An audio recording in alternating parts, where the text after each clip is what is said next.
Good afternoon, gang. What's up? Hope you're all very well on this Tuesday afternoon. Hope you can all hear me loud and clear. This is day 4,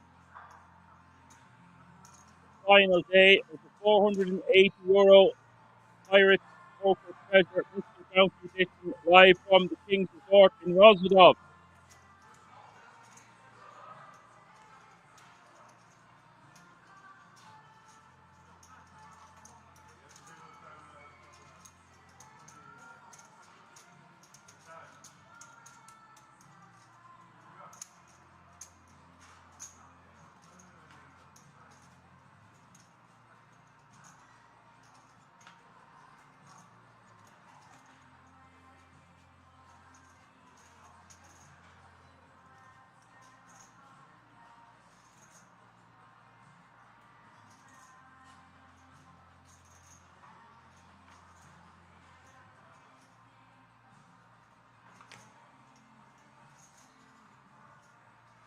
So you can hear me, that's great. Hopefully today we have a microphone issues or I think very little. What's up, Apocalypse? What's up, ladies and gentlemen, wherever you're tuning in from around the world? Final day. They're playing for over 100 grand. Extra day of bonus coverage on this sunny Tuesday afternoon. Greetings wherever you're tuning in from, be it YouTube or the Poker Room Kings on Twitch. If you're new to this channel, be sure to give us a like, subscribe, and a follow. If you want to find out additional information about the resort itself, head over to the website kingsresort.com. I am loud and clear. I am hearing a bit of a lag between my VMix player and what I'm seeing on the screen on Twitch, just so you know. We've got a few stars left in the field. We're very accomplished players, if whatever way you want to call them. Blinds are 200, 400, 400, but it's not going to stop this structure anytime soon. Well over 40 bigs is the current average stack. And we will be playing down to a winner tonight, 75-minute clock. We are 2 eliminations away from the final table. If you tuned in last night or yesterday, well, it was nearly a 14-hour stream. Lots of action took place, but there can be only one winner. €7,200 is the current payout.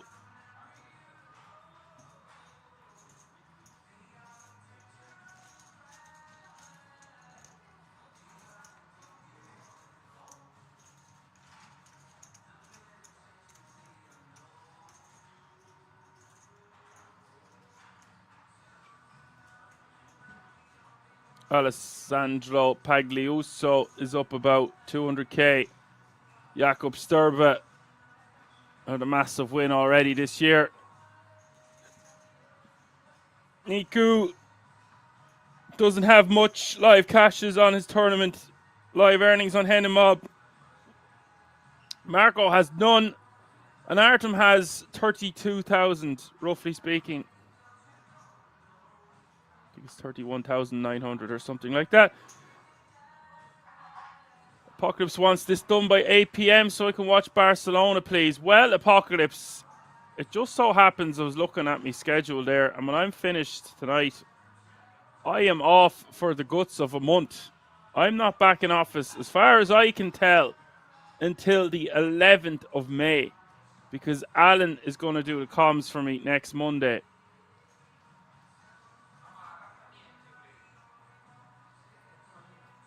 Godspeed.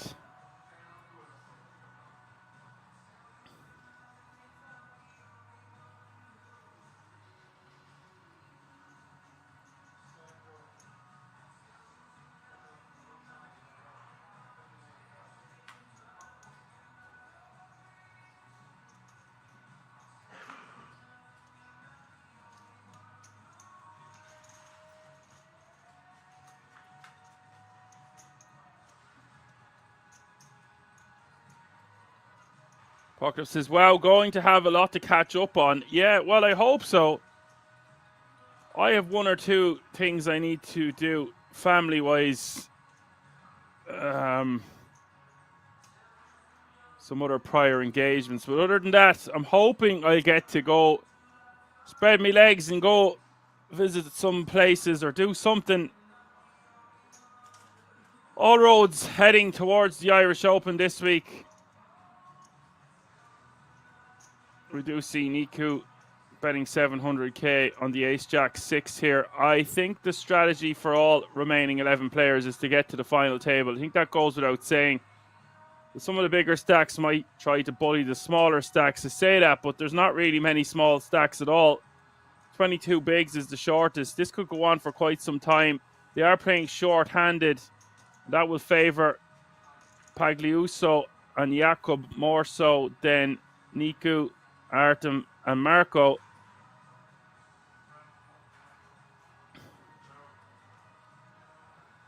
So pretty interesting dynamic. ICM is at its strongest, right around 11 players remaining. The FT bubble, whatever you want to call it. I learned that in Darrow Carney's book. I knew this a long time ago, but yes, it was nice to refresh my memory. Shout out to those books. Really great content in them. You should buy them on Amazon.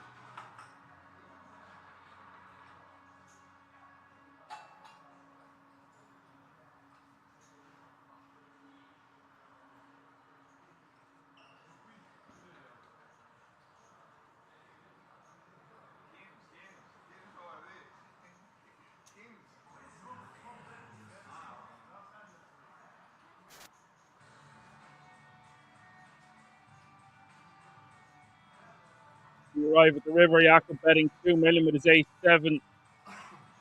Into there. Jakob can have a lot of 2 pairs, he can even have a straight.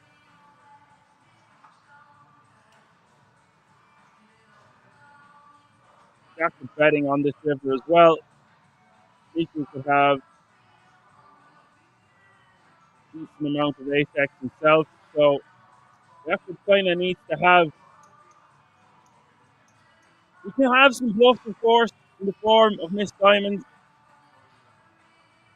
This is some random air, but it's very unlikely. I think essentially all we have is a bluff catcher with the Queen Jack of Hearts.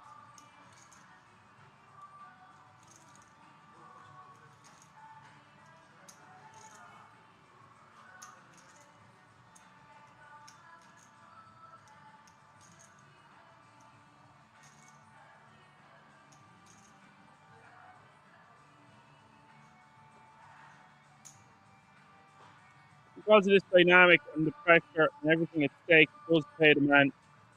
Jakob now over 30 million, 10 players remaining, and that means we are on the final table bubble. There's actually a big difference there, that pot, the two sides of it, over 8 mil. The Pocket says not sure what's worse, the fall or the hoodie. I don't think you're allowed to berate the players in the chat, Apocalypse. Rules, bruh.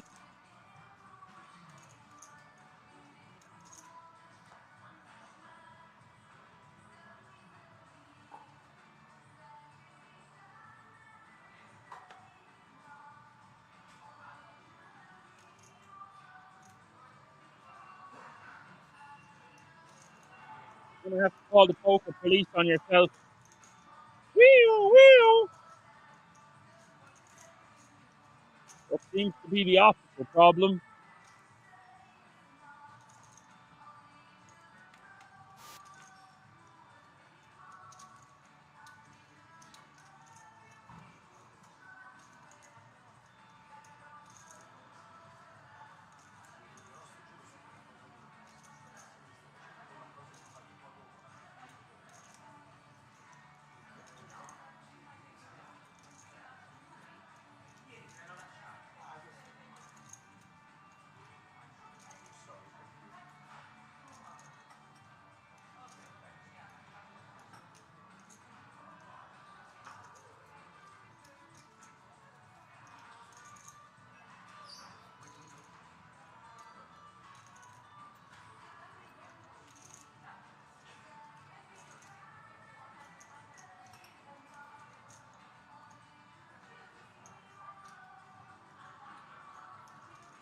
Nothing about calling out bad fashion in the rules.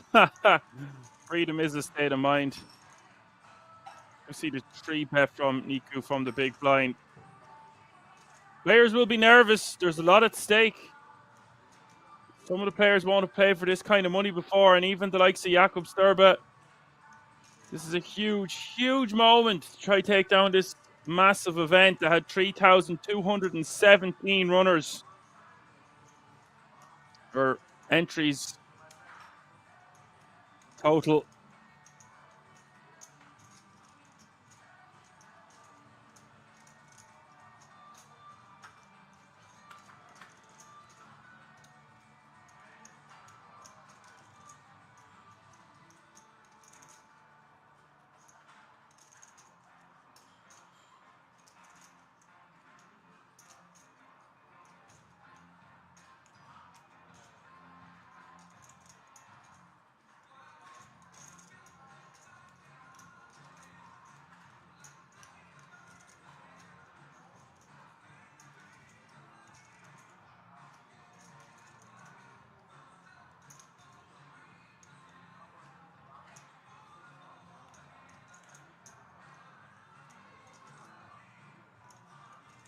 Was set for Jakob. Calling pre with the 9s. Look at the size of this pot already, by the way. 7 million. Niku wants to bet something around quarter pot here. Something around 2 million. 2.2 maybe. Goes for 2.25 to make a liar out of me. And we just call.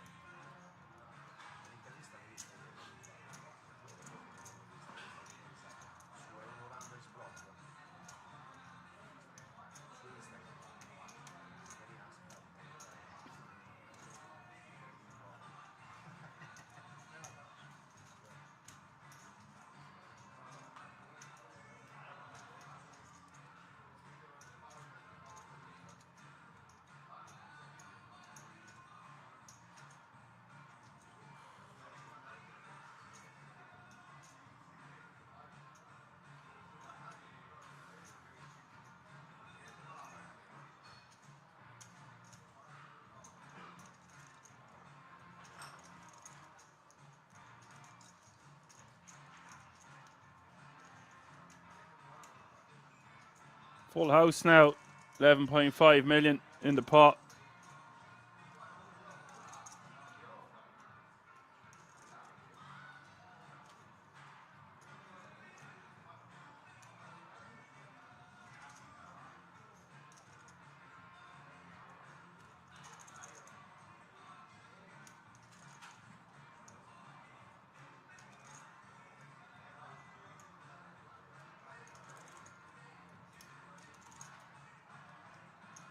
And from Niku's perspective, he's 3-bet pre. Will have some King X in his range for sure. But this board getting quite dangerous now. 2 flush draws out there. Plenty of straight draws.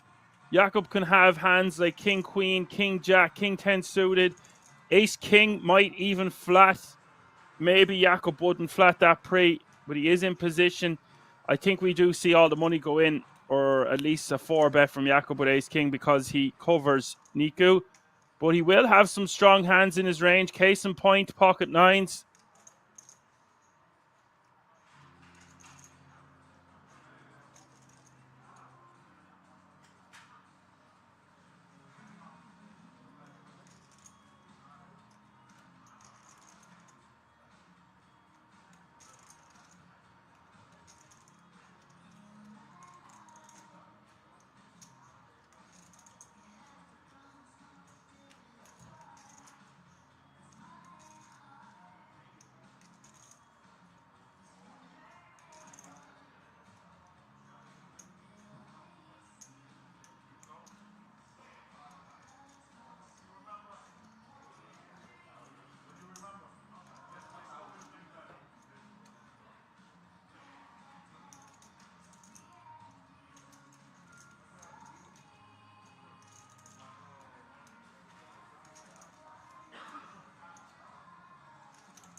And that 3 million really sets up a river jam nicely with the pocket nines. I would be more inclined to just check back on the turn and let our opponent catch up. Maybe he even has a hand like aces. Like that king of clubs is an awful card. All the king X is going to be in Niku's range, but it can also be in Jakob's range with king 10, king jack, and king queen, like I aforementioned. He can have hands like king 9 suited. He can have pocket nines, pocket sixes. I don't know what you think about that one in the chat class, but I think I would prefer to check back with the full house on the turn.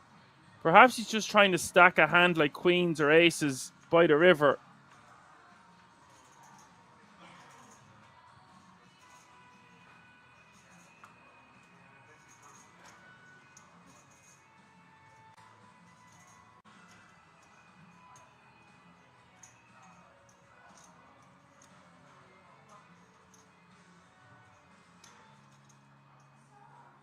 Buck says, we promote freedom of speech. In reality, our only rule should be don't be an a-hole. I presume that's what it means. Afternoon, Dan. Good luck, everyone, says Mal Gadsby. Jopa says a century to play any hand. You can read his mind.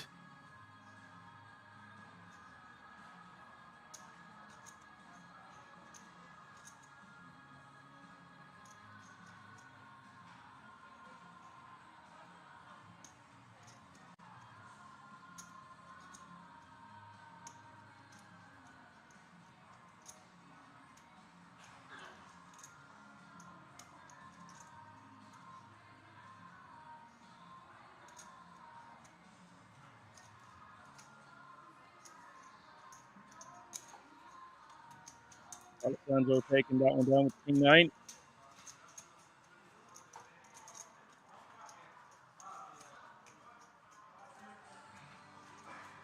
It's going to be inexperienced here, by the way. He'll have a lot of chips.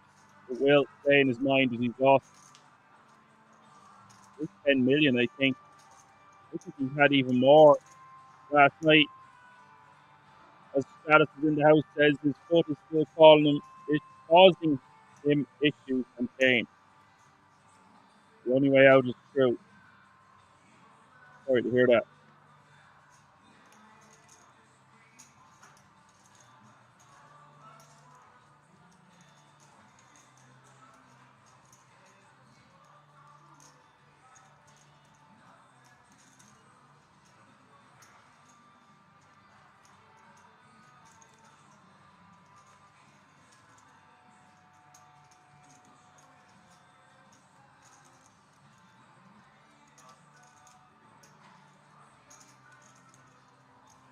We do see Jakob under the gun with the king queen of clubs.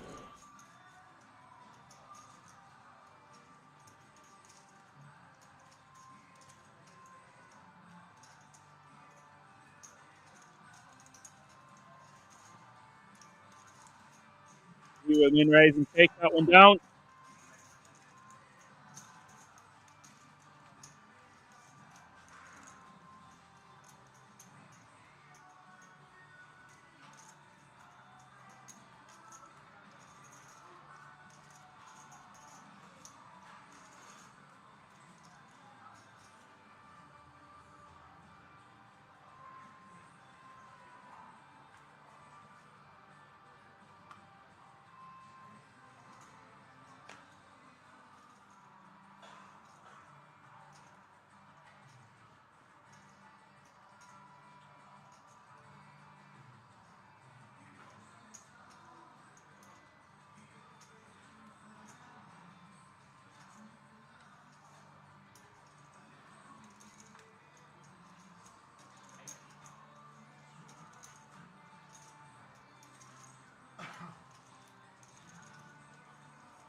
Niku raising from the cutoff with ace jack of clubs.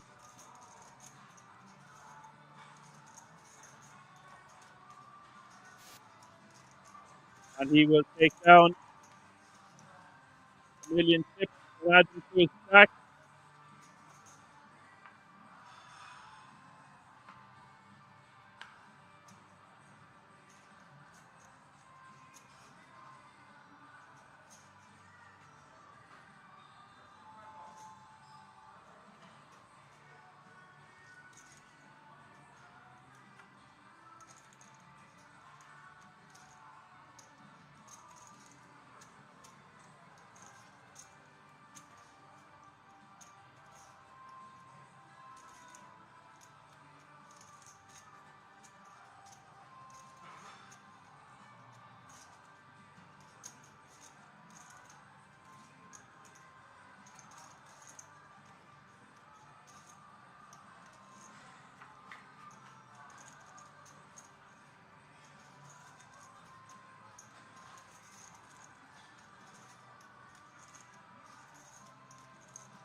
Testing, 1, 2, testing.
Testing, 1, 2, testing.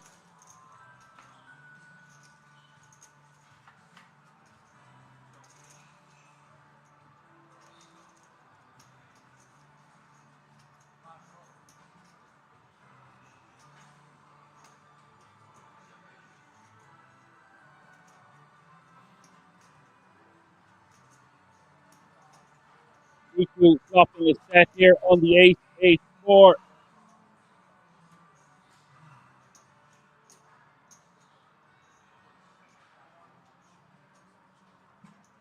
Starting betting 900k here with the 3, 9. Trying to take this one away from.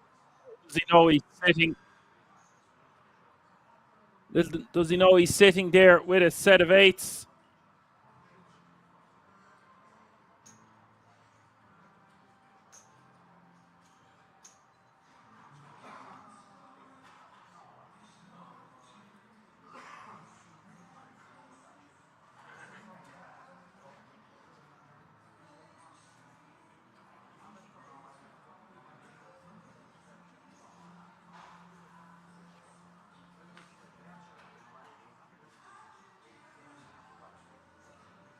4 spades now on board. I see you are all rooting to get this sound quality fixed anyway. Secretly Aquaman, but back in a few. I message. I track time in gangs. Yeah, that's what I do. It sounds good. Okay, great. Because if it doesn't, I'm going to have to restart the computer when we reach the final 9. Doing everything I can over here. Not that good of a technician, if you want to know the truth. Not really that good of a commentator, really. We do our best around here. We've got plenty of pirate jokes. I still have a few more to go today. Arr!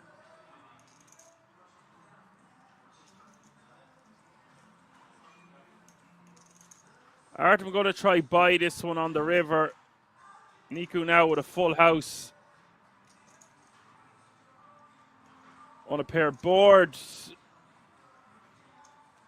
The jig is up because Niku going to make this a chunky size, and I would imagine to get called by an ace-x type holding, or a flush, of course.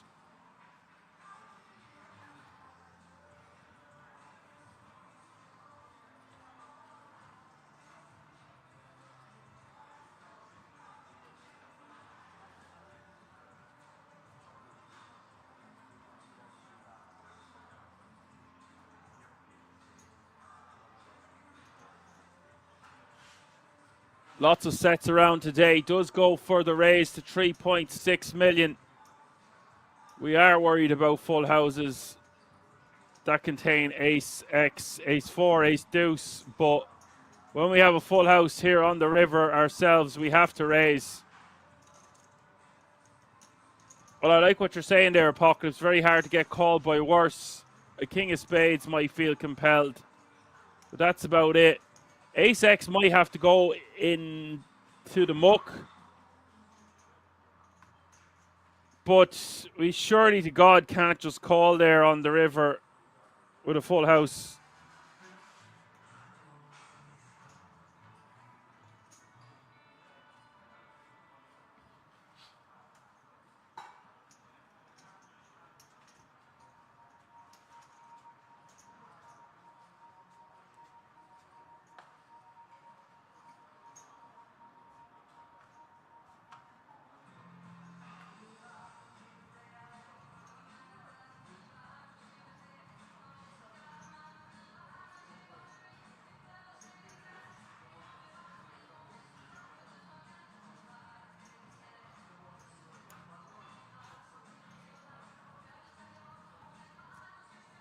Hey, Marco. Marco's all in for 17 bigs. This is overkill. Way too many big blinds for my liking. And look who's after waking up. Niku looking for a count, but not going to be going anywhere with a monstrous ace-king suited here.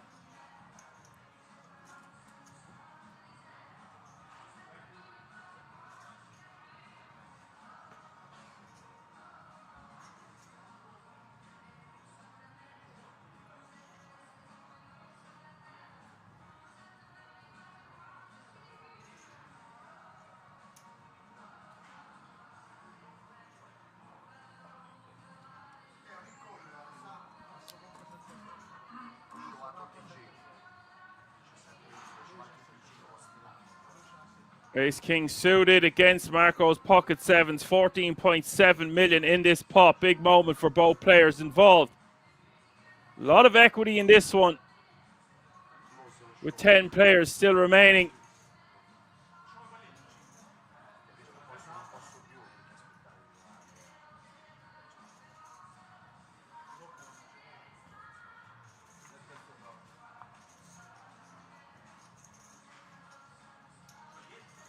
Queen 6 deuce.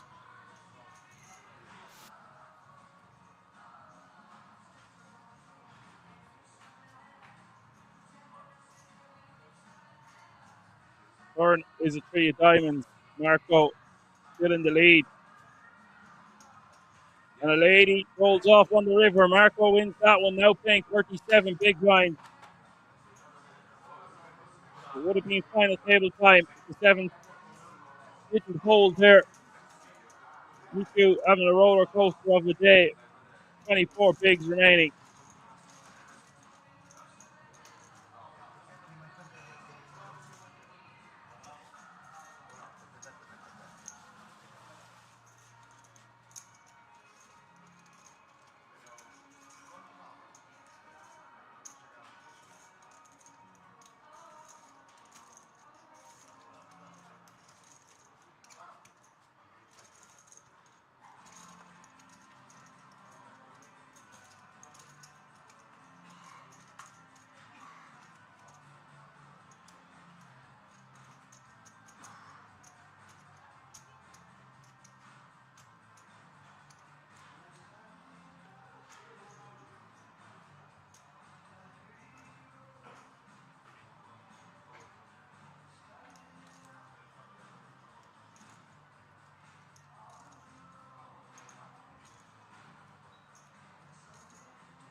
I like this song, not gonna lie.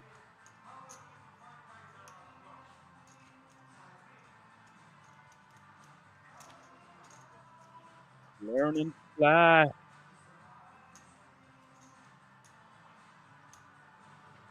Three bet the 2.2 million on the button for Miku. He's very, very active.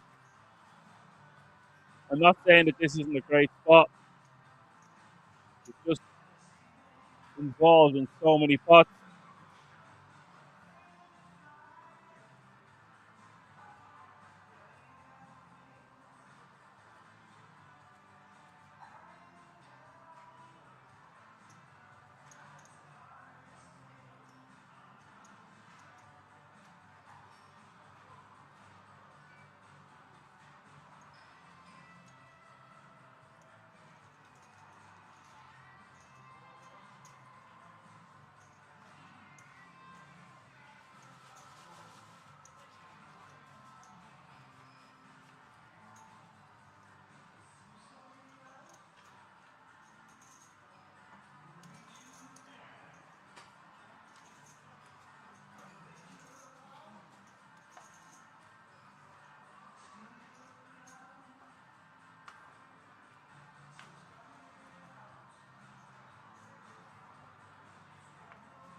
Let's get that one through with the King 9 suited.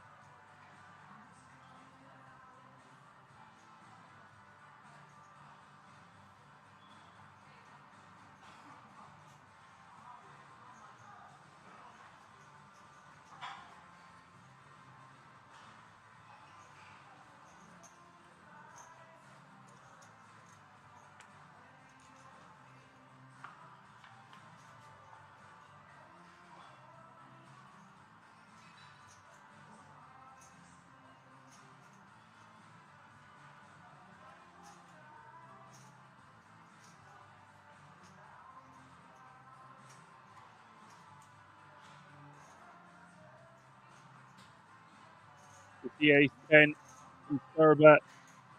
Alessandro with the King 3. Flop goes check on the Queen 6-5. Turn is King of Diamonds.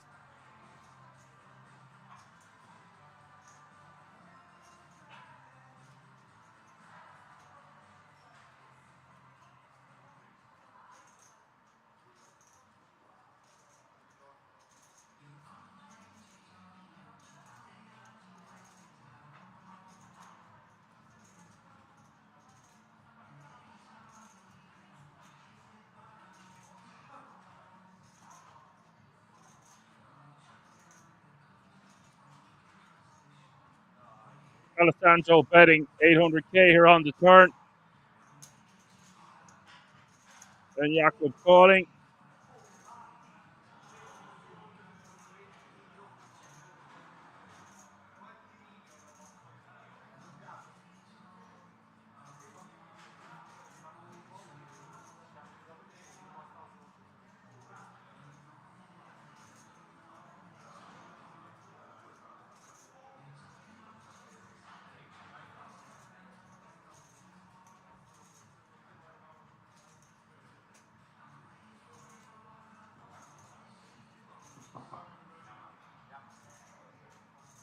Five diamonds rolling off on the river.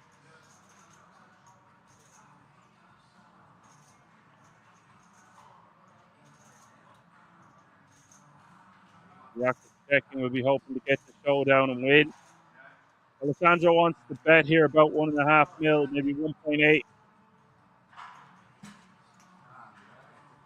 Maybe even a bit bigger. Goes for 2.2.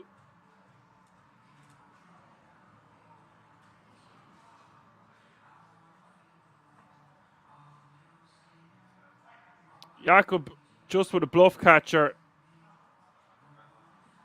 Does have ace high. That 10's not great because it blocks some of the straight draws you would want your opponent to have. Diamond comes in on the river, loses to any Queen X, any King X, any 5X. Diamonds. Don't think a 6X goes for this sizing. There are some bluffs in Alessandro's range, but like I said, a lot of them would contain a 10. That's why you're going to see Jakob put this hand into the muck. And I spy with my little eye, top right-hand corner of the screen, 9 players remaining now. And that means the final table has been reached. That means we are going on a break for the guts of 25 minutes to get this final table up and running for your viewing pleasure. I'm excited for this final table. Over 100 grand for the winner. Hope you're all enjoying the show. Don't go anywhere. We've got an action-packed day of poker to come. We're going to keep it right here. See you all in a few moments.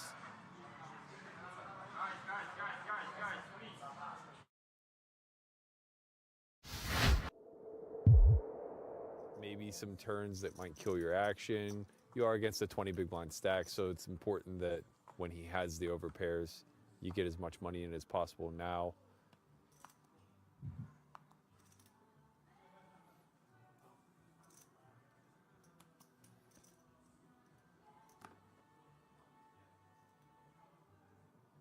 Nariman Yagmai, who I've actually had an opportunity to observe on a few occasions, a frequenter of the Merit Poker Complex in northern Cyprus, has some results on his resume from that room, which of course was graced with the EPT not long ago, really putting them on the map. But of course, the crown jewel each and every year is the World Series of Poker Europe main event when it comes to this part of the blue marble. Meanwhile, 10s are going to run into queens here as Niste made it 5. Shilko a button 3-bet to 15,000, and that button is going to help kind of range him away from something as dominant as this. Yeah, I mean, it's a little bit more polarizing. You know, he does have the option to play call away with only 2 people behind. This is a spot where Niste is just going to die. 2 10s versus a button 3-bet in late position formation. Yeah, not deep enough.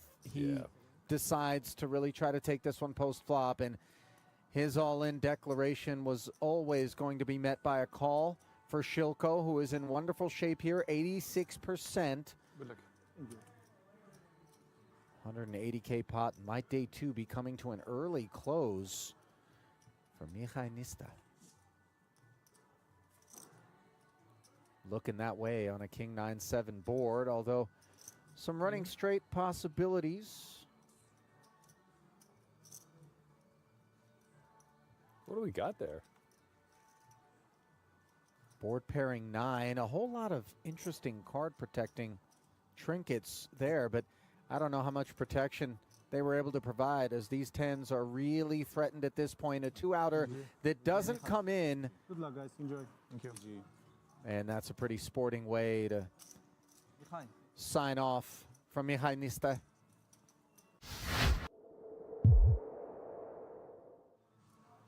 Cash game streets, content creators, the likes of Yo Viral, Johan Guibert.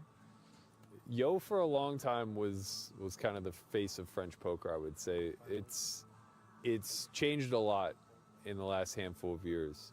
The French have really surged in creating a small group of talented pros that are kind of taking the tournaments by storm. Benjamin Pollock is a legend of the World Series of Poker Streets. He plays under the banner. Antoine Saoud, David Benjamin from the old school side of the spectrum, Yeah. Julian Martini, Thomas Santern.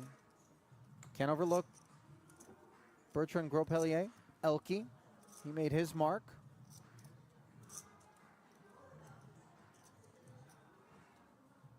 Meanwhile, Yagmai could be making a mark here with ace-jack against this cutoff open from Ranilani. Yeah, I think this one's just good enough. He's not really going to have a choice but to stick it in. That's exactly what he does. Uh-oh. Unlucky. First occasion on which Ukraine's Dmytro Stetsura is going to get involved, and it's going to be absolute top of range, which influences that involvement. Horrendous for Yagmai.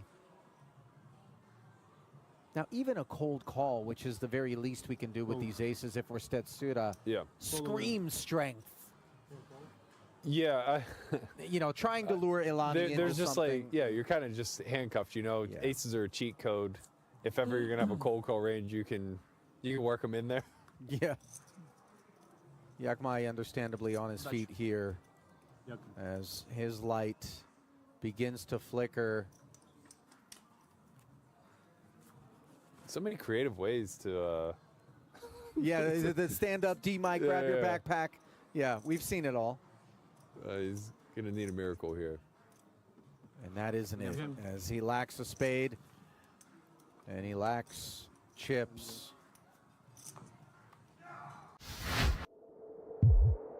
Those multi-way dynamics change things a bit, I think. Let me ask you something. You ever been in that spot where maybe you did have that thought, but then as you observed the brewing reaction from your opponent to that prospect, you pulled up lane? Yeah, probably in my younger days when I didn't have much else to go off of other than my ability to read the room and, you know, try to guess correctly.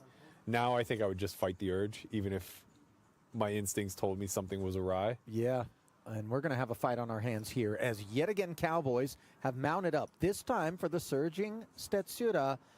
And Sposato with ace-king of diamonds. We know what direction he's headed. Fourth or fifth time Stetsato's had kings. Wow. Who the hell is Stetsato? What did I say?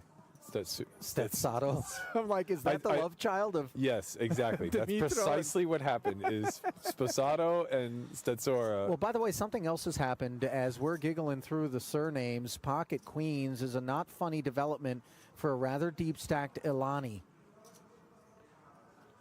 This is hell. And honestly, as good as he's been and as aggressive as he's been able to pick up chips, there may be an argument here for just like getting out of harm's way, but you know, it's still queens. And I imagine we're going to 4-bet here. It's just a matter of how much.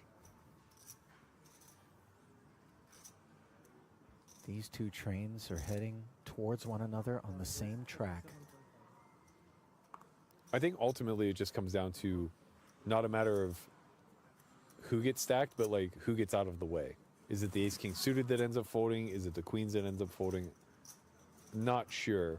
Yeah, this isn't going to be a 3-train collision. I don't I think would so. think. Yeah, I don't think so. But So, 2 bets became 3. 3 became 4, and the man who started things isn't done with them. 5 bets to 75,000. if they are reading it all into body language and things of that nature, we might not see a flop. How so? The degree at which that 75K went in for a 5-bet with no thought whatsoever. Kind of indicates to me we might be against the blade here.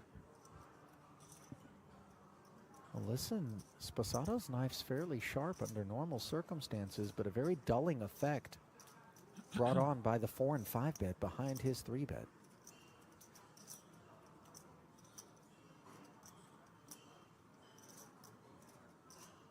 I wouldn't want to be that drawstring right about now.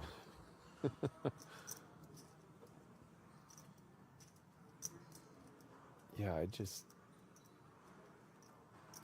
don't think I would feel very comfortable playing 6-bet all in here with anything but aces. There's not a whole lot of times where ace-king, suited in particular, flirts with a muck pre-flop, but this would strike me as one of those times. I think so.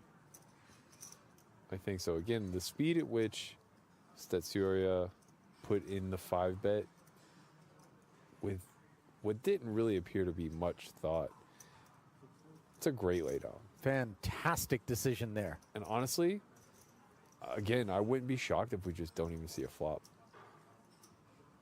Small re-raise, though. I mean, just another 37 and a half to see what's what. I Yeah. don't want to make light of it, and obviously you play 124 effective from here, sub 1 SPR, so things could get expensive independent of board textures that would maybe leave us worried. And is the decision more for all than for some as it stands? There it Yes, is. it is. Great My laydown. goodness. Bravo, Ron Ilani. And he shows it. He shows the kings. And Lets him Sposato right off before the him. hook. And by the way, it's not as though we can Wow. critique Stetsuria's choice to 5-bet here. No, no, no. Of course not. Of course not. I look, there's TV table. 30 minutes.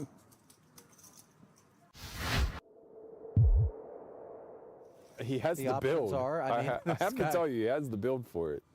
The wingspan on him, I mean, Yes. he'll reach over and pull your stack in himself from the 2 seat. You're Yeah. sitting in 7, and Yeah. he's like, no, no, no, I got this. King Queen suited, meanwhile, back at the feature for Aishan. Has itself some issues here. As an open to 5,000 is mulled over by Ilani. Yeah, I think we can see this one go either way. Probably leans 3-bet. And if it leans 3-bet, Ilani's not going to miss it. That's for certain. We've seen him take the aggressive option just about every opportunity he had.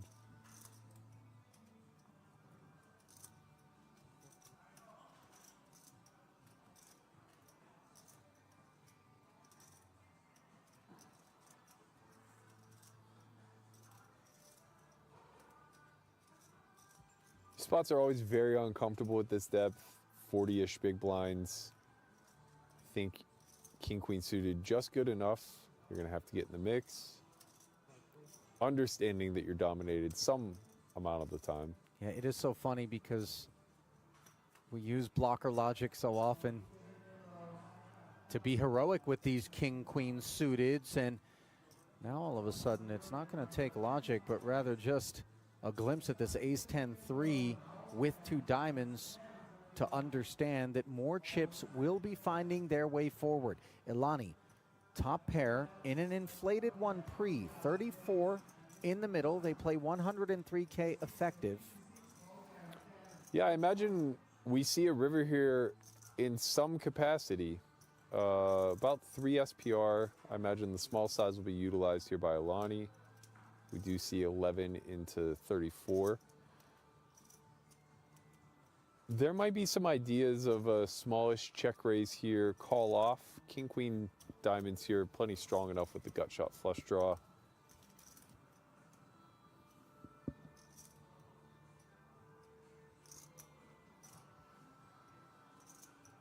You can see in the equities about 60-40. These are spots that, when in doubt, you kind of just find a way to funnel the money in. I imagine he would be able to set up a little bit of, or have a range of hands that he can target that will fold, comparable hands to what he's holding that don't have a front door, back door, so like king, queen of spades, perhaps. would be a hand that he could target.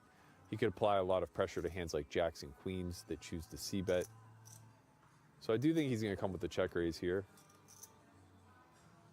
There it is, 32,000 on the strength of the nut flush draw and the gut shot, as well as being able to leverage the presence of the ace to maybe send some pocket pairs packing.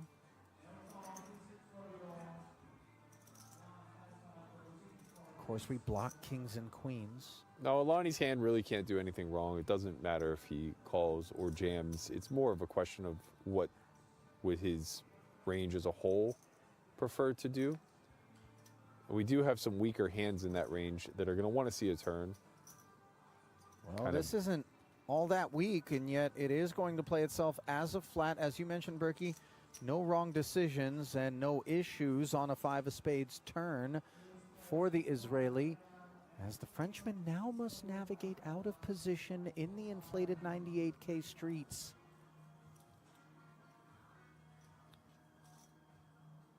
When he set this up for a jam, I suspect he'll follow through. Feels a little tough because we're not exactly sure what we're trying to get to fold, but, you know, kind of as mentioned, you'll see kings, queens, jacks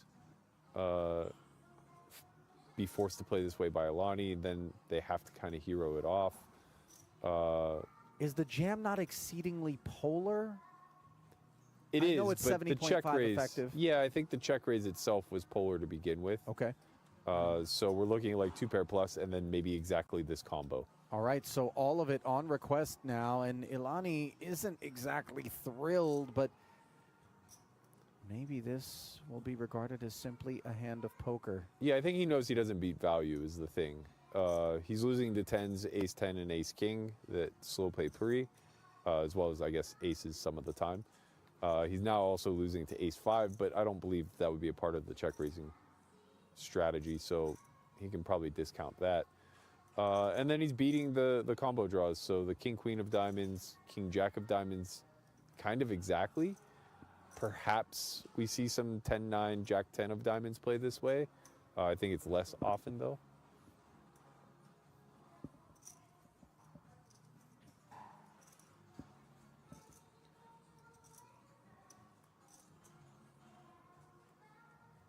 It's a big confrontation here. We're gonna need to see some help if king queen is going to improve. Otherwise, Ilani is going to get himself on quite the stack, and he does. 3 of heart river, not going to do it for him. So the calls seem to be a bit of a foregone, if uncomfortable, conclusion to the jam on the turn, and a clean run out.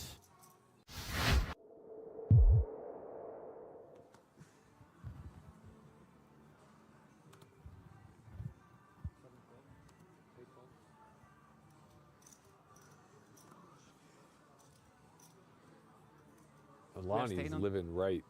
2 kings again. This time he's just going to be opening the action.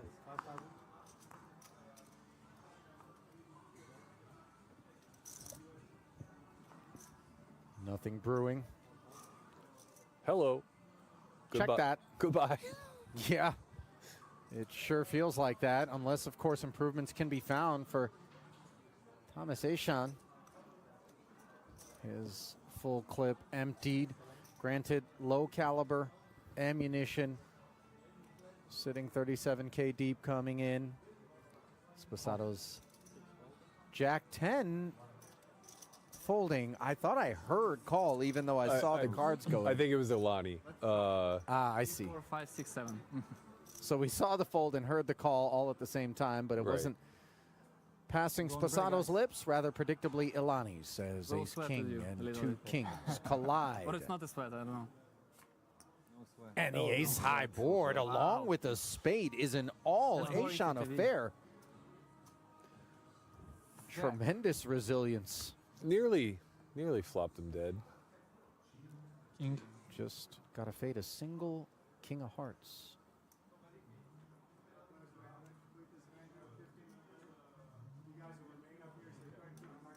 37. Oh my God. I jinxed myself. An absolute stone one-outer Matt. Wow. It's nice for TV, come on.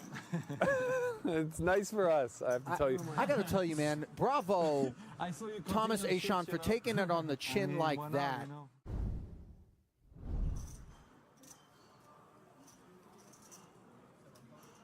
You have to take 3 more Thank you, minutes Mika. for every chip you put out. She's staying busy out there He's on the sidelines throughout the course of the day. No, please don't. Kamoshi staying busy with King Jack suited. Under the gun open. He wait till the maximum time. Without classes. It's okay, thank you. Action on Ahai. Here we go. He's finally realized it. Now he folds the King 10. And another King Jack. In the big blind. Will defend for Lee. Couple of open-enders. On this queen high board. Plenty of reason for Kamoshi to follow through, although he is looking over at that 73,000 and 7. taking that into consideration as he charts his course. 7,000, 1/3 pot. Never finding the muck is Lee.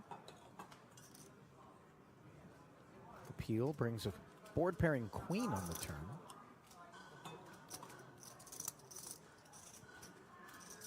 This is a difficult spot for... Yeah, this is a difficult spot for Kamoshi because you don't really want to bet and get jammed on. Lee will have some traps. He'll play Jack 9 this way some of the time. He'll play Queen X this way some of the time. He doesn't have to just be check raising all of his good hands on the flop. It's also kind of difficult to know what you apply pressure to.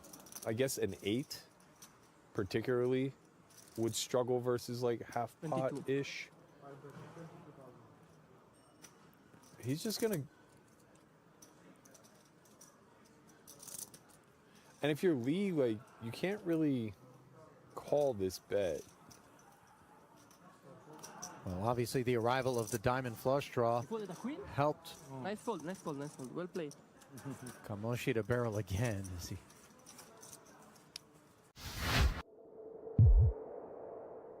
You know, it's the, you're sitting on aces and you just made it 37x. And you go, oh my God, I misclicked. But you know, you got the 6-5 suited, you kind of just play it off. Yeah, right, Like, oh well, another day at the office, boys. There's nothing worse than that guilt that you got to wear when the guy gets after. And maybe, you know, they deserve it if they're trying to exploit. Well, But you show up with the aces and it's like, oh, my bad. Would you look at that? it's a part of the opening range, you know. Sorry I happen to have it this time. Well, pocket 7's also a part of the opening range. From the cutoff for Neugebauer. So he's made it 9 to go. Oh, he just flats King Queen off from the button. Pretty common on the button. You want to be using these Broadway type hands. They're not quite good enough to 3-bet get in, but they're way too strong to ever consider folding.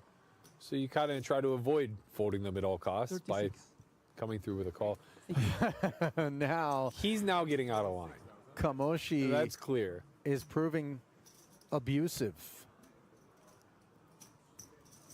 Augie could have jammed, I suppose.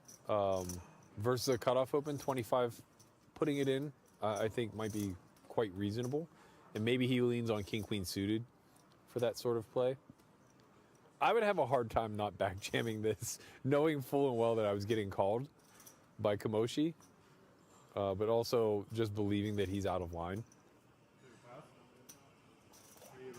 Well, There it is. He Ahai shares my thoughts. induced, I suppose. Maybe it's we reserve the right to change our mind about how we want to approach things. I don't know that his intention was to induce. No, this is just a byproduct of a series of events that, you know, you live and die by. This kid seems like he's out of line. We're going to back jam and hope that we have some of this range dominated, which I don't think is all that unreasonable. Quite possible that Kamoshi has worse king high and queen high type holdings in his squeeze range here, especially if he's as liberal as we see. Though the ace 9 off, probably not that bad versus cutoff button.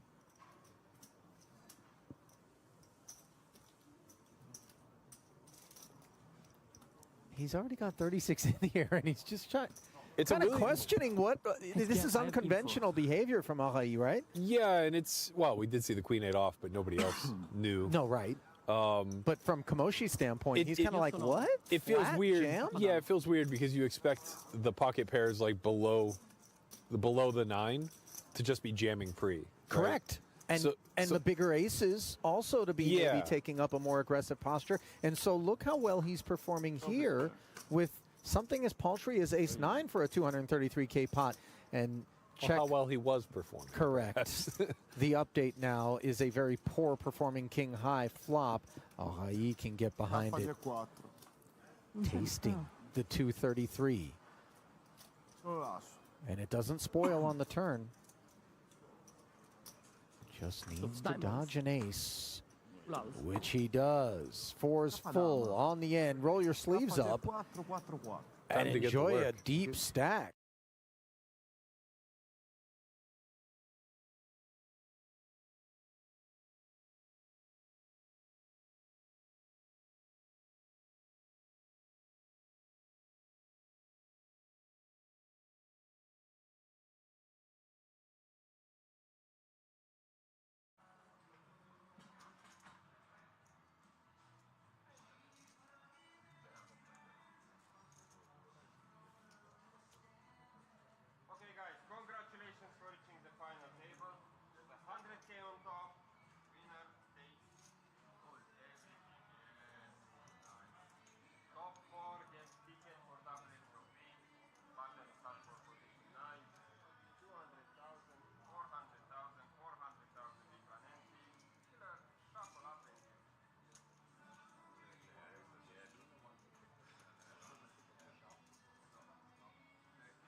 Greetings, pirates, and welcome to the final table of the €480 Poker Treasure Mystery Bounty.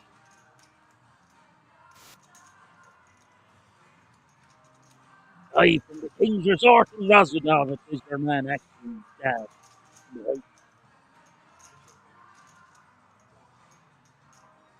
As we see Fernando with King, Queen of Hearts against Alessandro's Ace 7. We've seen the previous hand where the Ace King was 3-bet. He took that one down. The Ace Jack count with stand that kind of pressure with this ICM dynamic. I'm checking. Alessandro can go between checking and betting. I would lean towards betting. You can get additional value from 10x. Backdoor draw. It arrived on time. A3, A4, A5 might call a second time. Also, bet twice. And then reevaluate on river.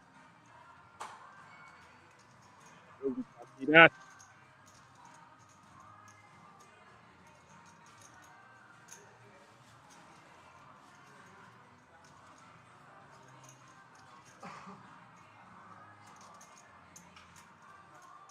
We do have that one Lahari at this final table. And I like commenting on this guy's game. I'm sure you've got Clement Stewart and Riyad Farhat who like checking in on their boy, Florian Medhers. Shout out to the French crew. Don't know how he has escaped our radar until now, but he is a force to be reckoned with and possibly the most popular and most accomplished player left in the field. There are some big names, so Jakob Serba, Alessandro Pagliusto, Angelo Di Marco, you might remember from yesterday, Fernando Alonso, Artem Komarov, Andre Kuka, Marco Magic, and Niku Makove. All at this final table. It is crazy that that one hasn't been on the table until now. Very well put, Apocalypse. It excites me to have him with us in this field with 9 players remaining. All at the field, it's now the final table. €8,800 is the current payout. Just had my steak, eggs, and avocado, and a coffee, and I'm ready to go. Geared up and excited to bring this one home. It will be a very long day of poker. It is our 4th day, final day. Players will be giddy and excited and filled with adrenaline. There's a hell of a long way to go yet. Average stack still north of 50 big blinds, and we are playing a 75-minute clock.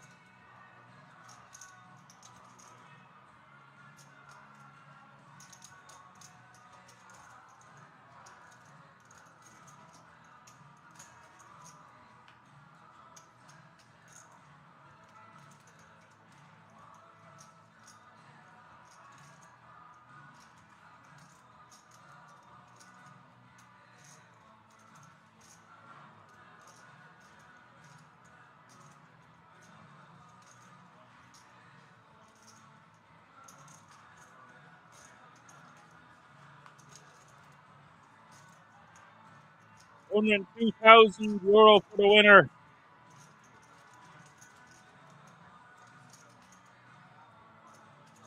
Fernando checking 7,768 on the river here over to Bahari. You have to win the showdown. There's no playing 82 big blinds there, so we back to the final table. Not the usual dynamic they're usually around 30 to 40, the average, way more than that. Got 80 bigs, or 82 bigs as your tip leader, but the shortest stack is 28 bigs, which is a middling to large stack at a lot of FTs at Kings. shows how deep they are. Incredible structure. Event put on by Kings. Rule of us, and that means round of applause in Irish. Kings production team going above and beyond. Week in, week out, 24/7, 365 for the viewers at home.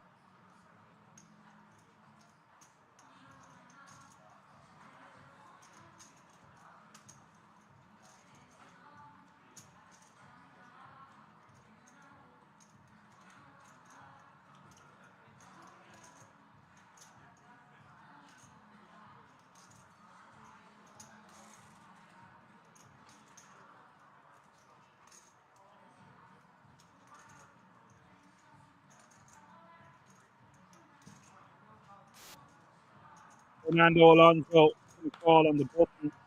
Andre green 4 of spades.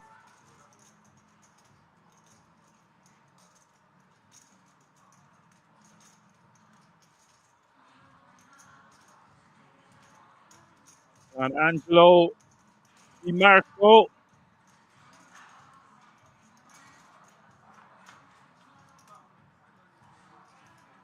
The call in the big blind with King Jack suited, and the flop is King Jack 7.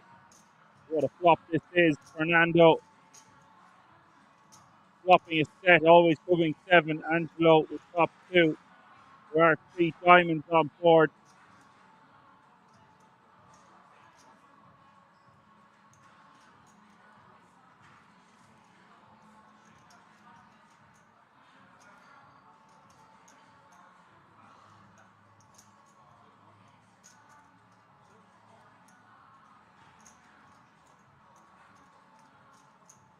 $1.5 million is the bet from Fernando.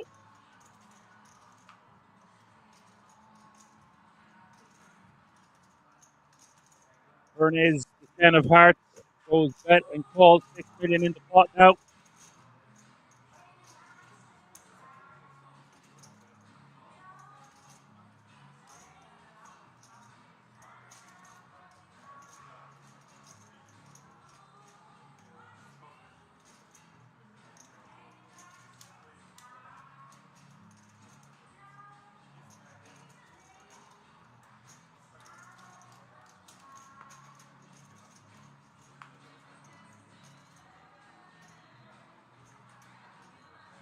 $1.7 million is the bet on the turn, and it gets called.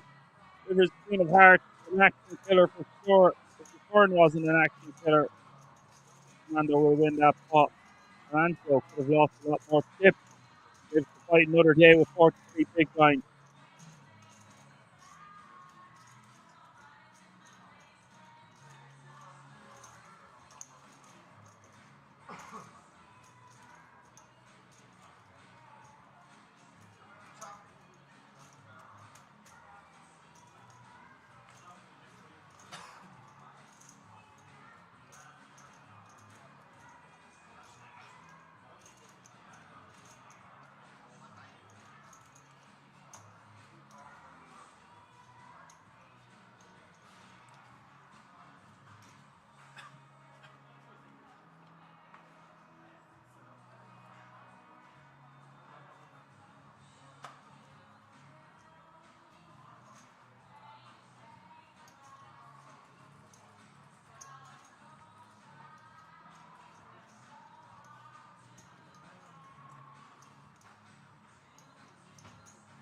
Starting with pocket kings under the gun +2.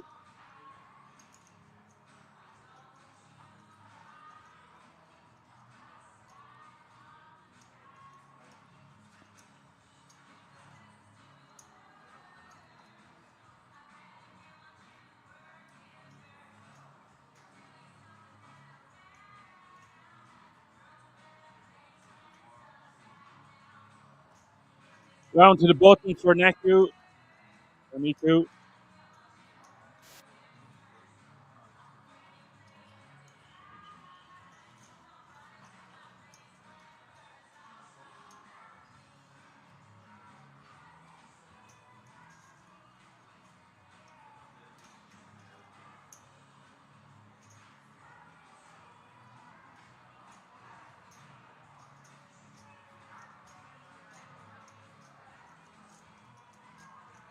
Serba with 8-7 off suit, the big blind, 400k to call. Just flick it in.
Jacks for Marco.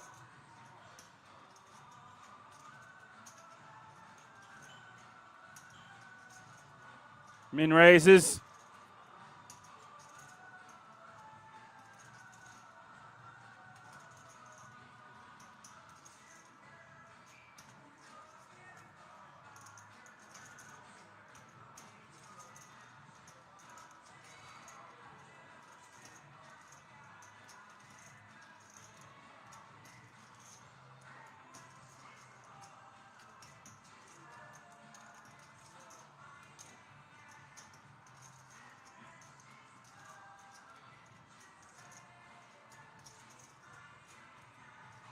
Jakob going to call from the small with ace jack off suit.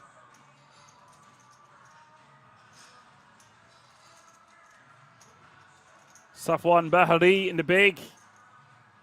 Just wants to be calling this one, and he does do just that.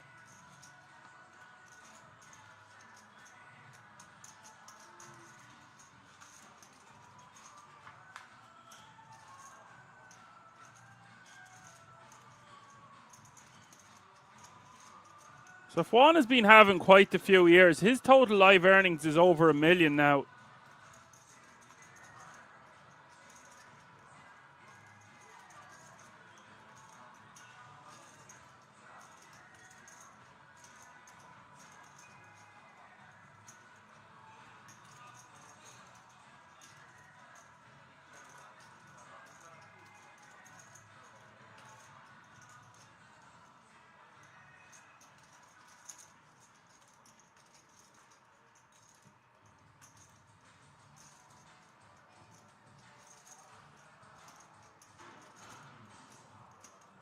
Jakob going about 1.8 million here, and this isn't ideal for Marco, but he's not going to fold just yet. Will call.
Jakob really putting Marco to the test here on the river.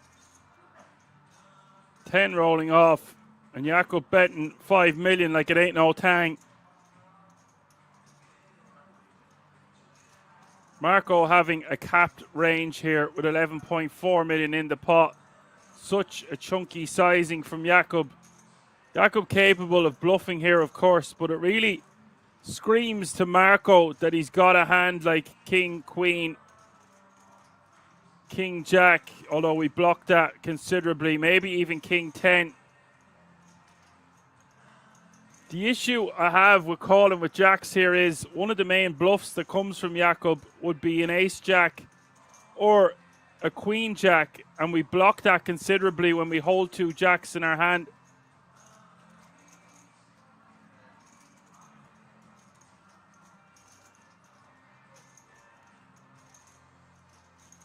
So for that reason, a hand like 9s or Queens becomes a better call on the river.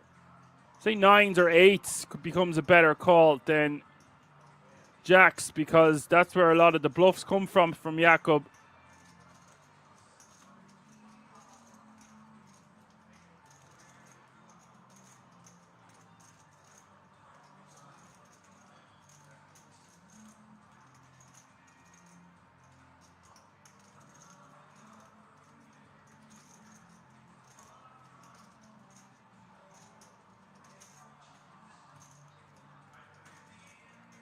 Wow.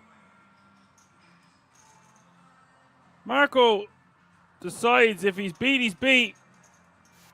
Fold. That's a hand that Jakob presumed would fold.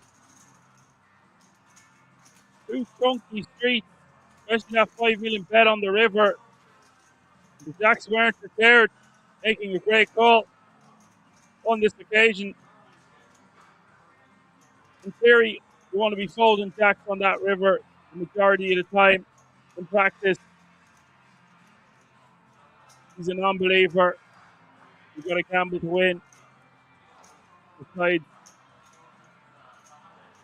to put on his cape and was right on this occasion.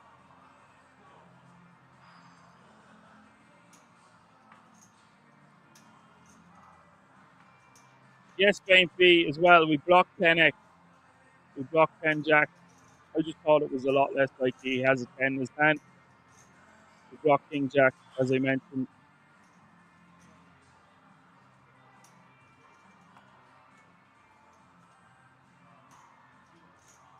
Yeah, of course he will have some 10x the more I think about it there. And he will go with that sizing. Game B reckons if you bluff, you go more, you bet like 8 million, and he folds 5 million just wasn't enough. Interesting. I thought it was enough. Seemed like it was enough. Had me convinced, and I could see his cards.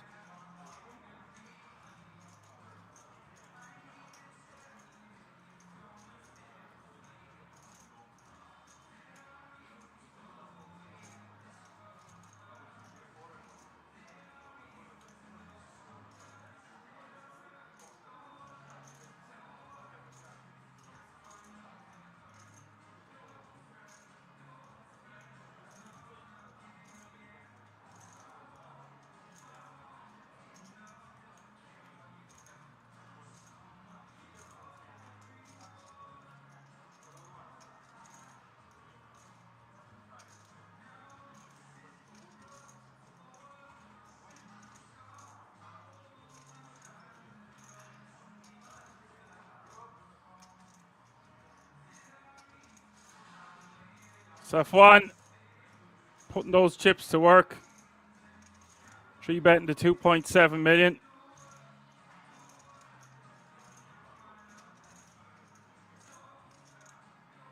So stoic in his movements. Our man Safwan Bahali. Alessandro going to 4-bet the ace queen. Sexy stuff here from Alessandro. 4-betting to 5.1 million.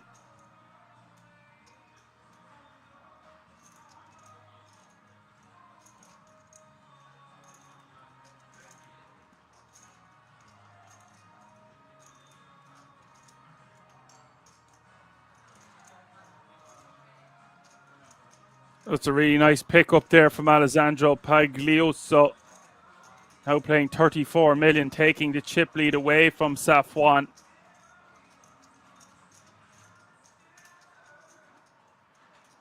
Faint B said it was 1/3 of his stack and 8 million was half. What was the size of the pot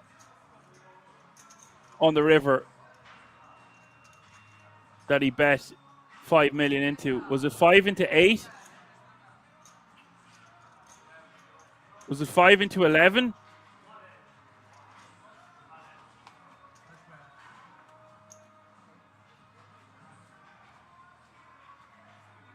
There is one way of winning that hand, Faint B. Move all in. If it was somewhere in the region of a pot-sized jam. I'm just trying to remember the exact size of the pot on the river. 5 into 8.5. Okay. So you could just go 150% pot there and bet 12 million.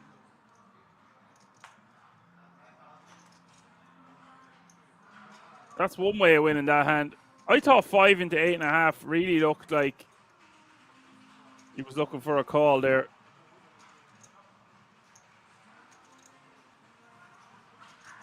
I just wasn't sure if he would check the turn with a 10.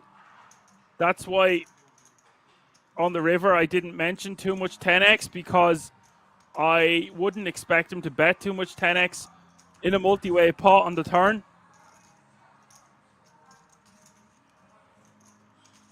We could go super polar there and just Jaminski. But if we get called, it's horrible. We've got to remember our opponent is capped and he will have some 10x in his range. Because he will call some 10x on the turn. Yes, it's unlikely. But it's still a possibility.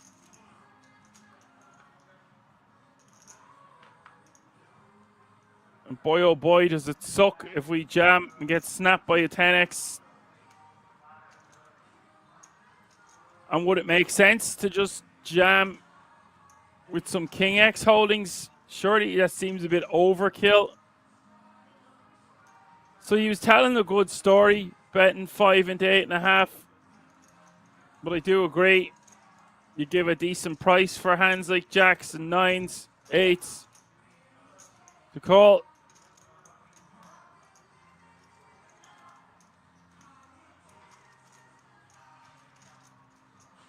Queens maybe.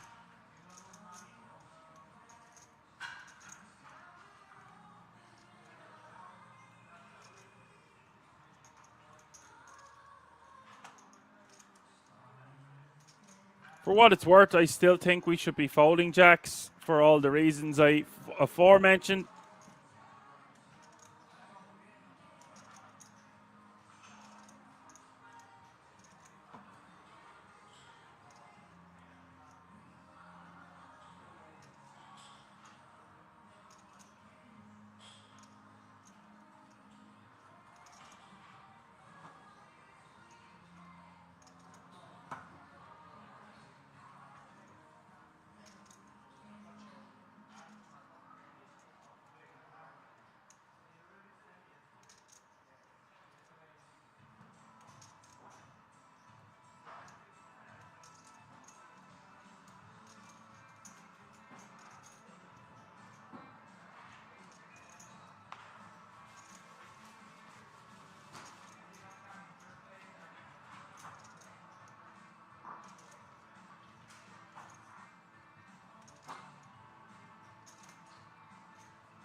Faint Beast says easy to speak when you see those cards, of course.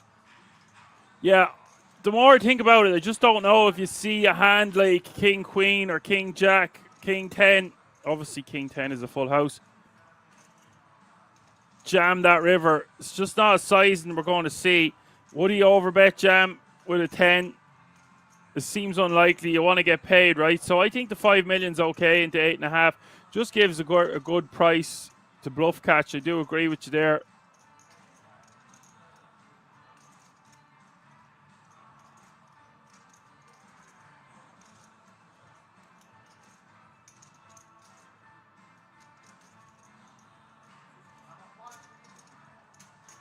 Niku betting 600k and takes that one down with the pocket nines. Andre releases with the ace 10 off suit.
Aces for Mark out.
Andre three betting from the small blind to 2.8 million. Not crazy about this combo when we're out of position and Marco has us covered. I think I would use a different King X to 3-bet there. Different story if we cover the button. I just think there are better spots. Yes, we do have a king blocker, but we're not even suited. I don't think it matters too much if we're suited or not. With just 9 players remaining, it's a considerable portion of our stack to risk with a 3-bet there. And I just feel like there are better spots at this FT.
Piece of this flop for both players. Does go check, check.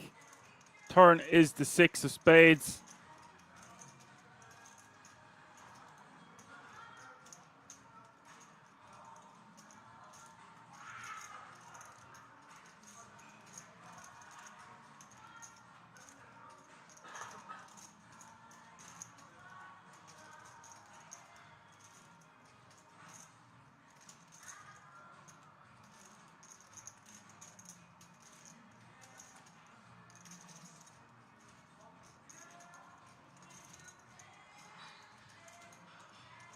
Sajedno asking, is Jakob's nickname the Viper as it used to be? I actually don't know. 1.5 million is the bet from Andre, and he will take that one away from Alessandro.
Full house for Alessandro on the turn.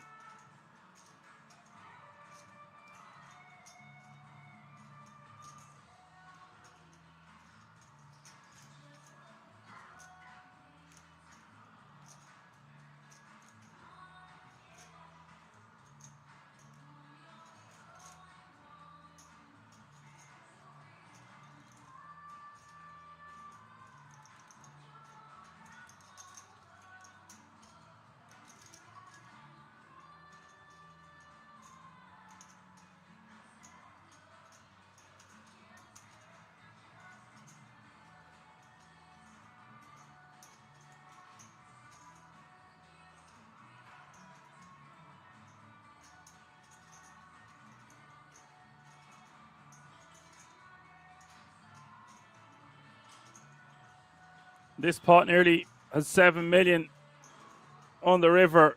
Angelo with a very bad kicker problems.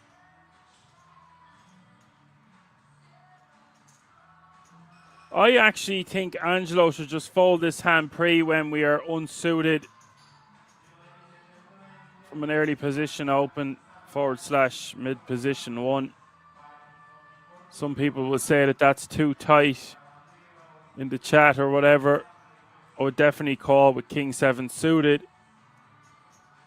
Now I might go for blockerish sizing from Angelo's perspective to not have to pay a larger bet. This does not look like blockerish type sizing. Oh, sorry, that's Alessandro. Alessandro betting 6.3 million. Yes, once Angelo is checked, was waiting for the graphics to catch up there.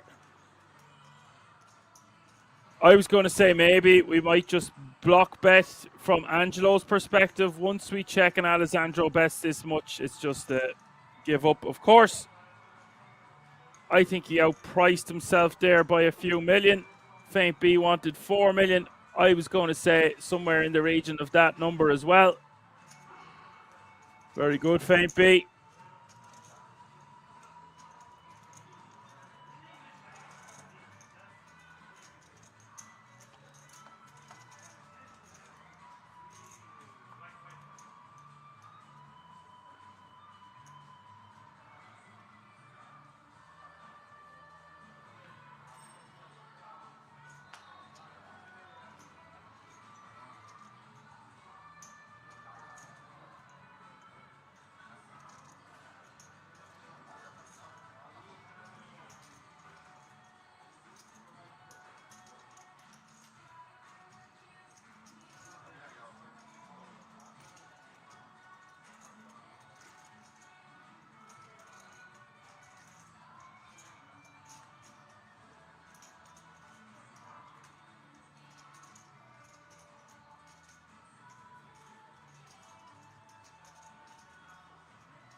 A lot of big pairs happening in the opening proceedings of this final table. Marco with pocket queens. Jakob going to defend with ace-6 off suit.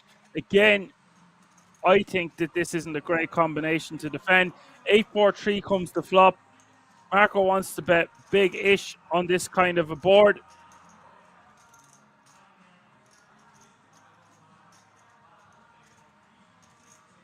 Somewhere around 1.5 million. Bets 1.55.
Nines for Niku.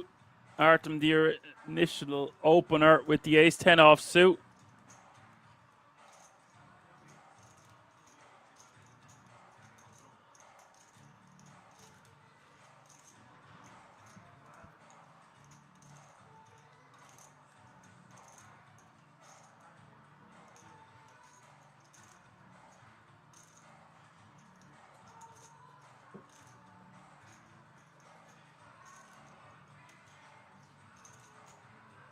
And I am shocked to see nines go into the muck.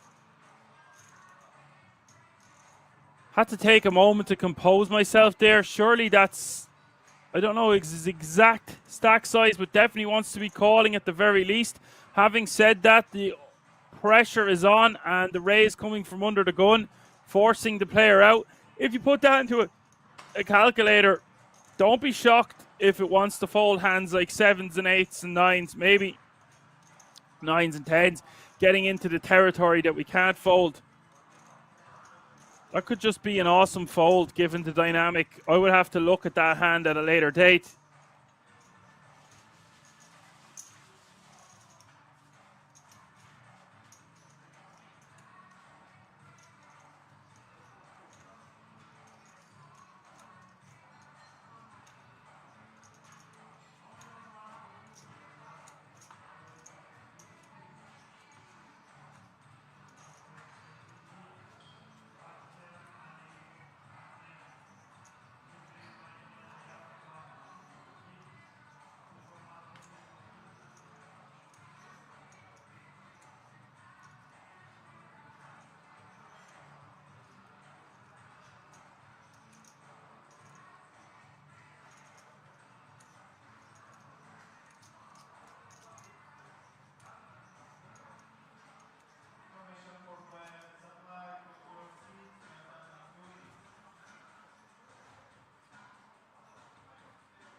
She drives me crazy. Ooh. $250,000 is now the small blind. $500,000 is the big blind with $500,000 running. Big blind ante, that's 250, 500, 500. Alessandro with ace, queen of hearts.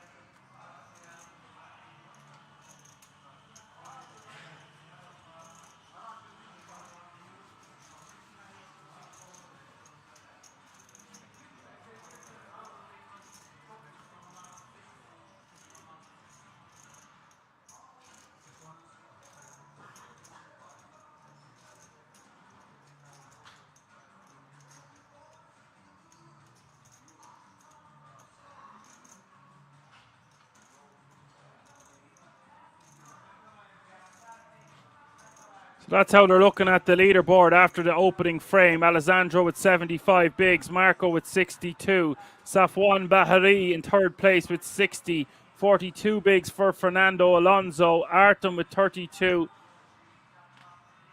and the rest of the leaderboard is gone. We have Andre, Marco, and Niku, the bottom three stacks. They're out there peppering them with the jab.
Average stack still 42 big blinds and change. Jakob 3 betting to 2.6 million over the open of Niku from early position.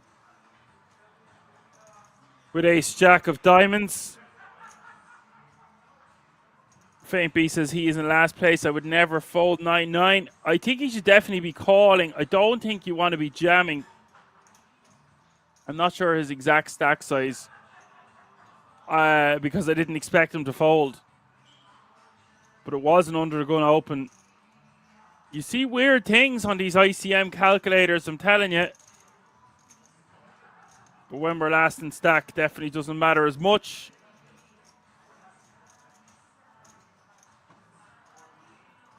There is a pay jump from 9th to 8th place from €8,800 to €10,500.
Alonso taking down the blinds and antes with the ace king off the suit.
Artem raising to 1 mil in the hijack with ace jack off suit.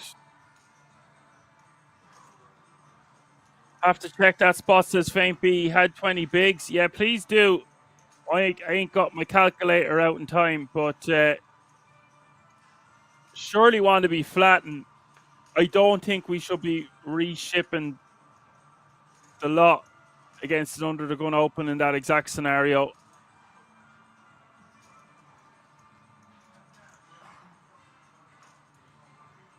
This ain't no Mickey Mouse tourney. There's over 100 grand for the winner.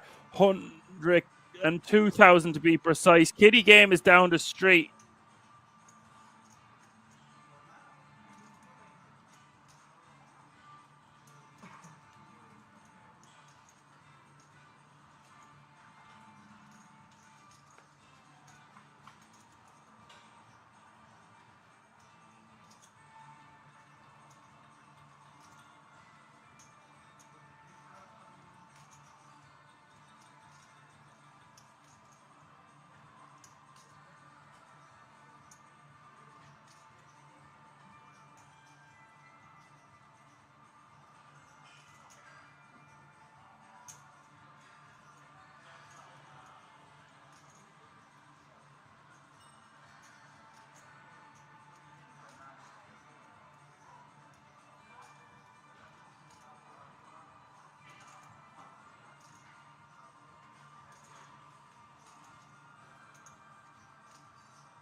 Oh, players with top pair.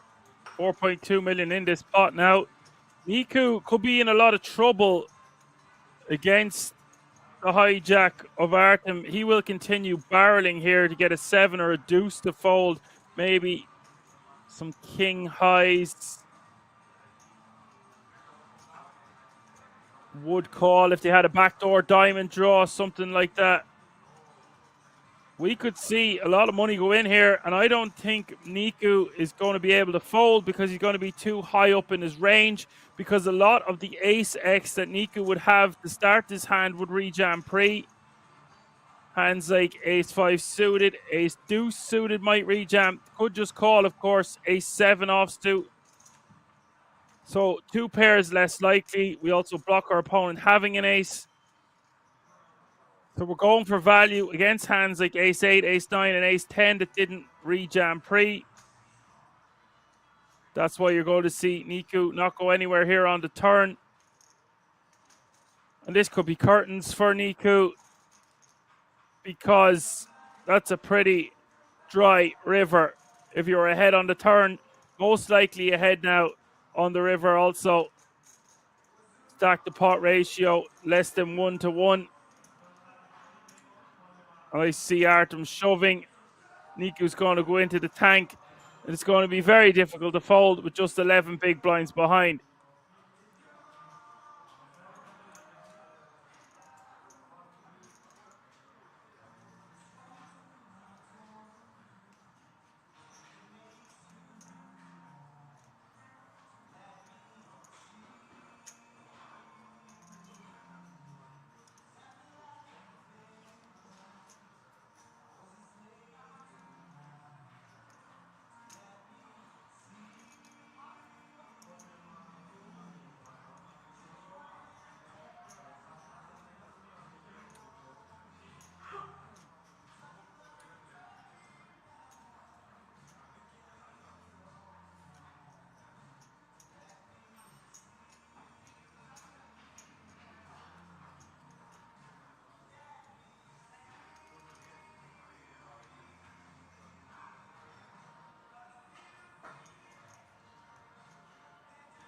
No real reason to check back on this river.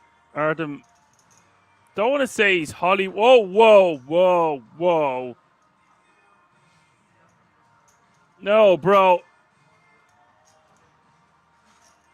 Want to jam that river. How do I reach these keys?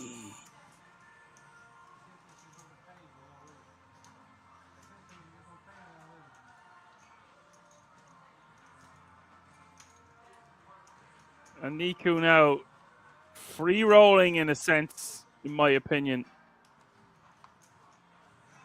Perhaps he would have got away from a river jam because he can only beat a bluff. What do you think about that one, class? Let me know in the chat. Would you be calling with that ace-9? Is the button capable of firing 3 streets as a bluff? Is the question you have to ask yourself.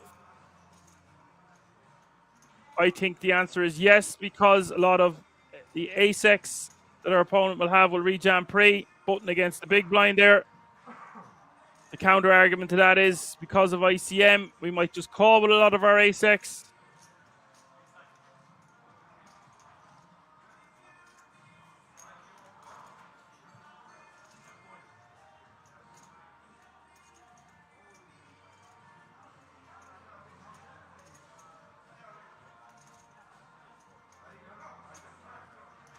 Saint B is not amused.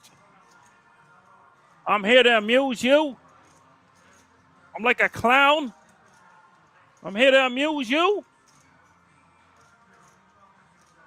What the is so funny about me? Tell me what's funny.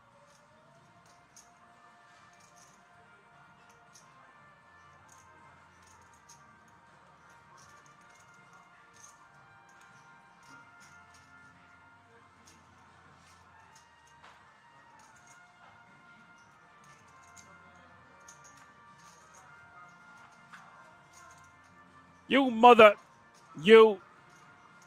Why are you order?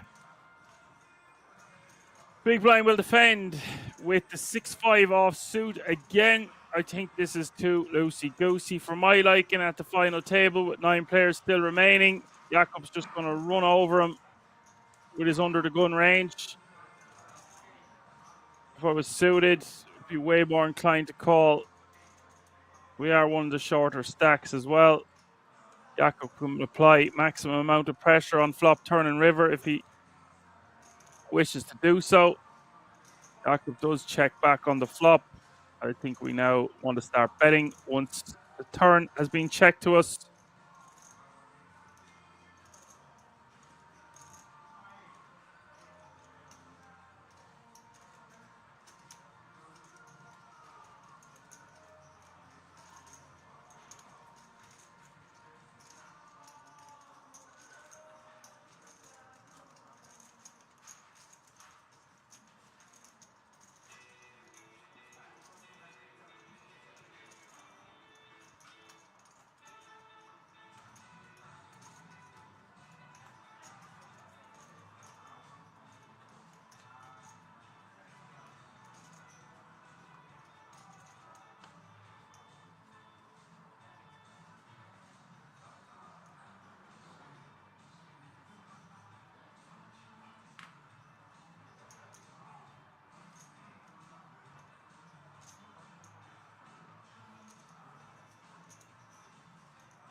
Sounds like David Bowie in the background.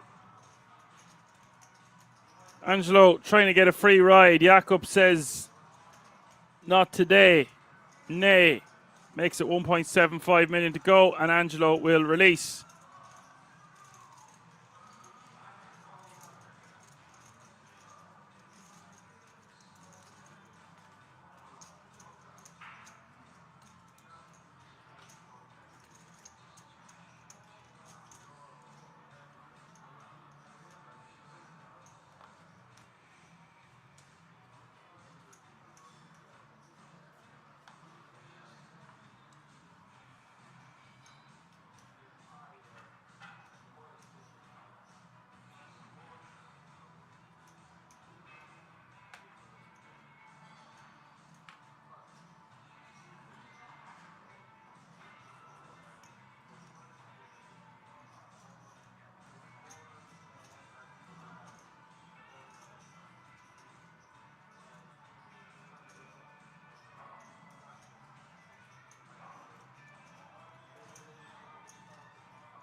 Binsberg is in the house. Hi!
Jakob taking that one down. Rebounding nicely back to 55 bigs. 27.5 million now.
Alonso min raising with the pocket sevens. Jakob on the button with two Jabracadas.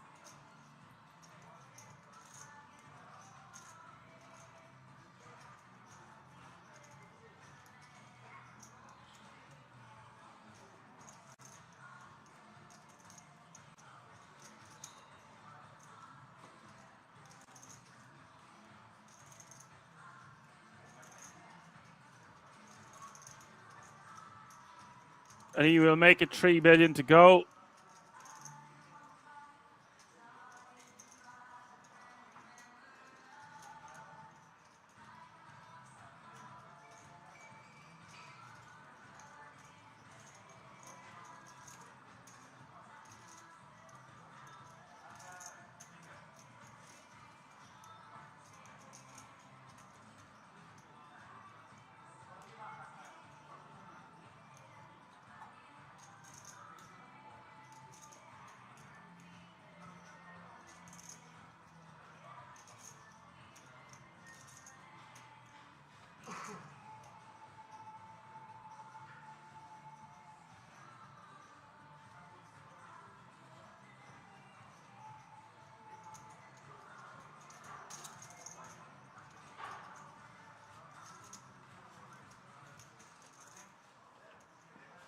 And the pocket sevens will release, and he will take that one down.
Uh-oh. Someone call the poker police. This could be curtains for Andre. Jakob with the kings. Andre with the ladies. And I don't see any way that this doesn't all go into the middle.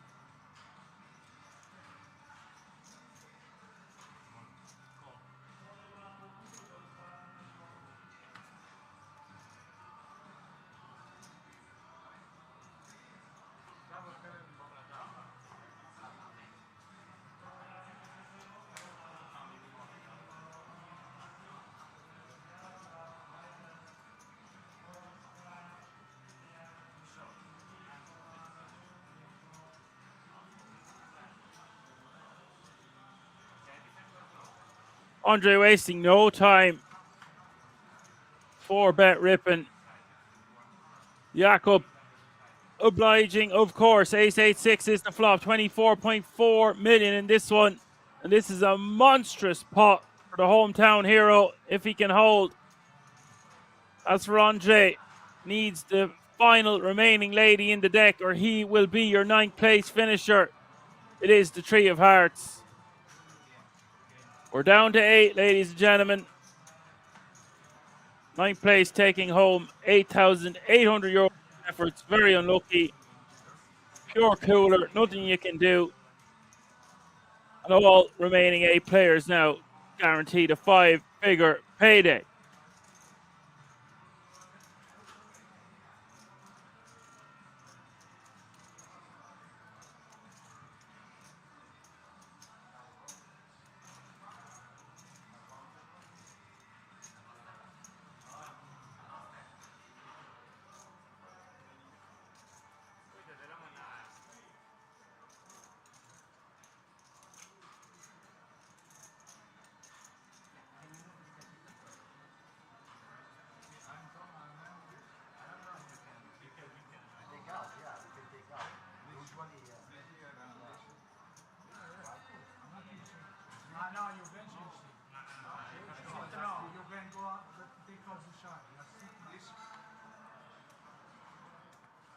Faint B says, I had this spot queen on the river. I was devastated. Remember it like yesterday. It happened a year ago.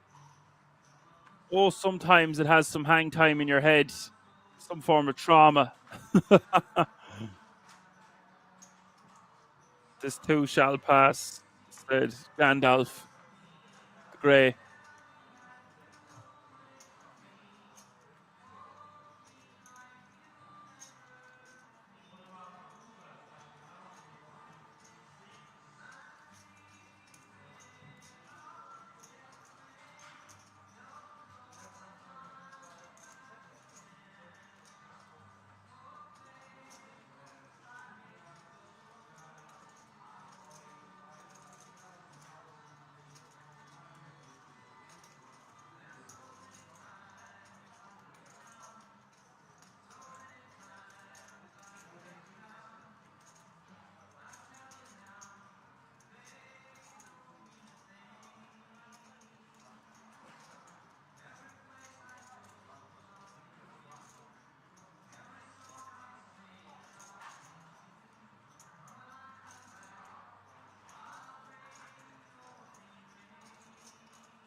Safwan coming after Jakob now. Jakob, by far, your tournament chip leader at this final table.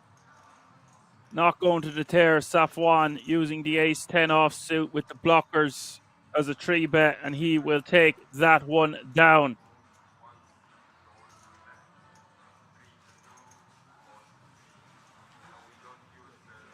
That's the player positions. Player positions always confuse me compared to the tournament leaderboard. The chip counts, etc.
And 42 of the day.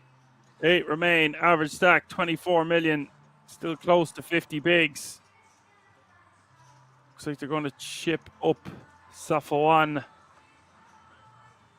Ace queen for Jakob. He's going to put the foot on the gas now with all those newfound gold accumulated into his stack.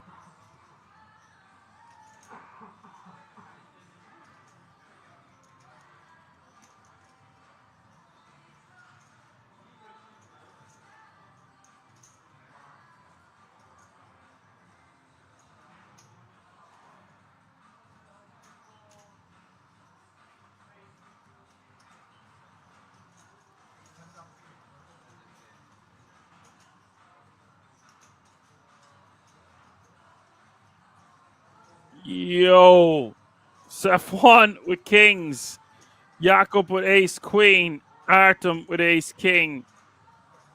We just seen aces for Jakob. Sorry, kings for Jakob eliminating the queens. Now Safwan with kings. Is he about to eliminate ace king offsuit with a raise and a 3-bet in front of him? Artem might just rip Inskeed a lot here for 43 bigs, the way things have been playing, and he does go for it. Wow. I can't blame him. I think it's probably the best way to play ace king, with Jakob and Safwan going after each other. Well capable to be 3-betting and opening light. How do we combat that strategy? When we have ace king in the cutoff for 43 bigs, we rip.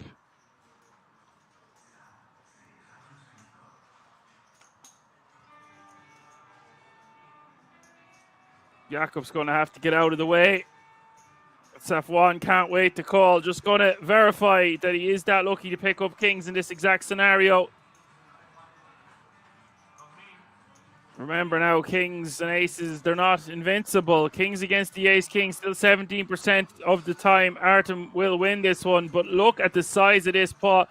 44.8 million out there.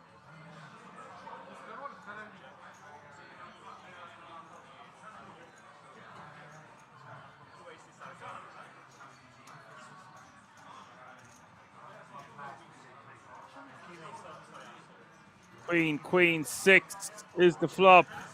Jakob had the ace queen, of course, but there was no way he was going to see a flop. Artem can't believe how unlucky he is.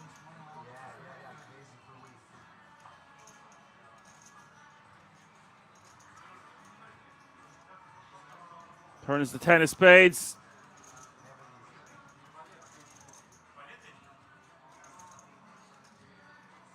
Safwan's going to be the chip leader, taking it back off Jakob. Unless there's an ace on the river, it's the 7 of diamonds.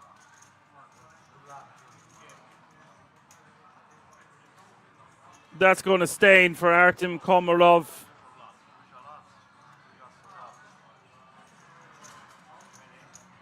The Ukrainian bowing out in 8th place for a 5-figure payday. 7 players remaining now, all guaranteed a minimum of €13,500.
4-3 deuces the flop here. Marco with the Jack 9 of diamonds.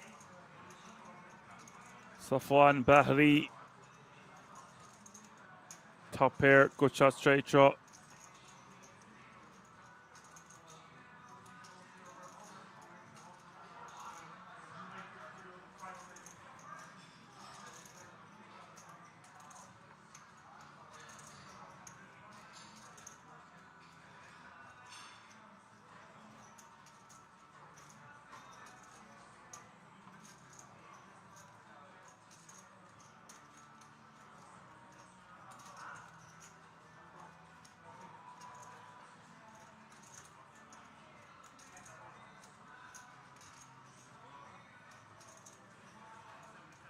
Marco going nowhere, of course. Queen of spades rolling off. 7.3 million in the pot. Does Safwan want to bet a second time here to deny equity, get more value from diamonds, maybe even a better ace? Yes, he does. Wants to bet somewhere around, oh, that looks very small. 1.1 million. I was going to say somewhere around 2.5.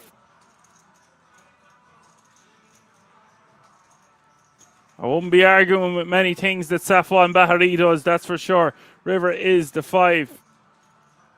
Gives the straight to Safwan.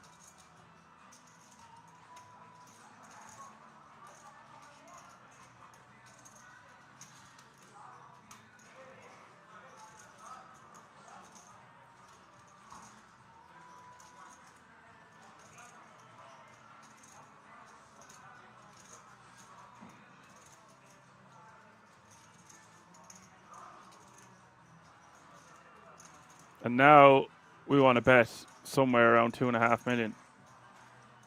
Goes for 2.1.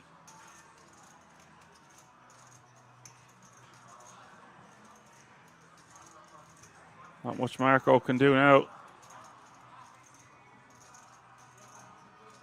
You want to bet small here on the river. You might get called by a hand like 7s, 8s, 9s, 10s.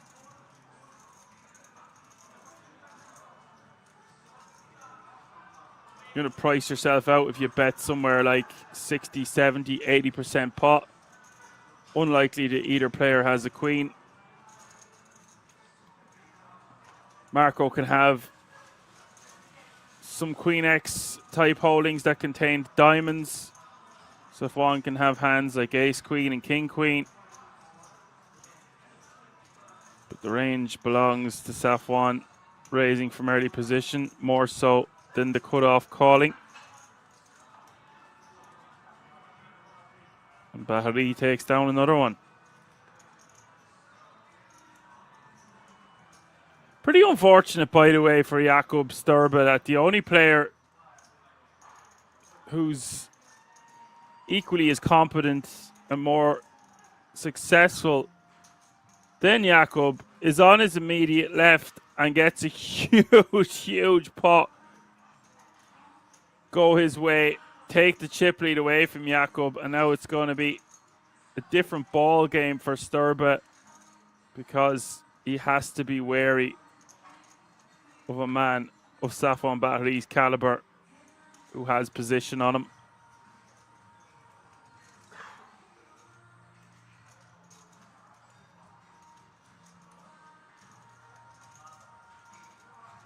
These two getting in a huge entanglement, tussling with each other is no bueno.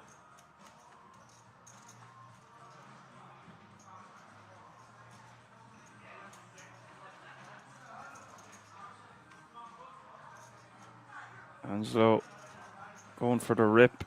All players now have got 2 pay jumps with 7 remaining. All guaranteed 13.5 grand now. 4 grand difference between 7th and 6th, and the jumps just get bigger and bigger from there, of course.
And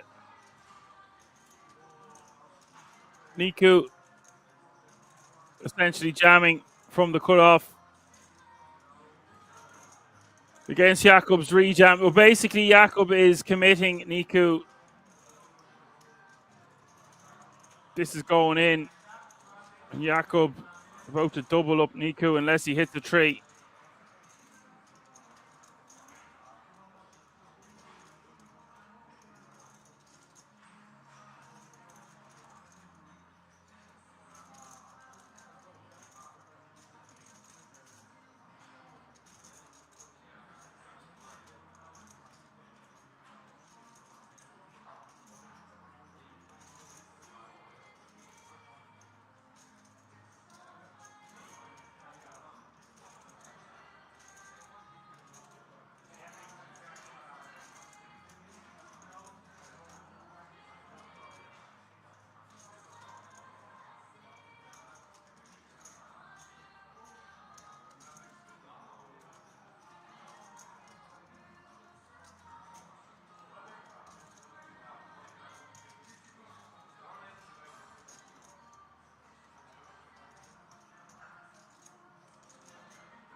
Well, Sturba's not even going to entertain calling here.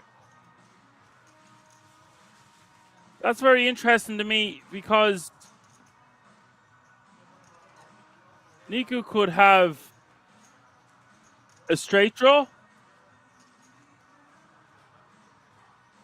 Am I missing something here? He could have like Queen 10, King Queen,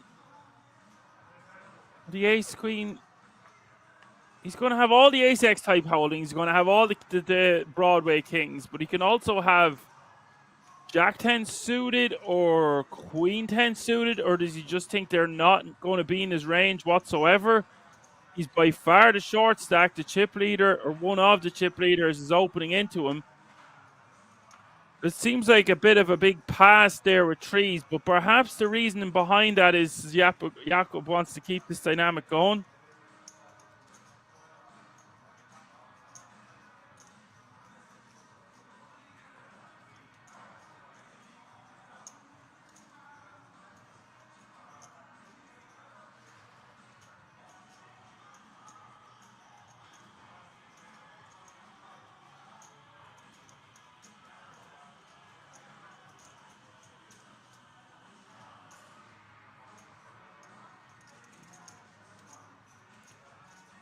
Angelo just going to rip Insky here for 22 bigs. Would prefer to see him 3-bet from the cutoff against Marco's open.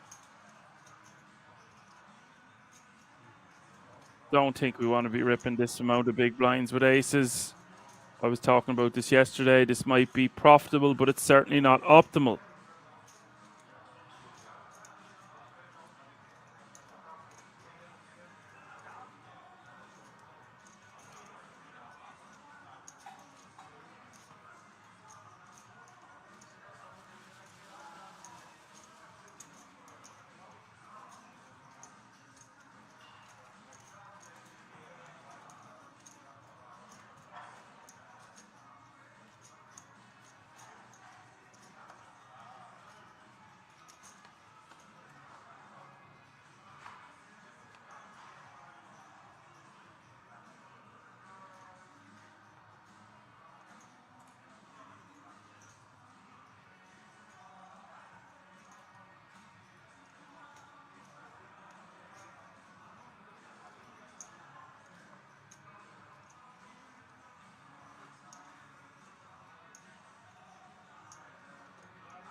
Paint B says, I don't know what, man, why does he shove? Yeah, exactly.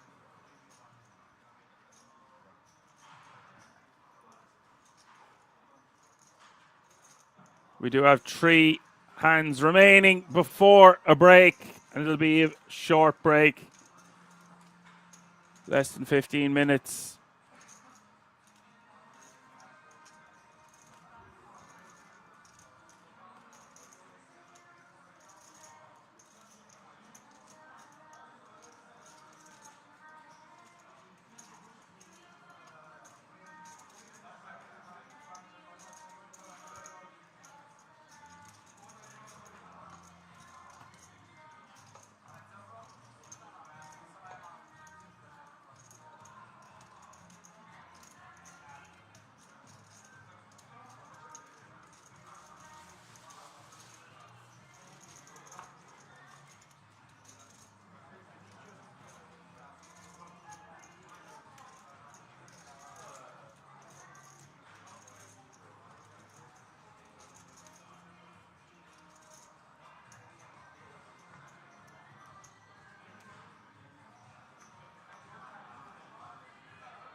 Interesting flop here. Alonso.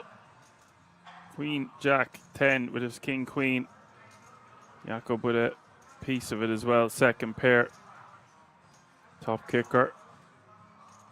Expect to see this go check the majority of the time, because Alonso's going to have a lot of hands to connect with this board, calling from the small, but it is Jakob that has him covered, so he's going to start finding out where he's at right here, right now. Bets a million and will get called. Merits between checking and betting for Jakob in position there, of course. Turn is the 3 of clubs. Alonso checks. Jakob quickly checks back. And the river is an ace. That gives Alonso the nut straight.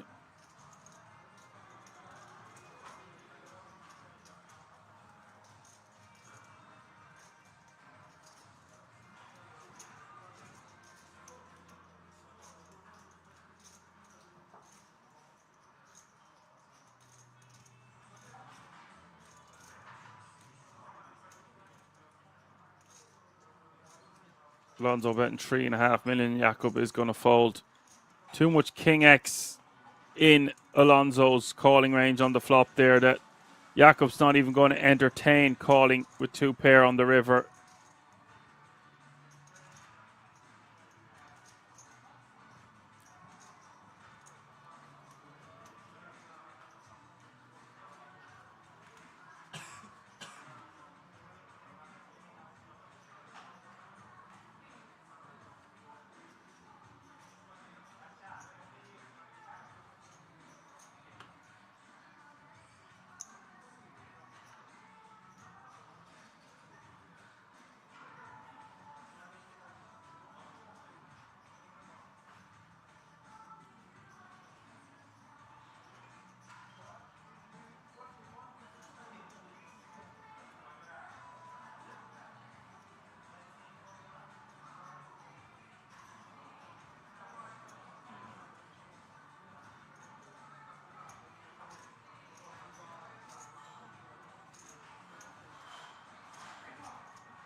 Jakob min raising with 10-7 of spades.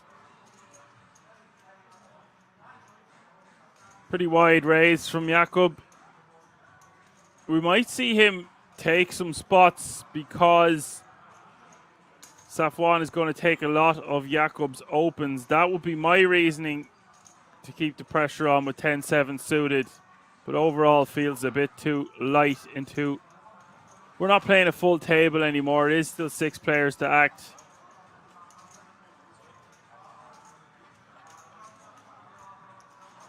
Enzo says he didn't watch the last showdown where the 8 bust. The 8 bust against Safwan Bahari's Kings.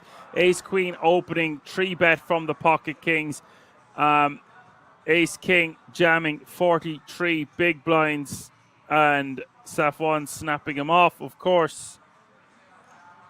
And we lost Artem Komarov from the Ukraine in 8th place.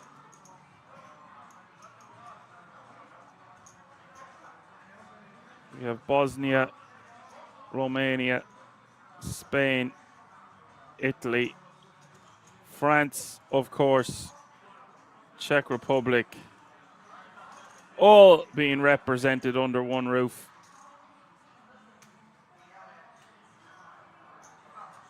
In this mammoth event. Safwan opening with King 6 of Hearts. Marco is just going to call in the hijack. Not sure if we want to just call with Ace King. Seems like we need to have some 3-bets, and Ace King falls nicely into that category, even if it is against the chip leader opening under the gun.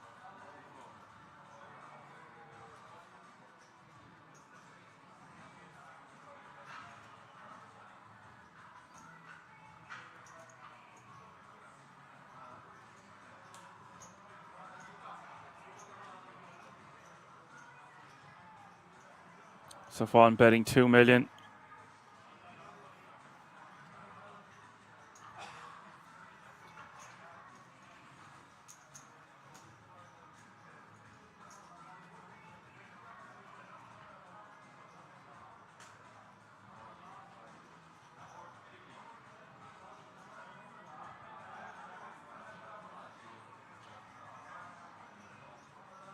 Line of diamonds rolling off.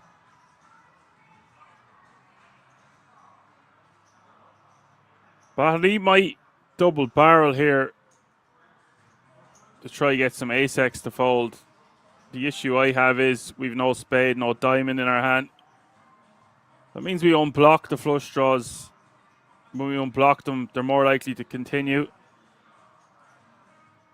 It's not going to stop them.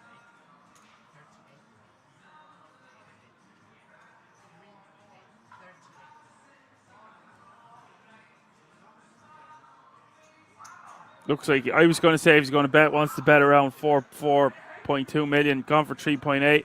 Didn't put out enough to bet 3.8 though.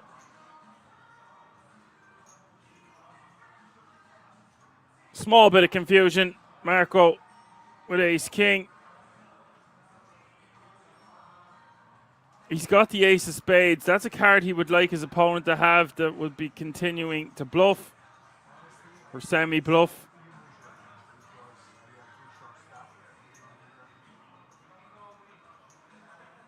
Marco kind of giving away his range there a little bit.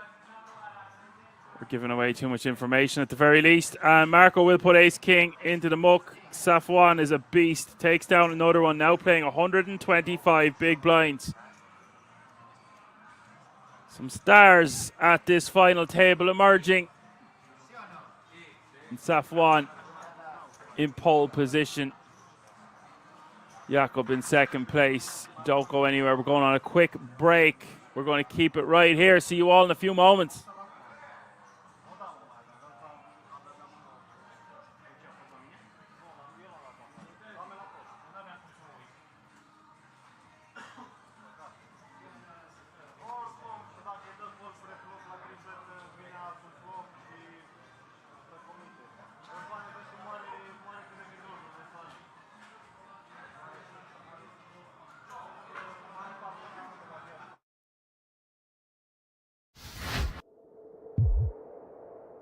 this, no? Oh, really? even Yeah. though there are those Yeah. lulls, I heard the something like this. authenticity I with don't know. which we're able to track the progress in a poker tournament and come to appreciate But yeah, it's appealing, obviously. how many people punch their ticket deep without ever having As picked much up I'm hands talking such with as other this, players, as much you pocket want to go kings, to WSOP huge, probably. big Right. coolers, and just fight and get gritty Yeah. and then create their own fate.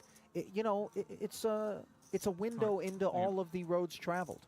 Yeah, that's very true, and I actually think this hand is going to take priority. But the quick thing I'll say is I think live poker has the edited streams to thank. We were protected for decades because people just thought the game was good hand versus good hand, Oh, right. you know, and patience was key. Well, to be fair, the game itself and the insights and the understandings, as we see Aishan just declining to get involved with Ace Jack You will there not go at all? versus I don't the know. Suda I Open. was thinking about That's a barrels very of interesting, action, and I don't want to, very so, disciplined I fold. will- Well, I don't know that When is we're going to be able to exercise that sort of discipline with Another Ace phone with Queen me. in the big if we're Like, it's also by started December. Leonis. Almost the same day. This is almost I tried always check, going to be a it's pure call impossible to versus play under the both gun. sides.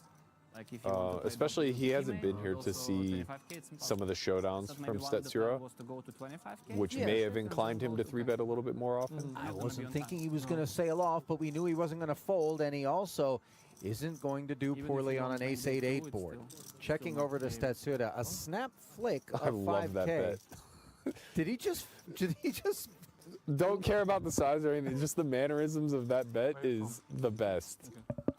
Friends, Gasper. Wait. must. But that's why I found the ace jack to be a bit of an interesting fold. Of course, under the gun versus under the gun 1, it's pretty standard laydown. But I'll try Sao Paulo as well. he had seen some of these showdowns, the ace 10, the 9-6. Okay. Perhaps you might want to consider Ah, getting in the mix there. There's Yeah. fair? this BSOP. BSOP, yeah.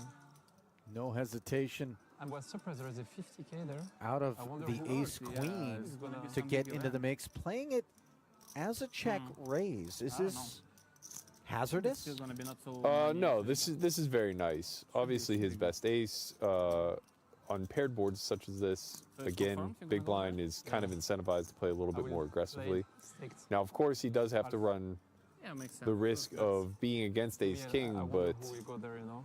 We'll that's see. just the nature of the game. You know, you're going to be up against that hand some of the time. Not an easy field. I hope they're not gonna call it. Probably it's gonna be a lot of Brazilian good racks. Or maybe all of them, which is not great.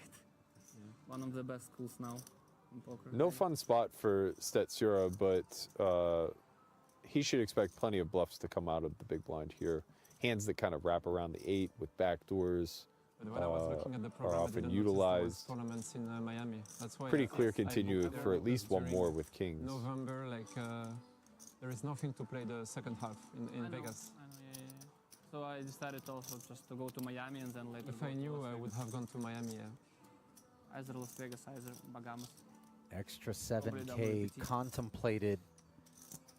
This board texture, you know, I mean, trip 8s and ace X, what we're deeply concerned about.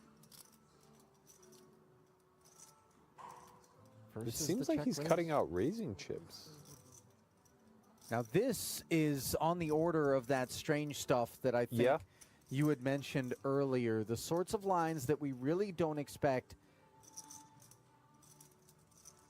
We might be a bit off the reservation here. I think, you know, he's basically saying I'm under the gun. I could have aces. How dare you? And by the way, you know, there's a lot of physical posturing going on here. Stetsura leaning back in his chair, staring down the opposition, Right. rocking back and forth a little bit. I don't have a baseline, don't want to make a meal of these things, but worthy of pointing them out because it's exactly what's being observed by Yeah. Vitulionis, with the late arrival here. He's not going to go anywhere. I think that's a pretty astute observation too, because I would say that Stetsura looked like he was between call and fold, and then found the click, and that's it's kind of a weird misalignment between body language and what actually took place. Well, it goes check, check rather quickly on the turn, and the second ace arrives on the river. All of a sudden, even though the action isn't on him, you see Stetsuda lean back forward, put his arms on the rail, and start playing with chips. Yeah, I'm wondering if he, in his mind, thinks that ace is a very good card for him. Well, we don't anticipate that an 8 would come out swinging on the river, right? Unlikely. If it does, it would be for this small size, though. So I do like the sizing choice here. 10 into 61.5. With ace queen, you're pretty unhappy with this. I'm not even going to speculate, and that's my specialty, by the way, on whatever that was. Look at this. Yeah, with ace queen, you're generally pretty unhappy with this river because you suspect now you're probably chopping a lot.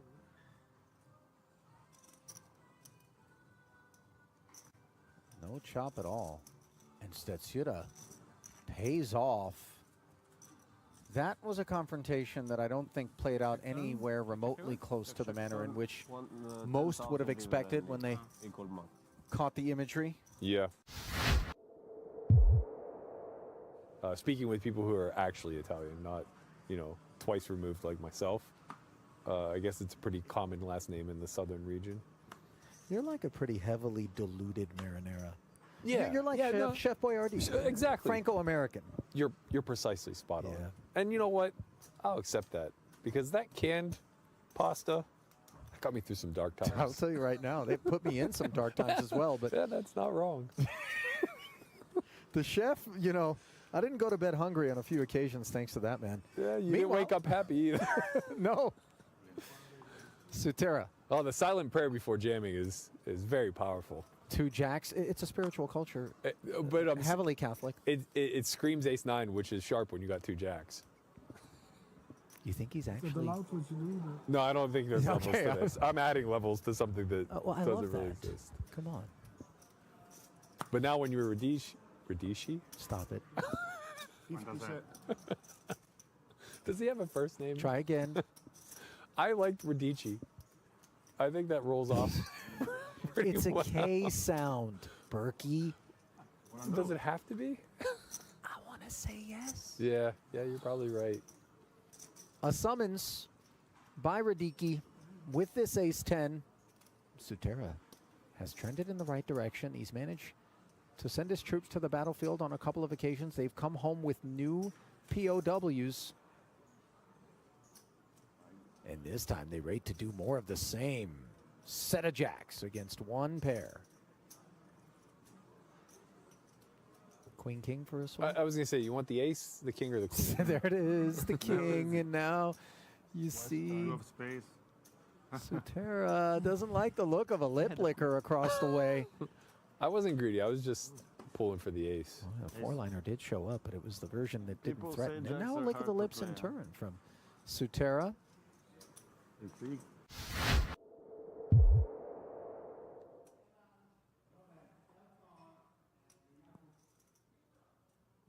Pocket queens, and you become so much more dangerous when you have high VPIP and real kit. Maybe not so much at this table, though, given, as we just discussed, the lack of anyone having presented themselves as being willing to ask questions of this high VPIPing Kamoshi. Again, though, just falls on distribution. Svetnov here has him covered. They're both incredibly deep at 100 big blinds each, give or take. Queen 9 of spades, often going to play just as a call. Here we're going to see a 3-bet jam, followed by what I assume will be a re-ISO from Kamosi.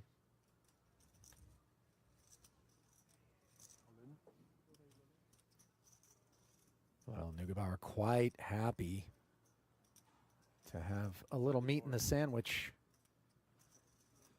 as he rips it in, and yet he's going to be involved in El Clasico. Can't imagine there's any world in which Kamoshi suddenly nukes queens. No, it's really just a question of call versus jam. He knows that he's almost never being trapped by the button, so it's a question of if he just continues through a call, can he ever induce he is just going to call. Of course, as we can see, Queen Nine of Spades is going to have no further interest. So they're on their backs now as we play an over 200K pot. Defending main event champ is behind, but just by 2% with 5 to come.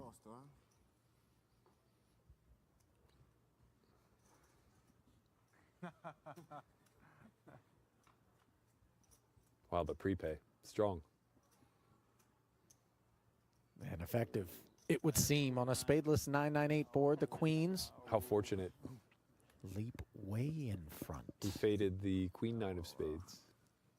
Almost a 3-1 favorite now, better than 4-1 after the turn presents the 4. So Neugebauer knows the bell tolls, needs to find an ace or a king to down the ladies, and instead it's an 8. And we will have ourselves a new champion this year in the main.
Alrighty, folks, welcome back after the break.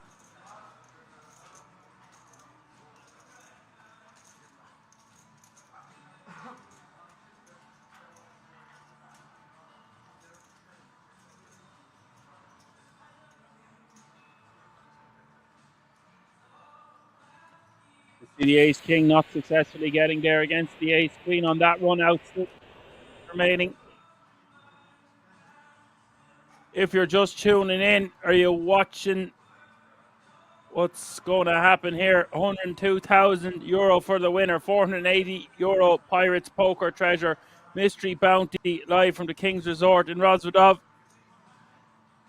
Aces for Fernando Alonso.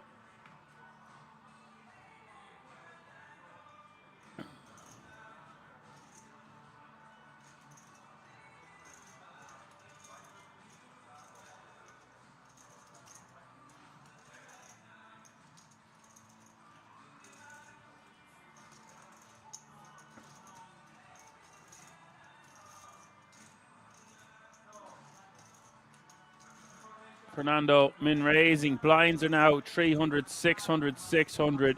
That's 300k small blind, 600k big blind with a 600k running big blind ante.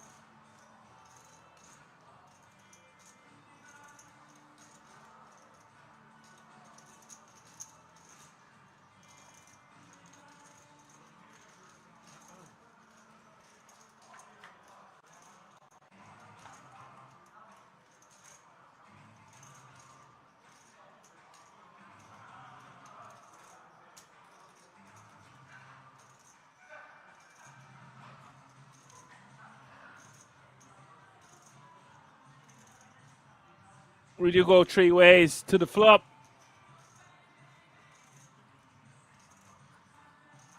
Ten nine deuce. Jakob with ace deuce of hearts. Safwan with pocket sixes.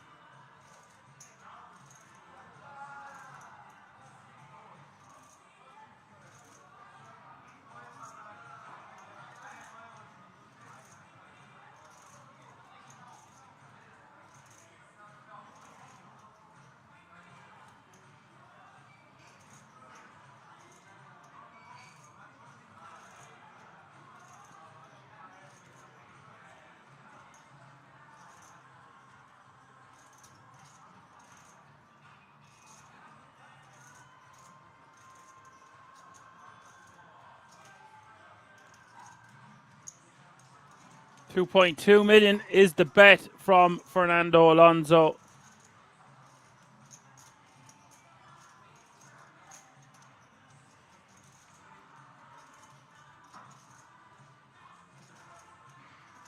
Jakob calling. Turn is the nine of spades. Turn goes check, check. River is the king of spades.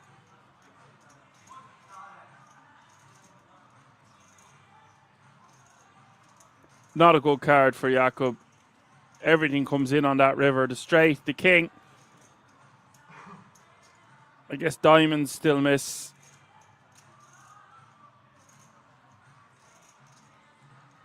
Whoa, Fernando just going to check the river.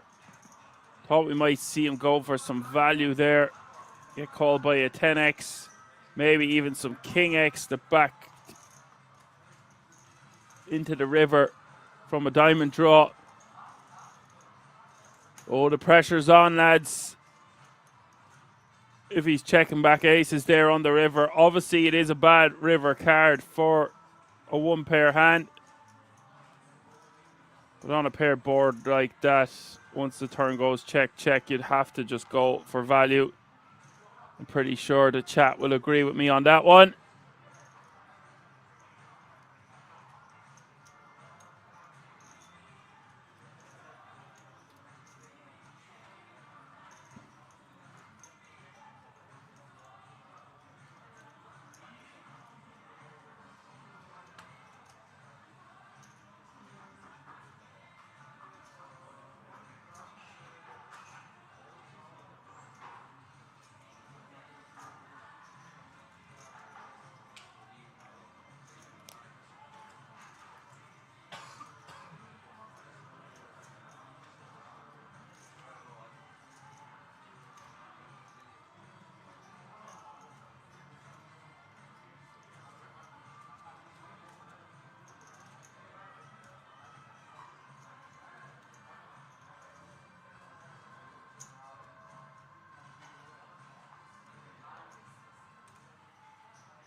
Safwan on the button, playing over 100 big blinds now.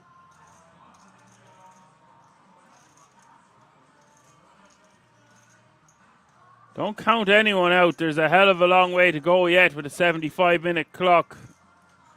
I'm nearly a 50 big blind average, but he would have to be my favorite to take down this title.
So far, I'm going to bet 700k here. Very small sizing on the 9-3 deuce. Doesn't need to go too big. Marco defending with the king-8 offsuit. Will just put his hand into the muck.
Mahariman raising Marco on the small blind 3, betting to 4.8 million with the 2 blackjack.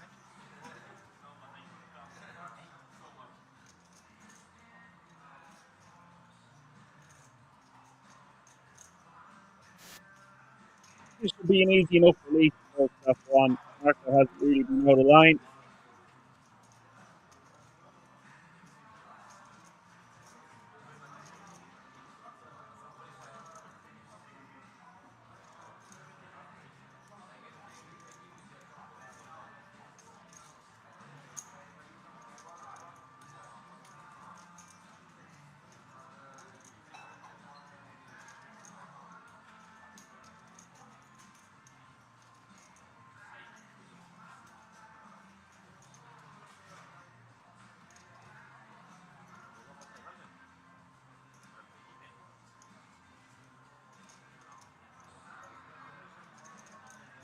Look how closely contended they are.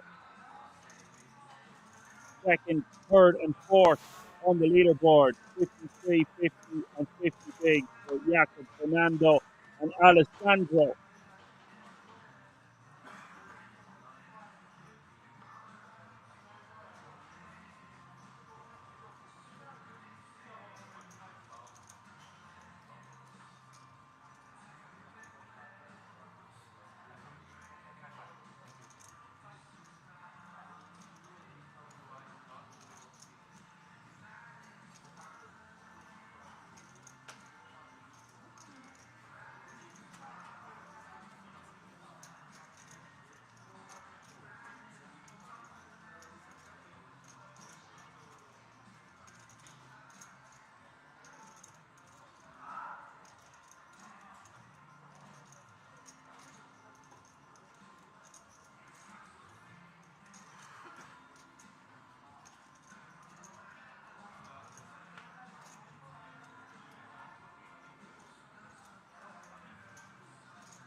We do see an all-in and a call. Small blind against the big blind. Standard stuff.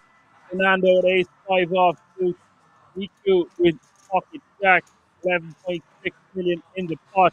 Golden opportunity for the jack to double up. 7-6-3. Now Fernando has a good shot straight draw. An ace or a 4. One is a 9 of hearts. In now with an 8. But it is a 10.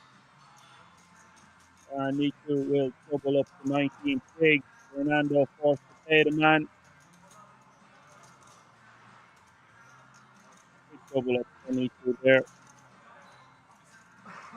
And tough trying to survive to the river. He does get across the line, now playing almost 20 big guns.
Perez Nitu says, what mean that plus 10 payout?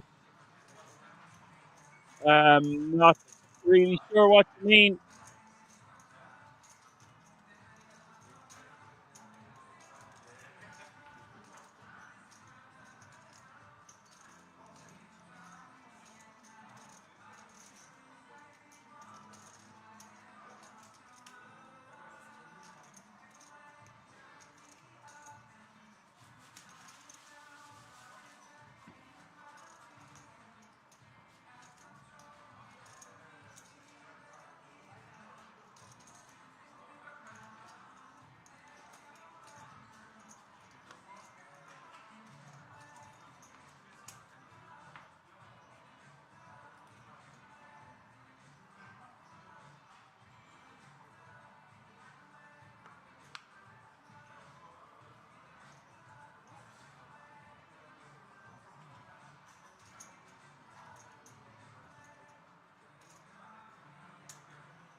Safwan Bahari with another monster. This time, Ace King suited from the big blind facing the hijack open. Fernando Alonso with Ace Jack off suit. Bahari does not need a hand as strong as Ace King to be applying the pressure here.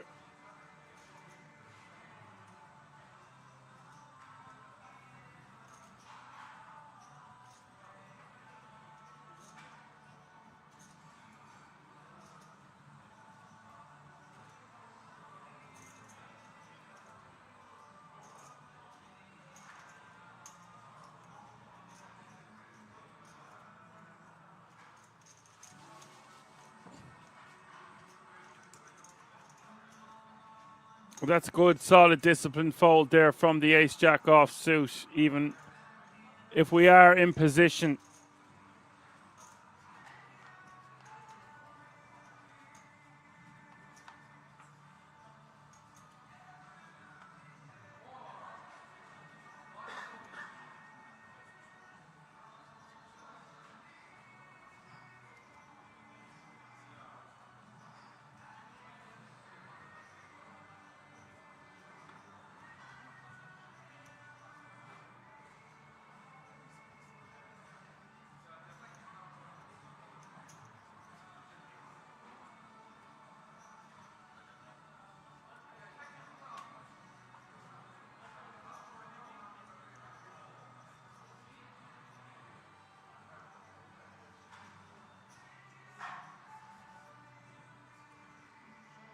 Niku Min raising in the hijack.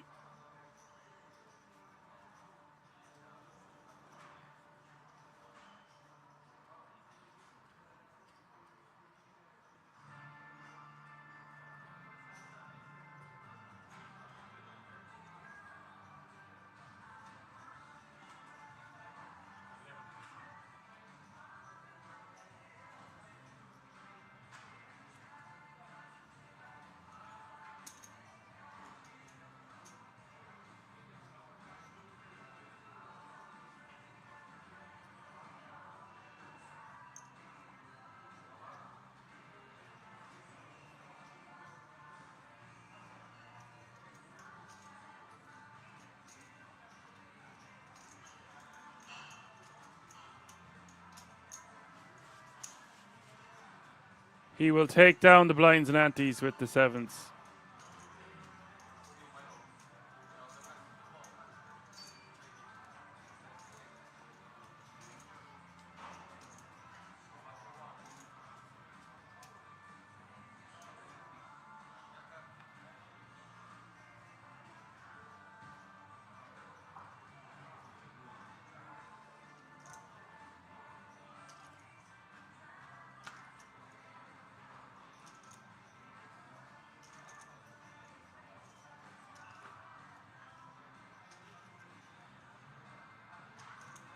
Alonso Min raising with kings from under the gun.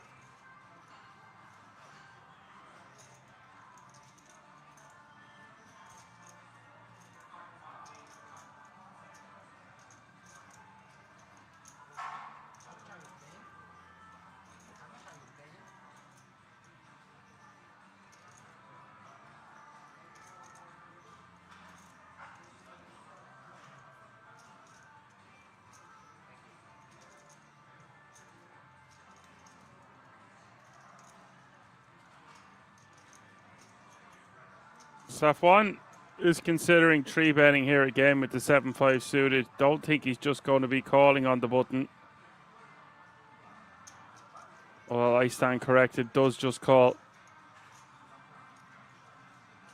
Want better blockers to be three betting in general from an undergun open here. So he is just going to call. He's got all the chips. It makes a lot more sense than three betting actually. I just thought we would see him three bet considering he has double the chips of Alonso. No harm to see a flop in position.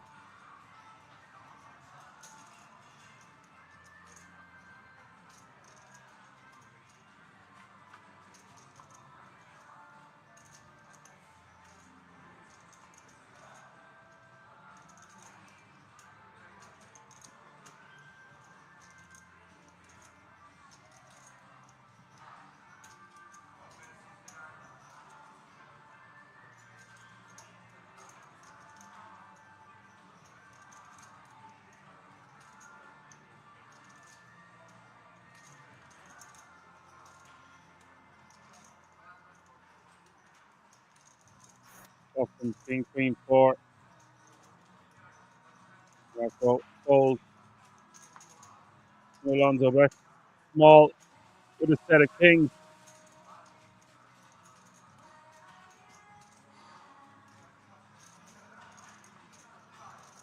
I think what it means with plus 10 besides the payouts is tournament tickets. To answer your question.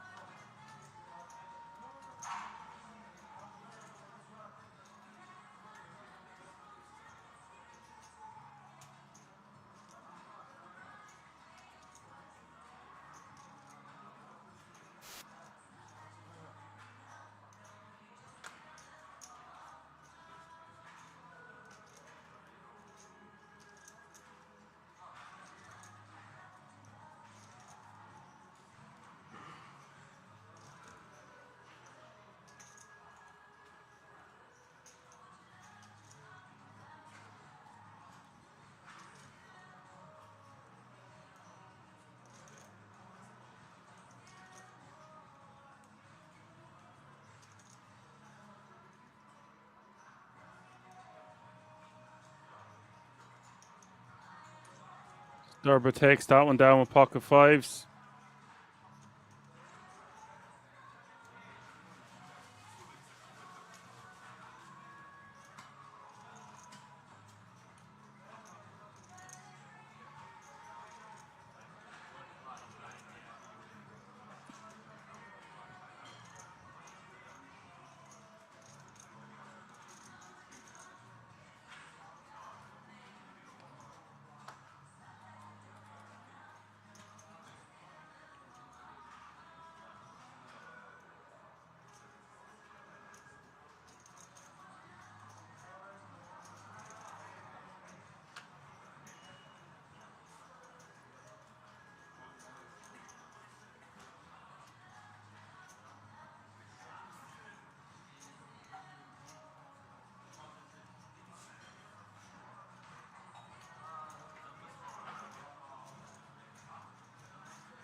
Safwan min raises with the 10s.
Ace King taking that one down with a 3-bet from the King Queen offsuit open.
Angelo ripping 15 bigs here from the button with King Jack offsuit.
The 4 is not going to cut the mustard to call an all in for 15 bigs. As Apocalypse has made his return, saying just been swapping really old family picks with a long lost cousin. Nice one, man. Nice to have you back. We missed you. Arr.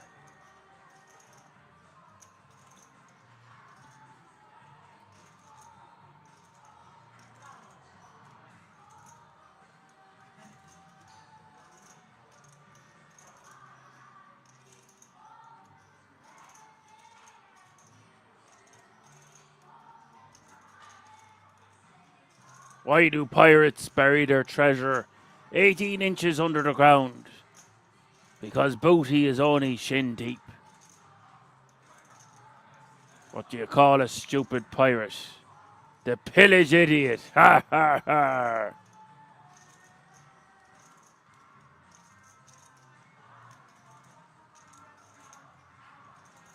Blind v blind, Safwan with 7-6 of spades has a good shot straight draw on the 9-5 deuce.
F1 taking down the last pot. Min raise is on the button.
Opening from the hijack here with ace-4 of diamonds. Bahari. Free betting to 3.3 million.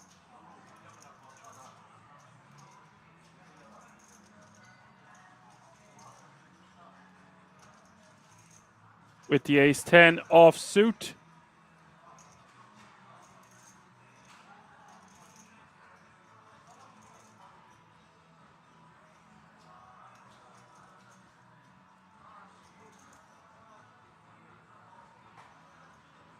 Now, looks like Sturba is going to continue using those yellow chips.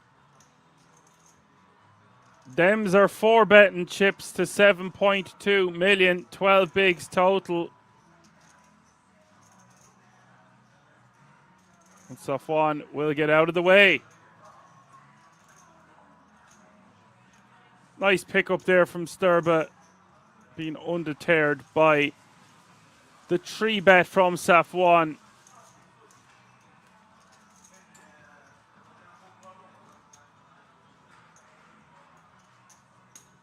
Very good, very nice.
F1 getting right back to it in the hijack. Fernando going to call from the small. Prices in. Niku in the big blind. Three-way action to the flop. 4.2 million in the pot. Flop is 8-7-6. This smacks the big blind perceived defending range more so than the opening range from the hijack. However, Safwan will have hands that contain an 8, a 6, and a 7 when he is this deep.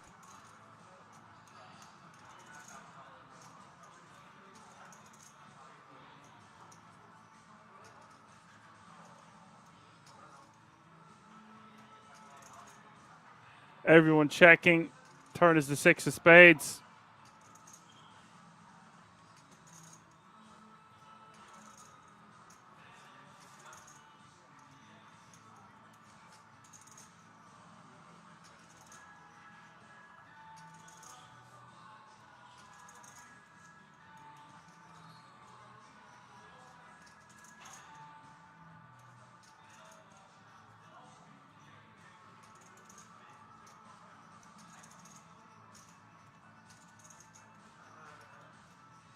I might go for a bet here on the turn if I'm Niku to get some better ace-x to fold.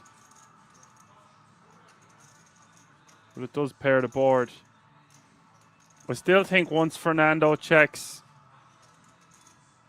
that's our time to try make a stab at this pot. Now the river comes the 10 of diamonds.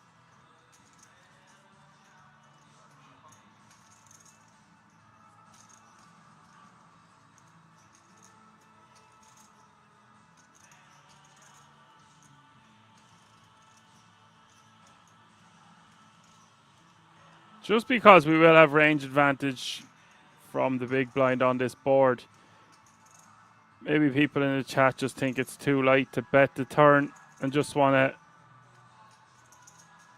give this one up.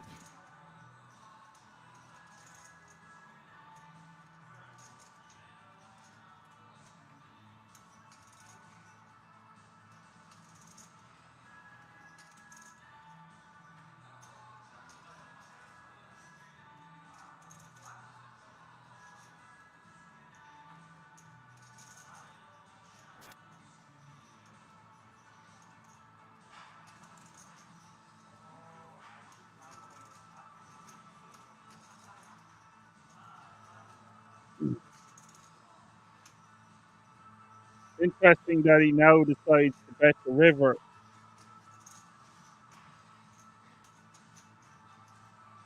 He'll have more 9x, I guess, in his range. Also, he'll find a way to take this one down.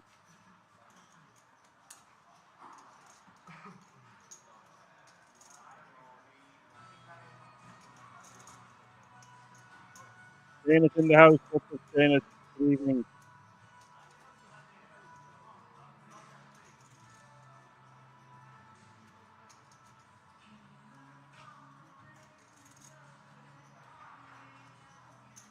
For fun with third of all the chips in play. No real shorty. Angelo with 17 is the shortest stack.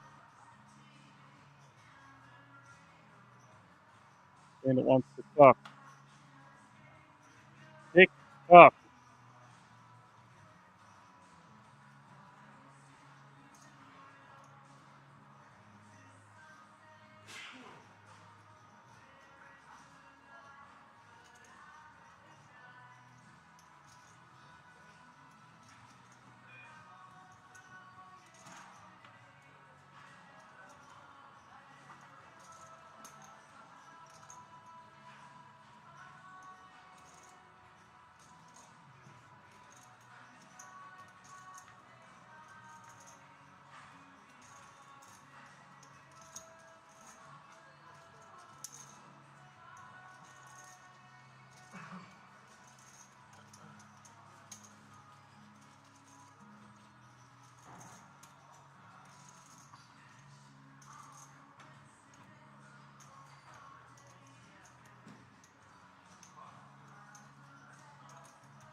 Angelo Di Marco's just going to rip 15 bigs on the button here with ace-4 off suit. Jakob Sturba in the small blind with ace-8 suited.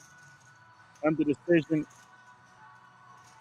will be beating Angelo's range with ICM.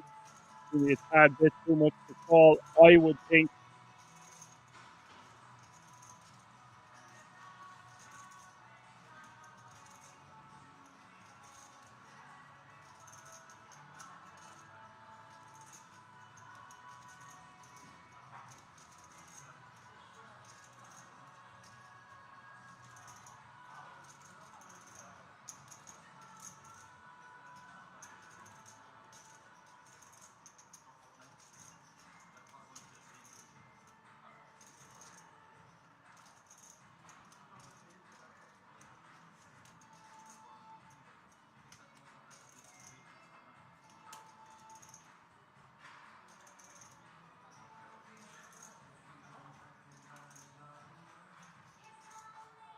Tough decision here for Jakob when he's playing 60 bigs. It's a quarter of his stack.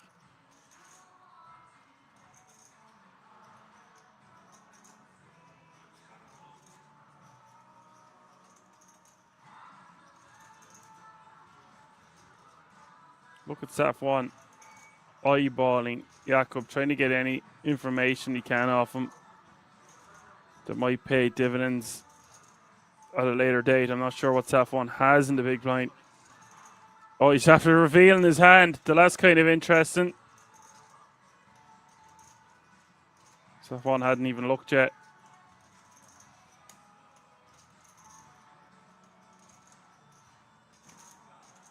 Angelo will show the ace and obviously won't show the other one. What's the bottom of your calling range there? If you're Sturba, let me know in the chat.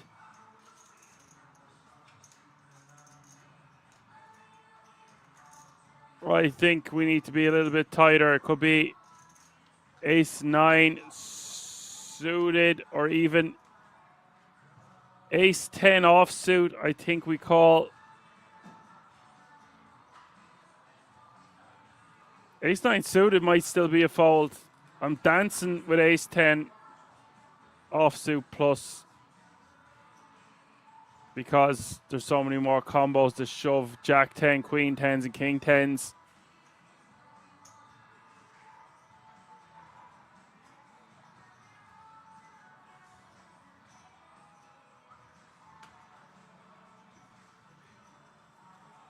Maybe we could shove something like 9-10 suited, although that might be a bit too loose.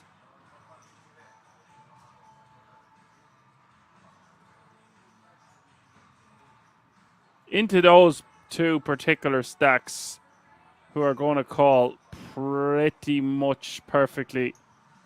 I don't like the word perfect, but they will know their range is inside out and back to front, and they have a lot of chips. We have to be. It's better for us to make a bad fold than a loose jam.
TZT says Alonso didn't sleep well, I can see.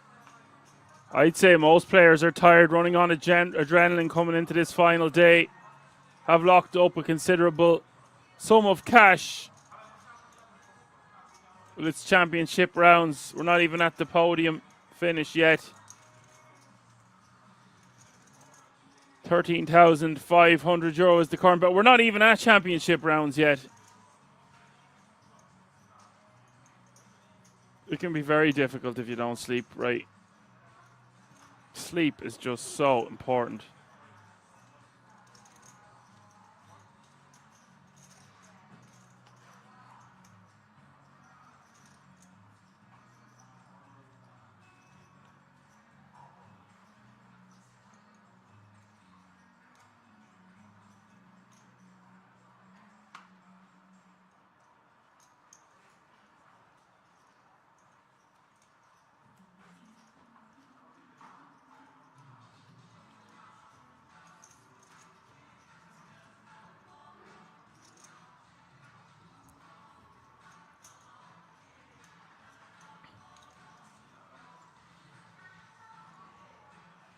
I'd be lying if I said I'd been sleeping well the last few nights.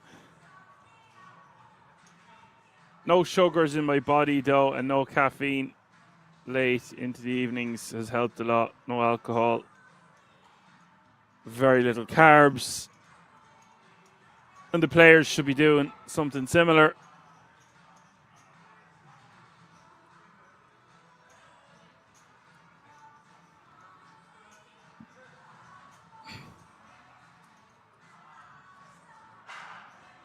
Marco going to min race. Just had liver and onions for dinner actually, and mushrooms. About as healthy as I could get. Tiny little dollop of mashed potato on the side, and had steak and eggs earlier. So plenty of protein.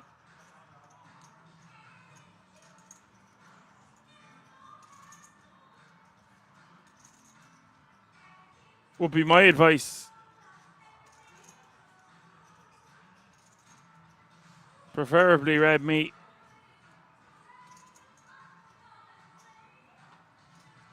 But hey, whatever helps you sleep at night.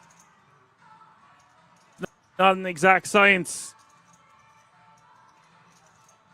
If I was Alonso right now, I'd probably have a Red Bull in both hands and hope for the best.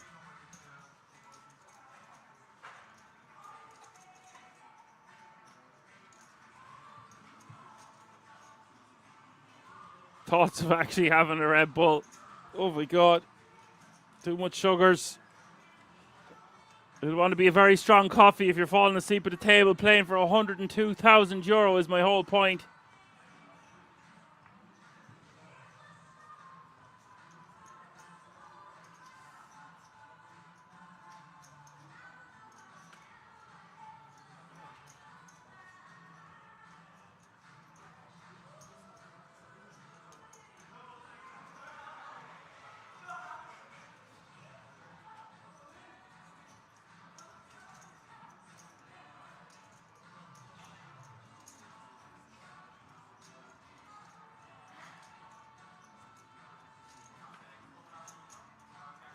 That's the other side of it as well. Apocalypse says hard to sleep well when you know you could win 100 grand the next day.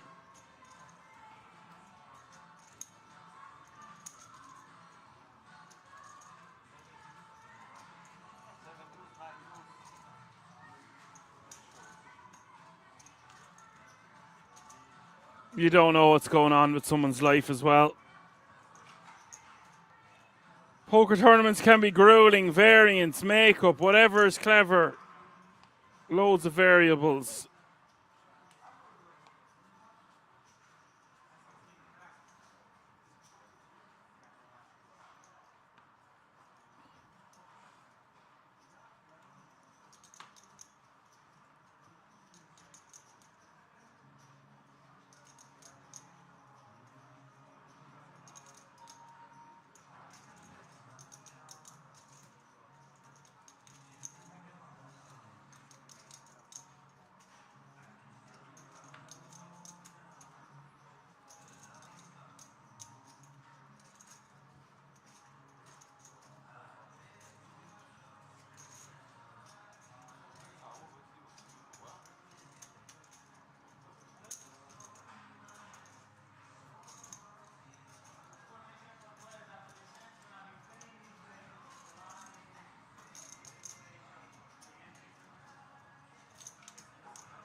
Angelo taking that one down and will show yet another ace. Great show, buddy.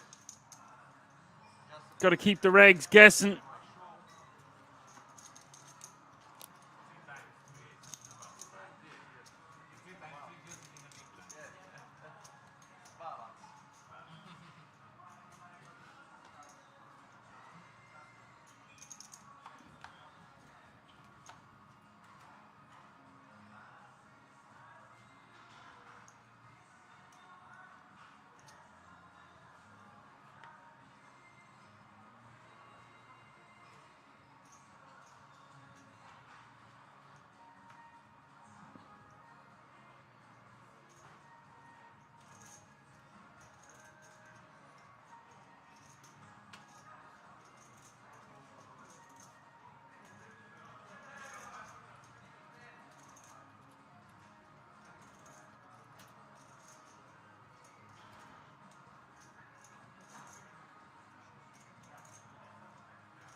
Marco should be just rejamming this one with the ace queen. Doesn't want to be inducing against the chip leader.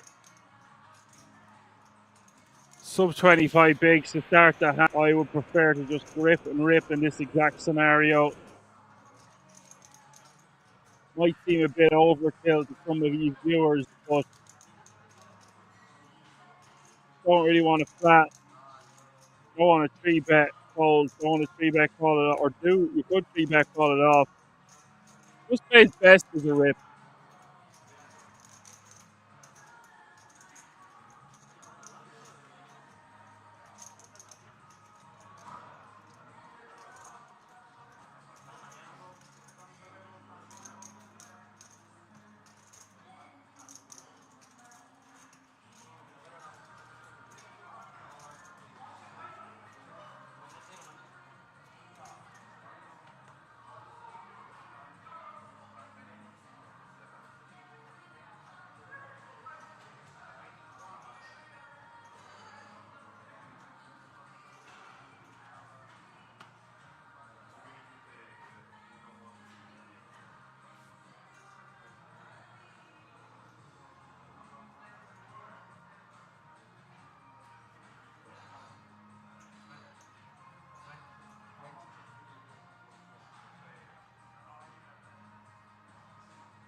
Queens under the gun.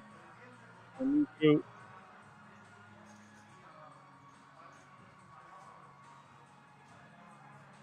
9 plus that 1. Want to call. Just call.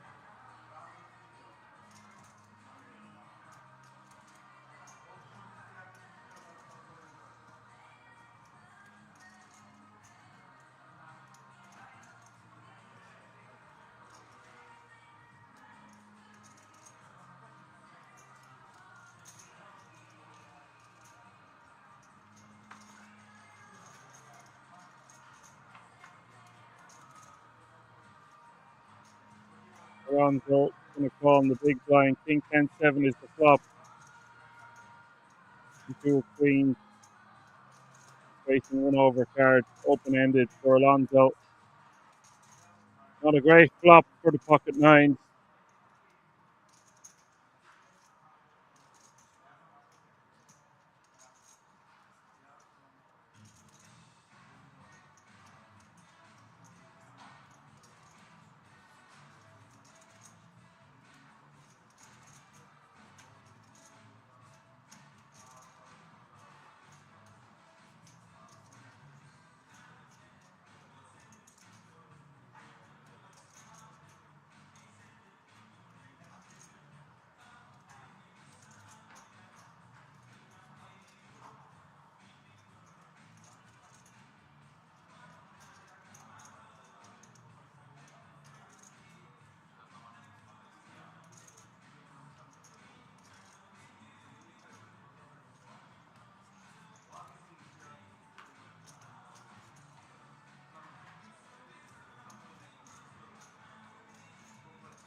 So Fernando bricks out with 6.7 million in this pot. Does he try to get a bluff through? I think he has to reach for something. Wants to bet somewhere around 2.8 million plus a 2.5.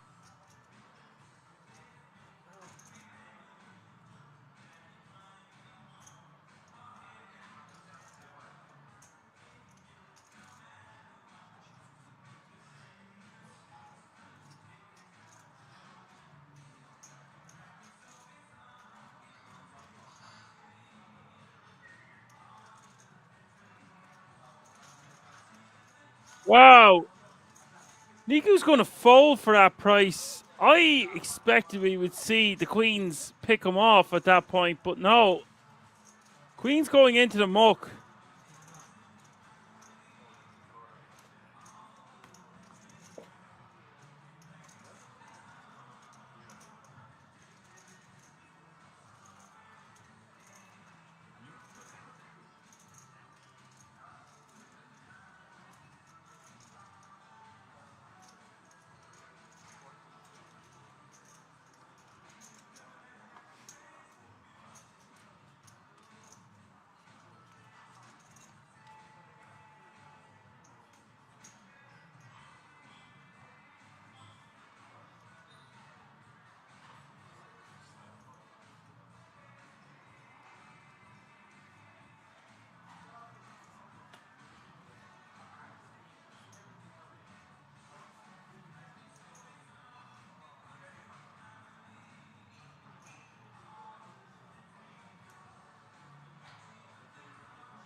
A 3-bet coming in from Alessandro with a hijack of King Jack off 2.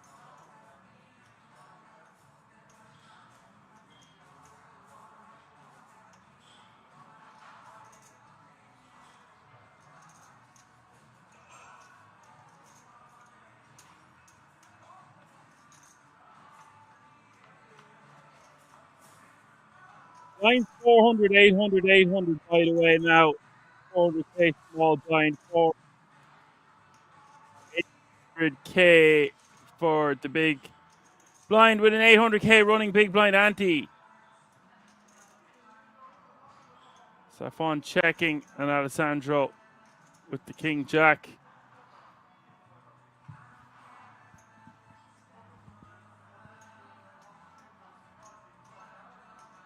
$11 million in this pot, by the way.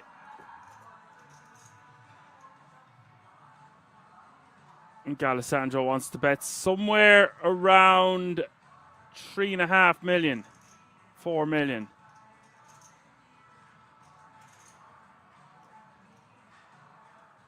Goes for a bet of 4 million. And 9's not great here, especially with the 9 of spades. We block some draws we would want our opponent to have, and that's why I think Safon will put his pocket 9s into the muck.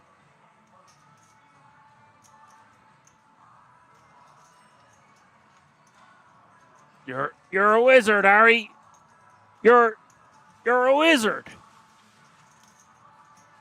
Pockets reckons he's traced his family back so far that I'm actually on your family tree. Wow.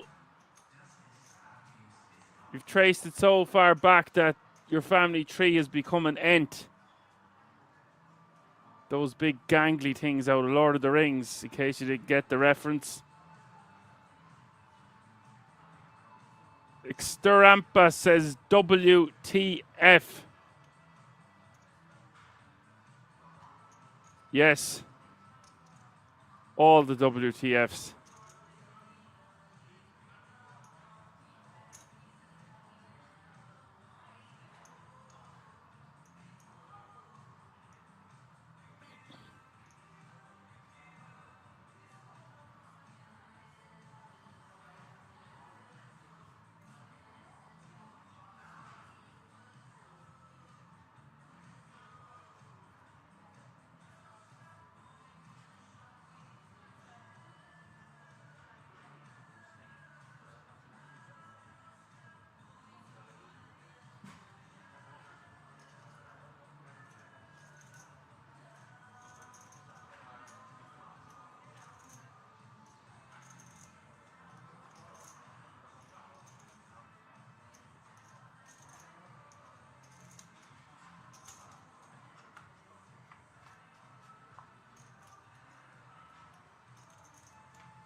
$1.6 million is the bet here from Alessandro with the nut flush draw. Pretty good flop for him on the King 10 Deuce 2 club flop.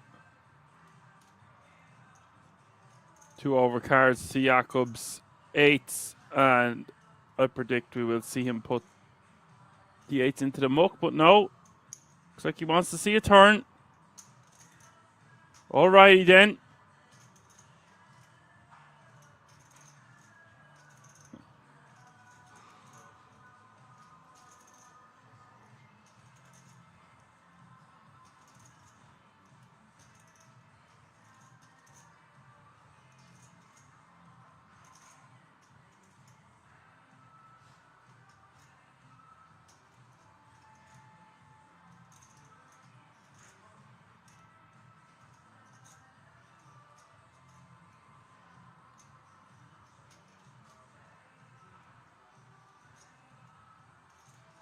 Well, Alessandro is going to bet on the turn. Wants to make it a chunky sizing of somewhere around 4.5 to 5 mil. Goes for 4.4.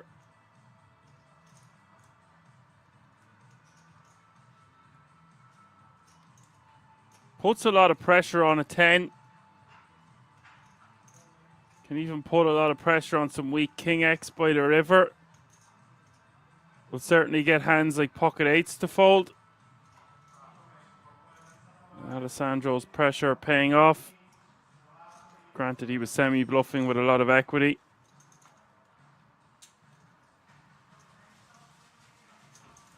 You will see players just check the turn there to try realize their equity on the river. But it's not as simple as that. We don't hit our hand. It's hard to tell a story on the river where we can just bet on the turn.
Angelo shoving and showing an ace for the third time.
Jakob mixing things up with an unconventional limp on the button with King 5 suited. We haven't seen much of this.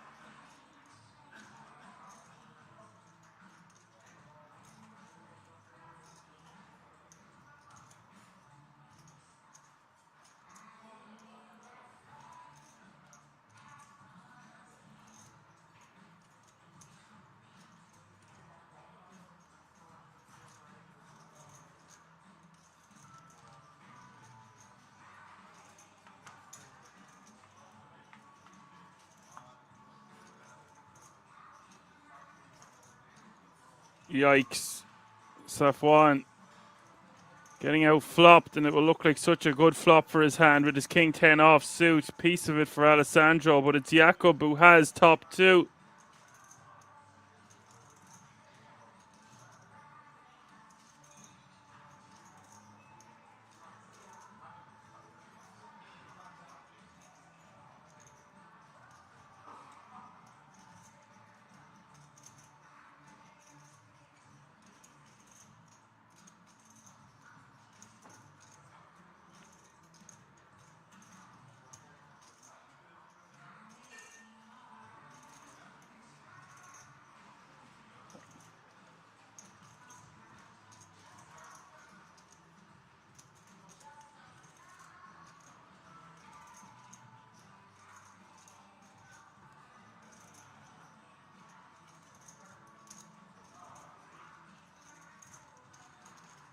So we see a bet of 1.2 million. Call from Bahari and a call from Alessandro. Turn is the 4 diamonds.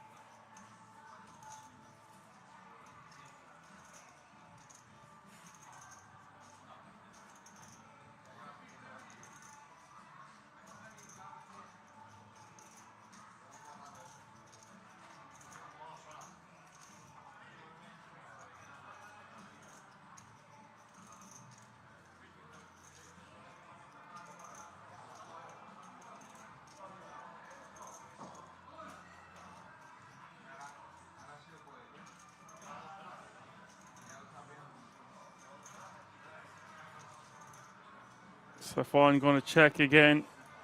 Alessandro checking, and now looks very safe for Jakob to bet. And I would be going on the chunkier side of things with my 2 pair. Somewhere around 4.2 million sounds good to me.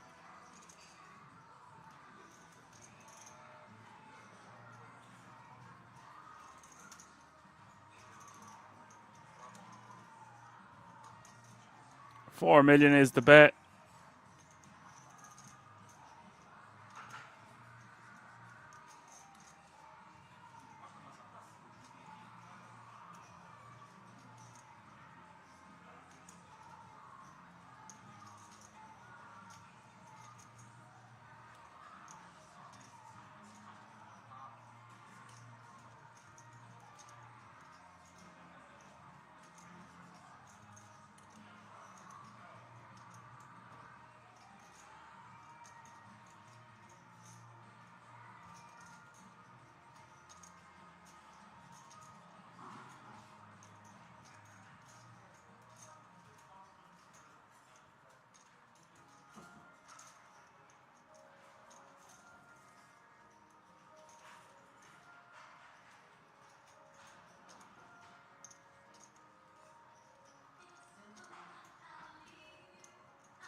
Safwan going to be too high up in his range to fold and never going to be raising. So the only other decision or option is to call. Does call, gets the bad news. And that is a decent pot for Jakob there.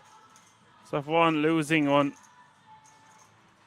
You can see there's 14.8 million in that pot. So Safwan losing the guts of 10 bigs.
Riku raised 1.6 with the king queen offsuit.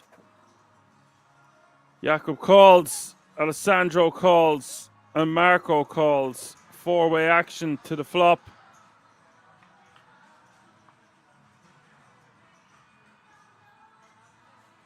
That flop is Jack 8-7. Great flop here for Jakob. Flopping the straight.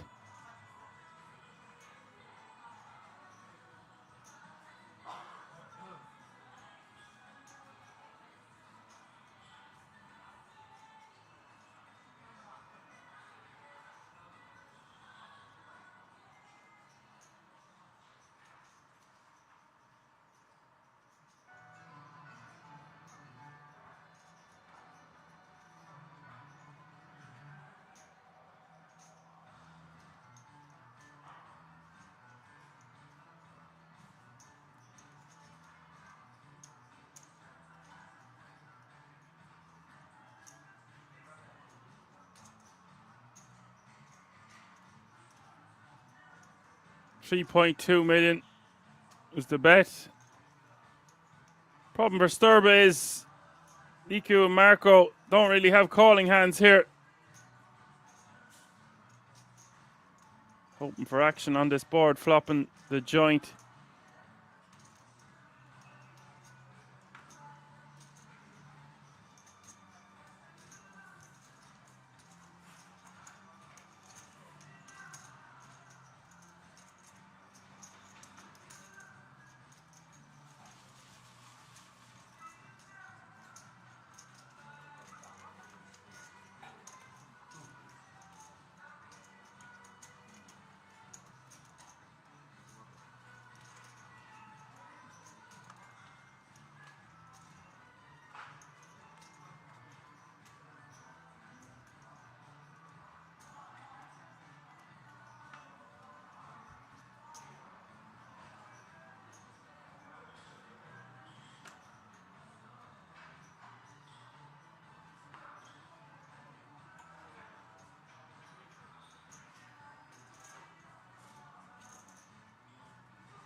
Jay Wasello says good evening after bringing home his bridge trophy from last night.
You're just in time, Johan. You haven't missed too much of this stunning final table we have for the viewers. Safwan Bahari still your chip leader, but Sturba seems to be winning pot after pot and has rebounded nicely. How late did they finish the stream last night? Somewhere in the region of about 3:30. Maybe it was a little bit earlier than that. It was about 4 a.m. at Kings, maybe 4:20.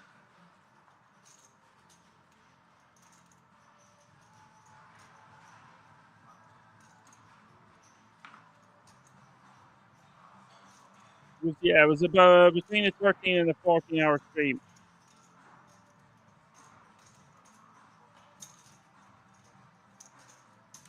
Those yellow chips are in play, by the way, are 1 million a pop. I've already mentioned that, but I'll mention it again since David Fellow is exclamation chip in to the chat.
Parker says it's going to be a long final table if no one wants to finish 7th. Nobody wants to finish 7th.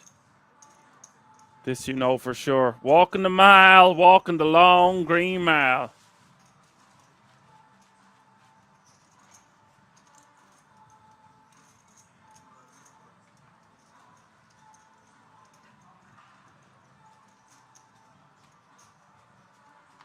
Current payout is €13,500. £4,000 difference between 7th and 6th.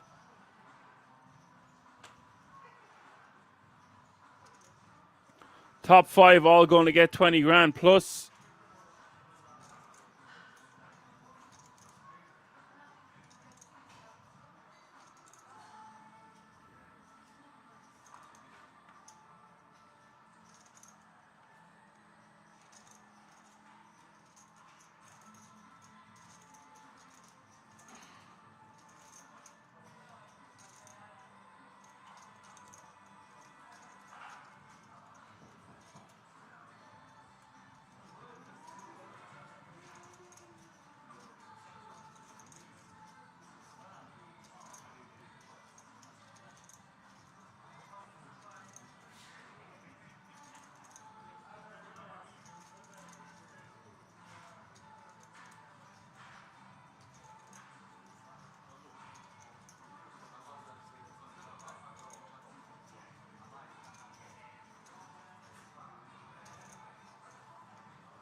Jakob trying to see it flop for cheap with his Jack 10 off suit. Safwan raises to 3.2 million. Jakob might fold hands like Jack 7, Jack 8 off suit, Jack 6 off suit for sure. Jack 10 getting into the territory that he wants to see a flop, even if he is out of position. Does call. Flop is 8-6-4.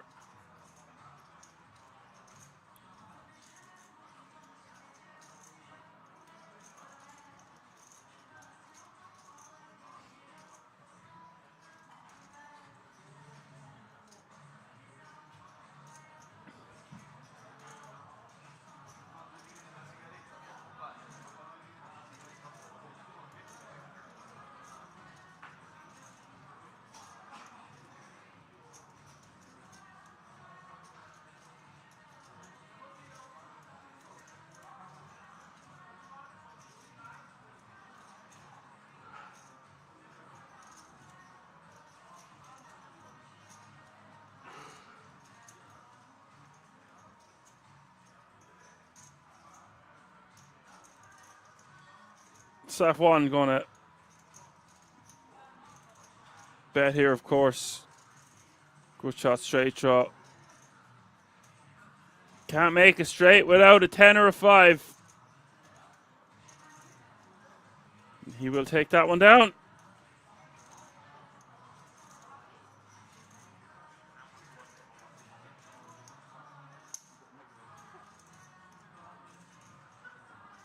Three stacks under 20 bigs now. Fernando then with 28 bigs. Alessandro with 38. Jakob Sturber with 56. And Safwan 70 big blinds. Still very much your chip leader. That's how they're looking with 7 remaining. If you're just tuning in, you're watching the Pirates Poker Treasure Mystery Bounty main event final table. Arr. Live from the King's Resort in Rosvedov on this Tuesday evening now. A bonus day of coverage for you fine folks out there. Yes, they played to a winner today, Razzie. As Faint B says, Safwan is really aggro. Yeah, there's a lot to be learned from watching Safwan's game.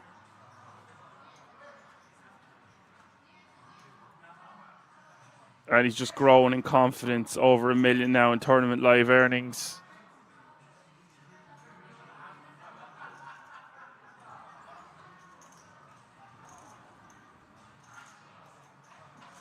He is a friend of Dorian Melhair's indeed, and Riyad Farad and Clement Cure and whoever else is in that crew. The French Mafia.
Sturberman raising into hijack with King 4 spades and Safwan. Pocket nines will call.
So if one's going to raise here,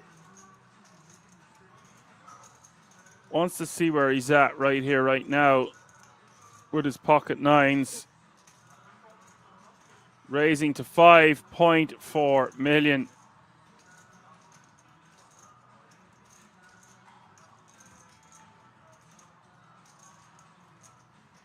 Sturba just can't really continue. Has to let his hand go. Another one taken down for Safwan.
And Niku is just going to shove with his pocket sevens over Alessandro with the ace-6 off suit.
Safwan and Alessandro with the same hand here under the gun, +1 against the hijack.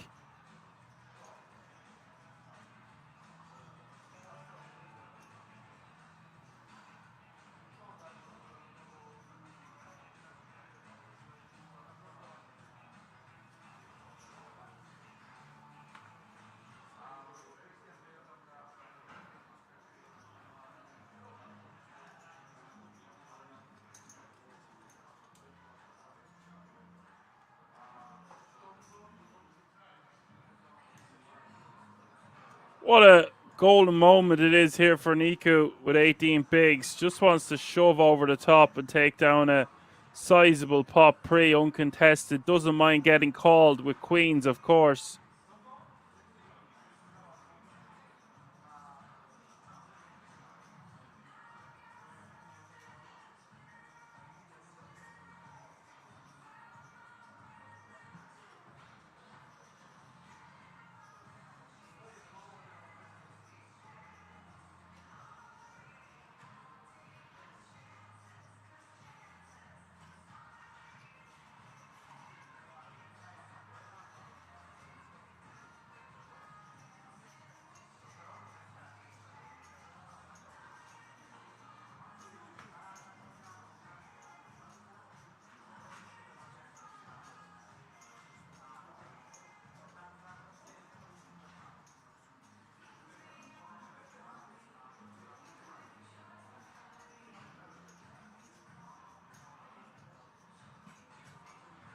I just don't think he has many 3-bet folds off this stack depth from the small blind. That's why he pretty much just has to shove all the time. Especially when we haven't established any 3-bet folding range off this stack depth, and he has been playing pretty honestly so far, you would say. Apocalypse reckons it won't be finished until tomorrow. Maybe tomorrow I'll earn my freedom the hard way.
Bet a 1.2 million and a call on the 10, 8, deuce 6.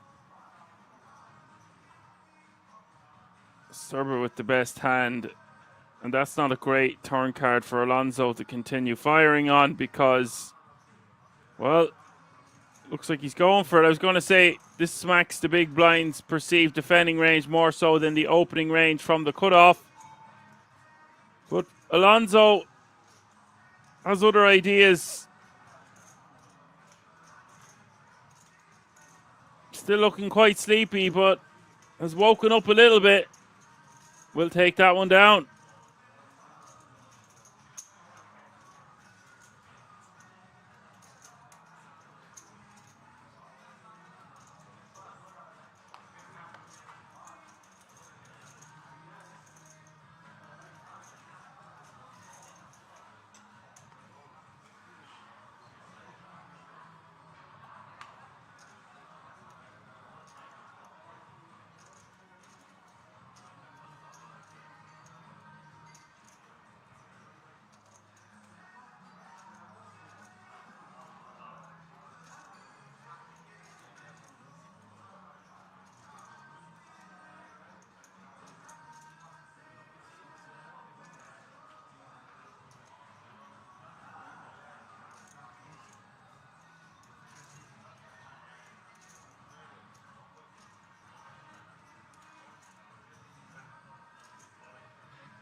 Ace King taking that one down.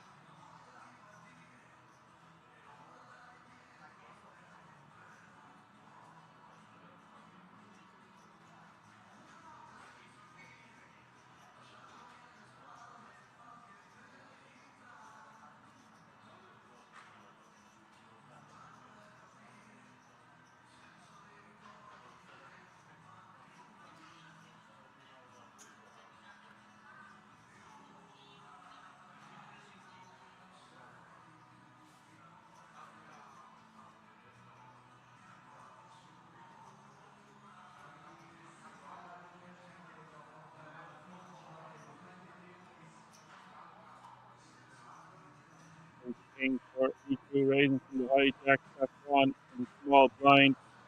We made off two, we'll let it go.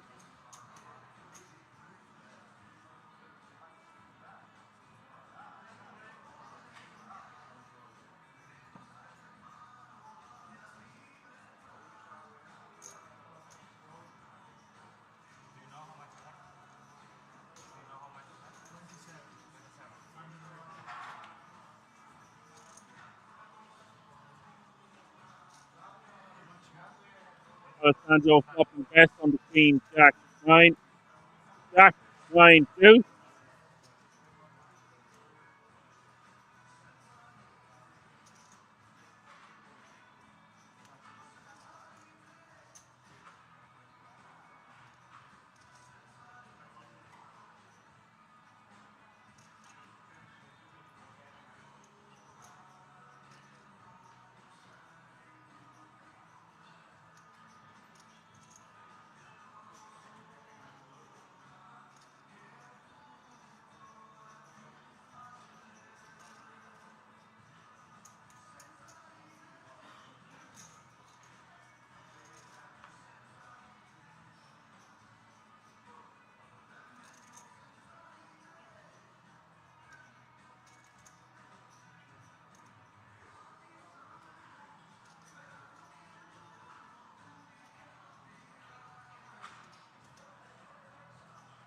Alessandro calling the small bet from EQ. EQ. Looks like he wants to be checking this one on the turn.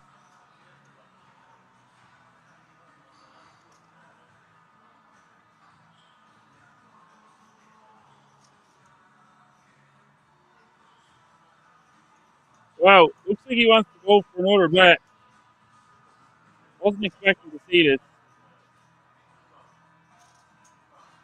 Alessandro will have all the jack X in his game, have all the 9X, and have some flush draws, now have some straight draws. We're going for a second barrel.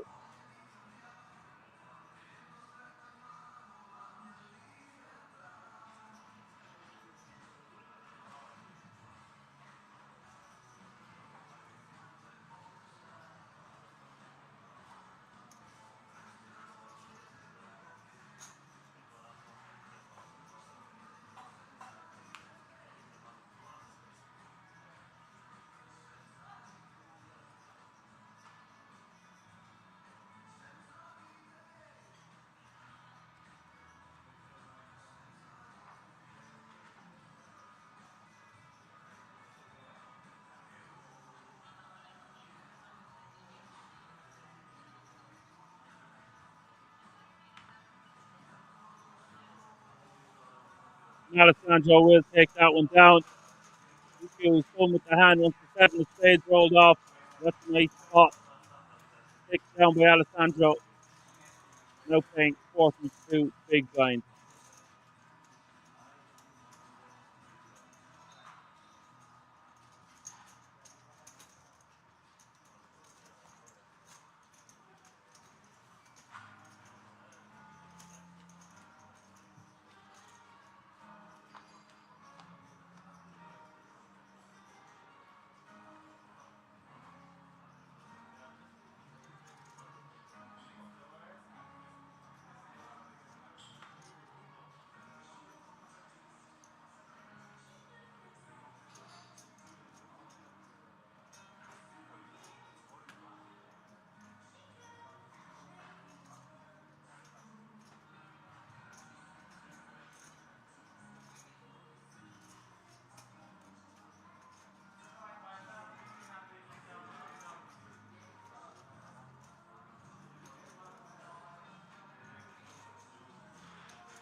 What do you call a pirate who steals from the rich and gives to the poor? Robin Hood.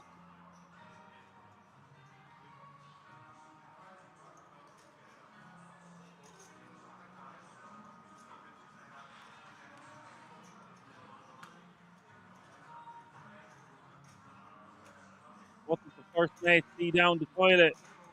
The captain's dog. Arr.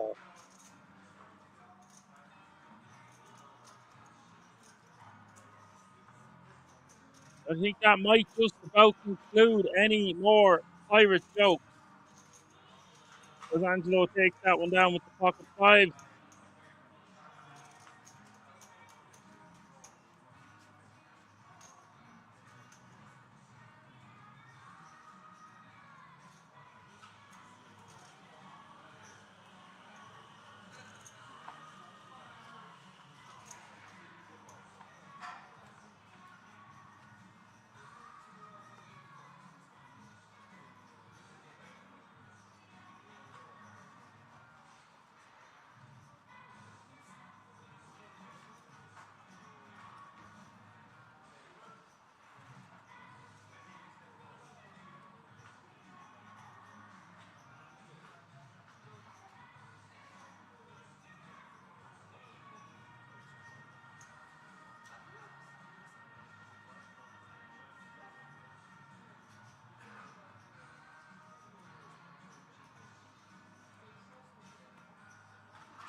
Alessandro Min raising it to cut off a clean five of clubs.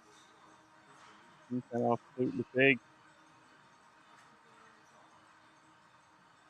Just wants to call here.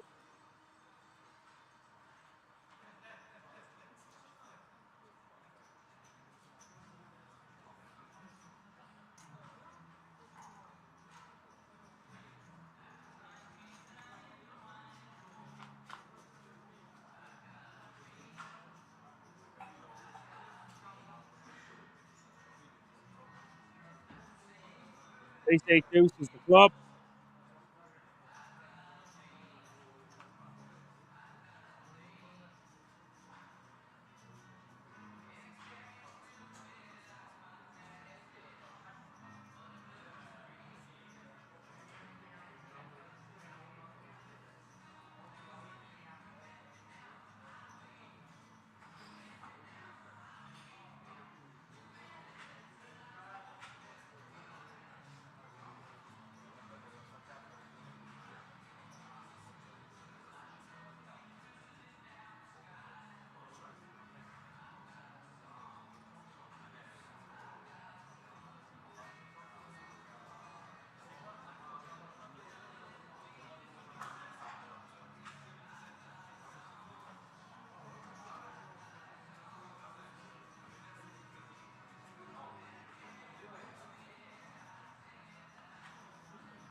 Alessandro betting 1.6 mil on the turn here.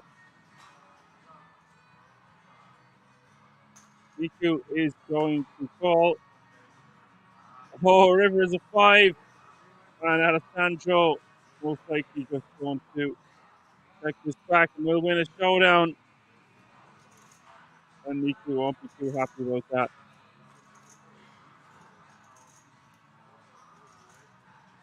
You got a feel for this guy. A lot of things not going his way. He's still in contention with 15 bigs remaining.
Angelo ripping 14 bigs with 8-7 suited in the small blind.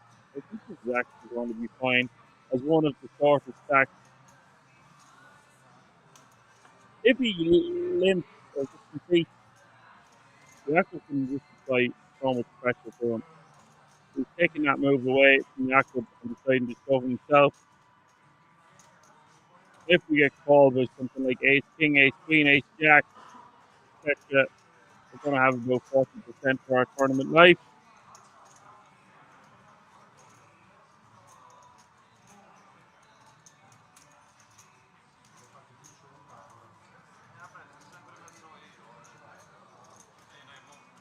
That's how they're looking. 3 stacks under 20 bigs.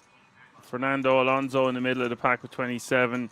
Jakob Sturva with 45, just 2 bigs behind Alessandro, who's overtook him now. Second place on the leaderboard, Safwan out in front. 33% of all the chips in play once more, playing 78 big blinds.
Sturba picking up a lot of equity here on the turn.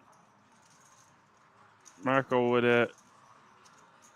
don't want to say loose defend, but maybe a bit too loose against the chip, one of the chip leaders or top 3.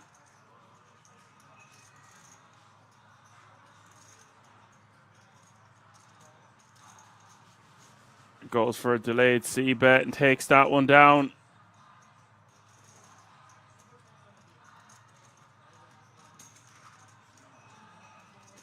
And I don't really understand why he checked the flop that time. There's no real reason to do it. Doesn't want to get check jammed off his equity or something, but didn't expect to see a check on that flop.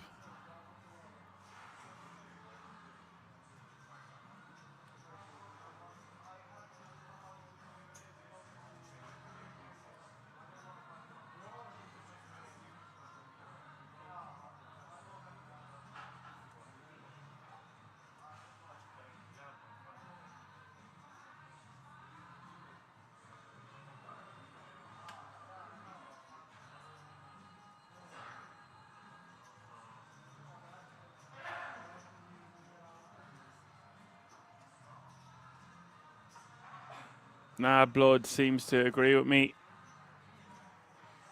Obviously, when we're deeper, you could check the flop, but just 10 bigs. That might actually be counterintuitive, what I'm trying to say, but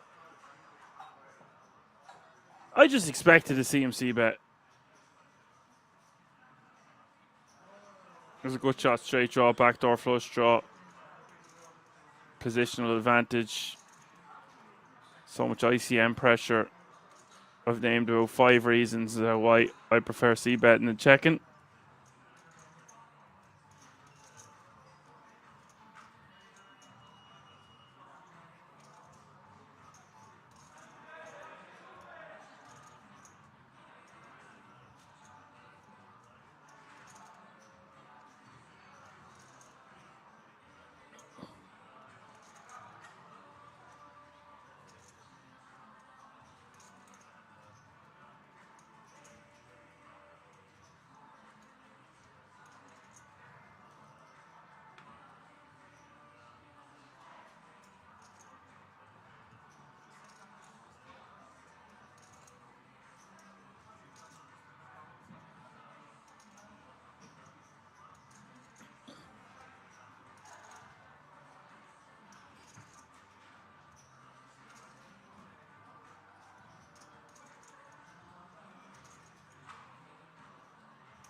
Three bet from Jakub here. Niku is like, how? Am I in another spot where I have to fold a hand?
Angelo shoves all in for 18 bigs, no messing around. Almost says that one is the GOAT. I agree. It's one of.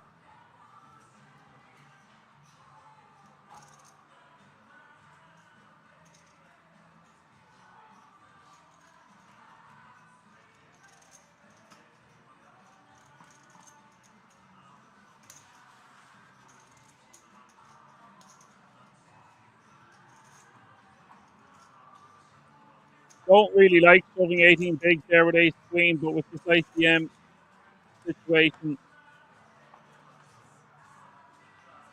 the pieces of race holding with 12 big blind seems odd. I think we can do that with combos like king queen left spot when we're getting 3-bet.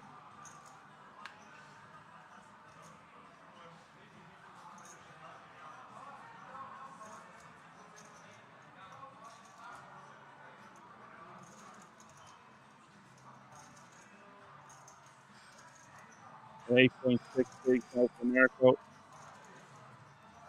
And the cutoff king 7 suited.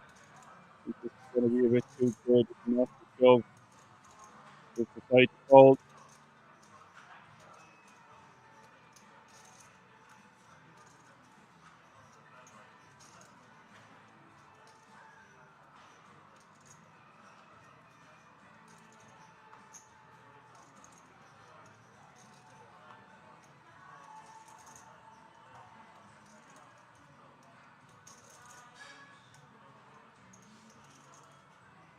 And Angelo tries to rejam.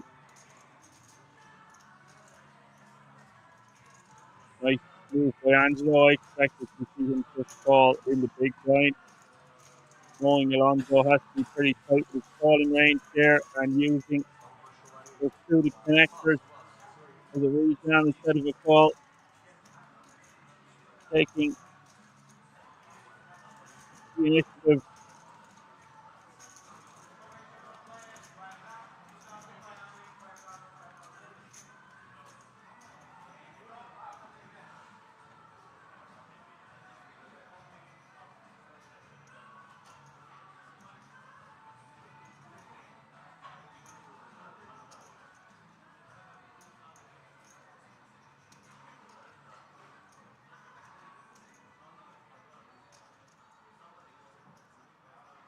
Jerry tells us there's a 30-minute break incoming. Yeah.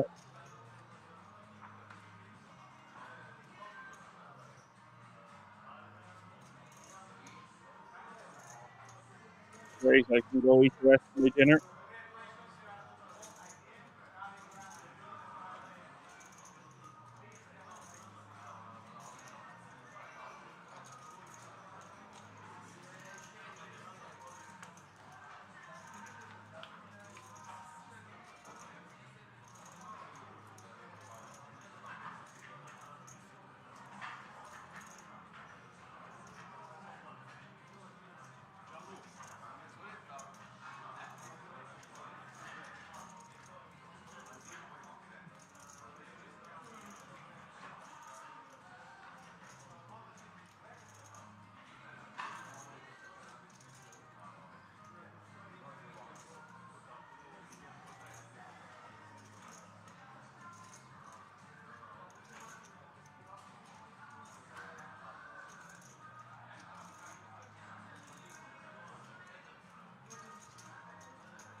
Alonso folds and Alessandro taking that one down with the ace queen off suit on the 9-5-3 2 club flop.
And this will be the last hand before the break.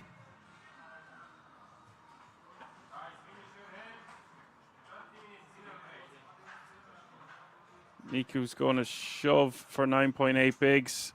Maybe a couple of shallow stacks when we get back. Shallow Hal.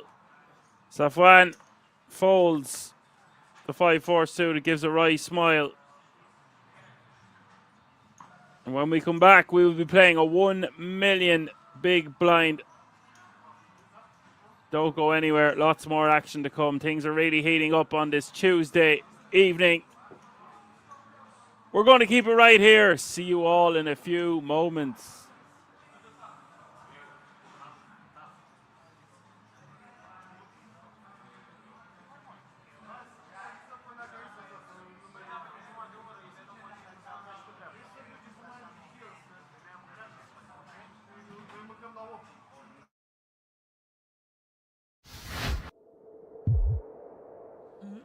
Yeah, well, it's warfare out there, tightest Ali, hole for and the- Yes. those chips are just bullets.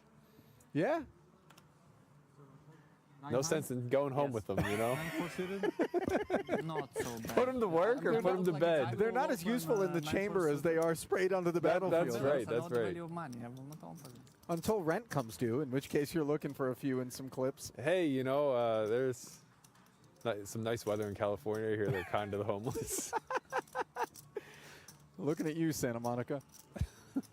Ace King here, being looked at by Vaitu Leones, who has been northbound since his arrival. First hand he sat down and opened was an Ace King. Then, of course, Ace Queen versus two Kings. Yielded one from Stetsura, who's got an inferior ace on the button versus a cutoff open. Might be looking for his pound of flesh. Yeah, this one can go either way. Yeah, 3-bet to 15,000, ill-fated, and Sposato wakes up with ladies. Now this is where it gets fun. Unless you have ace-9. He's the covering stack, so for sure we're going to see him go with it in some capacity here. It's just a matter of how. I guess effectively they're looking at about 60 blinds. I don't think jam's out of the question. With a formation this aggressively, though, maybe he wants to get a little value for his time.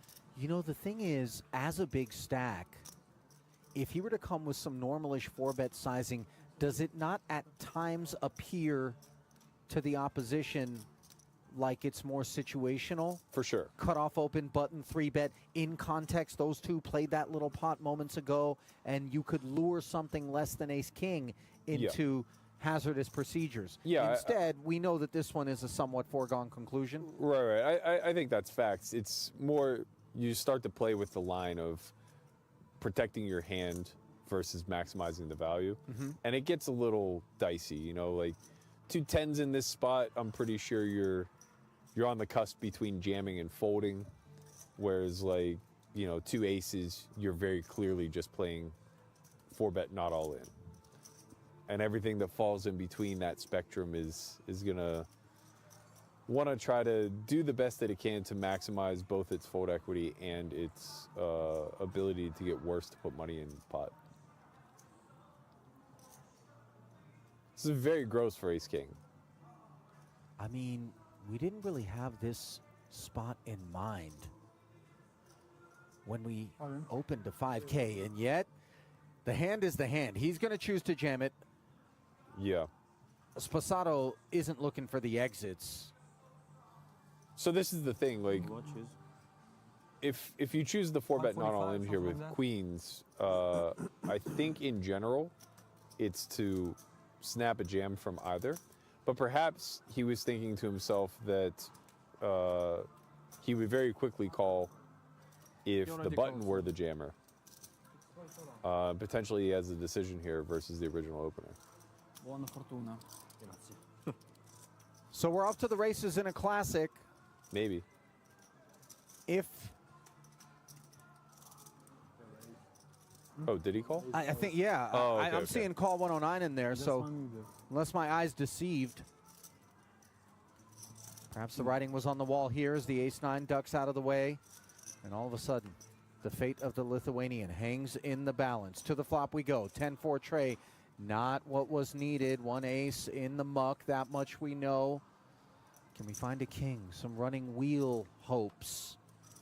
And the latter of them present courtesy of the deuce of hearts. Any 5, any ace, any king. Or just a 7 of clubs. And no sooner does Vito Leonis Forza Italy. arrive at this feature Forza. table than he is dispatched. It's too tempting, such a big tournament, but it's also But we like need to 6 scout where the re-entries. Euros are going in December. 6 re-entries, or maybe even more. And because then of, maybe like, go they have, somewhere like, a else. lot of flights. Yeah, They make a field tough. still hesitating. And I also has to go to Las Vegas because I leave some money on the deposit, and I should show up, you know. Okay, Bahamas it is, Ali. Must be nice, by the way. Shoko's like, I gotta pop by Vegas. I left some Right. some money on deposit. Well, you're a man about the world. You don't. I don't leave money on deposit. when I stamp my passport at customs, it's with all the money that I brought. you don't have some drop-off points across the globe? Nah. Try to stay off of Homeland Security's radar, Maddie. Well, that's easier said than done. And also probably not the best thing to say. Right. Why am I trying to stay off the radar? Ace-10 is very much on the radar of this ace-queen as a 6K opener from the small blind. This is a modern-day cooler, as our booth brethren Henry Kilbane likes to refer to it. Let us observe how Thomas wants to approach the affair. I actually thought you were comparing Thomas to Henry. They are a bit of a doppelganger. You know, as I look at that image there, you're right about that. Take a day off, mate. I don't know that we're going to be taking a day off with this ace-queen. However, do you feel like a 3-bet is compulsory, or do we balance with some flats? It's a little bit tricky because my understanding is there isn't a lot of raising taking place from the small blind. I feel like ace-10 off might be a bit on the wide side, but I could be wrong. Usually, especially at depth, you want to lean on more suited hands. As raise candidates, if you're Stetsuda? Yeah, but, you know, ace-queen is ace-queen in a 1v1 spot blind versus blind. You're going to be ahead of the vast majority of those opening hands. So we go up to the 3rd floor. King 7 tray board presents no immediate assistance to either party, although, of course, eyes on that ace of diamonds, potentially, for the freshly minted stack of Stetsuda, which does cover Ace-Shan. Yeah, I imagine we're going to see Thomas come with a smallish bet here. These are kind of the confrontations where too much money can find its way into the pot very quickly. A hand maybe stepping a little outside the norm with the ace-10 off pre. You find a little hope post with that backdoor diamond draw, backdoor straight draw. Suddenly we find ourselves on the river, you know? 13,000, and I'm not sure that we're all that river bound with ace-10, although maybe we're turn bound. TBD. I would suspect that he probably has a little too much hand here to just fold versus quarter pot. But you're right. The hope is a bit bleak. You could be drawing dead to pairs, assuming you're up against something like ace-king. Making runner-runner and realizing it out of position, not the easiest thing in the world. Yeah, you do need to kind of, in a chess-like manner, consider future moves. These are the type of spots, though, and the type of boards. You get a little creative, you know? You're not going to have that naked ace of diamonds all that often. Listen, that left brain activation can prove expensive from time to time, although consider if all of a sudden he did do something, how ace-queen would feel about it. A flat, the chosen path, a board pair now, which does present opportunity to the Ukrainian. I wouldn't suspect very much 7x in either range,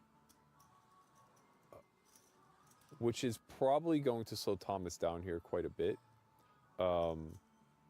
because it will funnel his opponent to so much King X and diamond draws, neither of which he's such a big favorite against that he needs to start funneling chips in the middle. So it goes There you have check, and there is the path to the chop that I hadn't considered. Finding the ace in both camps. King kicker plays.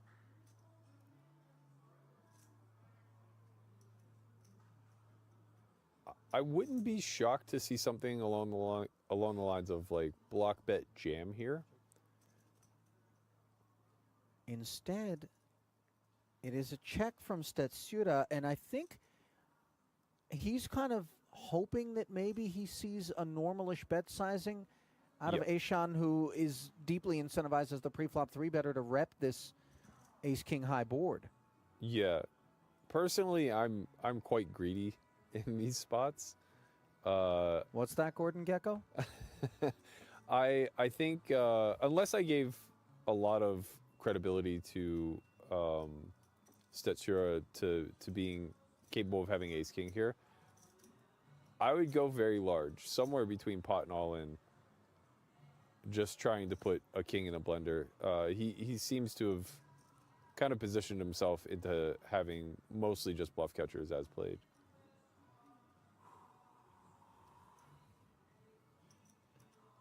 But yeah, wouldn't really fault anything from half pot to pot. Well, what have we here? Into 64-5 comes a full pot-size bet. And now the polarity of this sizing creates some discomfort for Stetsura, because you don't necessarily love calling 65,000 in the hopes that you're simply going to be able to get half of what's out there. Right, yeah. I think like most of the time you're expecting to chop. Some of the time you're expecting to lose the ace king. But, you know, let's give Thomas some credit. He's not just going to triple off all of his bluffs. He may have some hands here that find themselves at bottom of range through the bet check line that are kind of forced to rep the ace. This is really the only size I think he's going to choose one check to on the end. I think the non-zero frequency with which we just scooped this one, if Aishan is ambitiously bluffing for half of his remaining stack, is part of what lathers forward the call. Yeah. And let's carve it up. And Thomas is, there's That's the pain. eyebrows, yeah. That is okay, pain. buddy. I don't know, man. We're just seeing it more and more. There's a way to fast track this career path if you're lucky enough to be mentored by the right people, if you have a certain aptitude towards learning proper strategy Let's your stack. within the framework that What works. you have? Yeah. Okay, raise. Kamoshi raises to 8,000, and by the way, there's nothing more validating than the sight in the YouTube chat of one Claudio De Marzo, who says it is indeed pronounced Kamoshi. And with that YouTube Well handle, played. Well played. that account well played, name? well played. Yeah, I'm inclined to believe him. I think so. I think you're right. So, 8. Now, let's see how Neugebauer feels about ace-9 of clubs out of the small. Let's see the flop. A flat, and then, I believe, a lobbying effort from the opener. If you do too much cabrera, I'll become Ferry. Become what? Ferry. What it means? Fakhreddin Mustafa. Ah. You know how he was Yeah. hating on. I'll be the anti-cabrera. Oh, we have a hand there. How Ooh. much is that? My goodness, of all the things that we expected to glance up at after the raise and call, a jam from Queen-8 offsuit in the big is not among them. And that tilted head, not unlike a puppy being whistled at, that which 100 I'm is too much. soaking If it up was in the 29, booth here from 99, Berkey. It's 100, ambitious. No, too much. It's The real cabrera. It's would gonna never work. Jack 9 suited, man. it's definitely gonna work. He knows what's coming. How about it? What did I say about the Persian dudes, Berkey? Yeah, no, you're right. Stealing the pot was all he had on his mind. It's my man.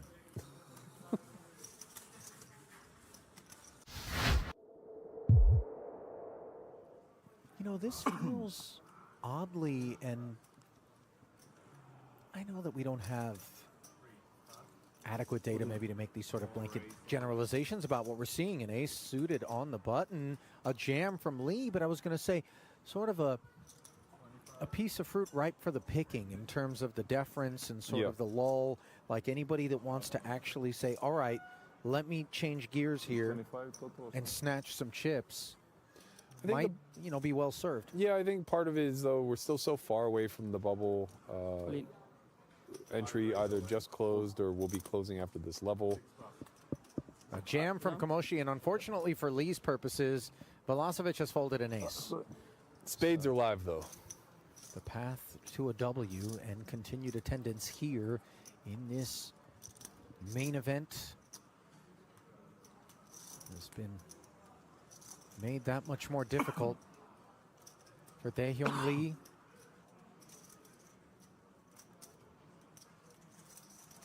$136K pot.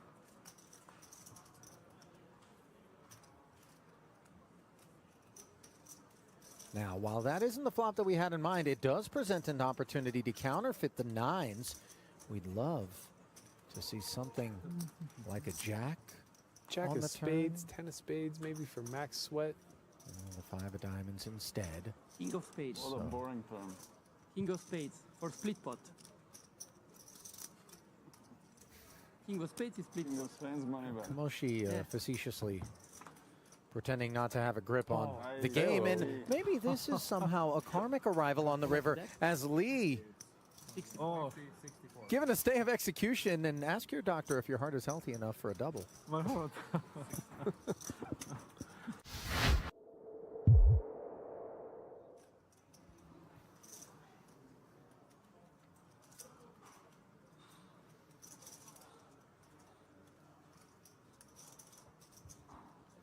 Just looking over Kim's resume as we see this one brewing with a Lee open off of Queen 10 of hearts. Well, these are the kind of dynamics that can lead to people maybe over-responding, right? Kamoshi's been very active when it comes to the single raise pots.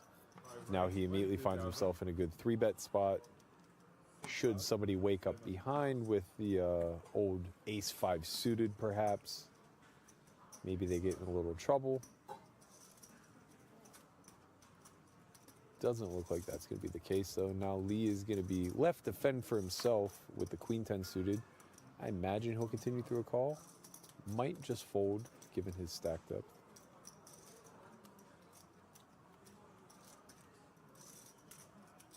Or call 22.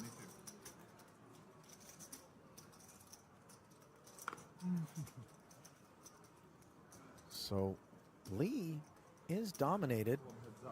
Doesn't know it, makes the call here, and these are larger commitments out of his stack. Queen in the window is bad news, especially with a couple of 5s behind it. Berkey, this is a problematic spot for obvious reasons. Yeah, at an SPR of 2.5, it's going to be very hard for the money not to go in here. Although I do think that it's going to require a little bit of massaging of the pot. You can't go too strong here if you're Kamoshi. You don't want to just let your opponent assume that you have kings or aces and get away cheap. 5-bet 12,000. 12,000 is a good start here. Lee's obviously going to follow through with a continue. And then we can probably just get the rest of the chips in through a half pot type of sizing scheme. 12K sets us on this journey, which rates to end poorly for Lee. Another 12 off of his thinning stack. Pot up to 78 now. Ace Queen performing very well. Now our kicker no longer plays. Not that we expect that 10 of hearts is of much use relative to the Queen itself if we're Lee. Yeah, and there's only one combo of Queen Jack suited remaining, so as Kamoshi, you're not very fearful here. You also block Ace 5 of Hearts, which is very important, so you're really never beaten in this scenario. You just need to make sure that the money goes in as easily as possible and as efficiently as possible. I think the best way to do that is to set up same percentage of the pot over 2 streets. Is this what we geometric now? sizes. Yeah, I was just going to say, is that the term that's kind of been It's- percolating? It's a nice little hack that the solver has unlocked for us. So roughly half pot here would get the chips in most 26. efficiently. Bet 26,000. I think the problem with going this small is you set up a bigger than average river jam. So you're jamming now for like 66% pot on the end. He might be able to get away from some single pairs. It applies a lot of pressure. You do get the call here almost always, of course. You could still have ace king. You could be value betting thin with a jack in order to check back river.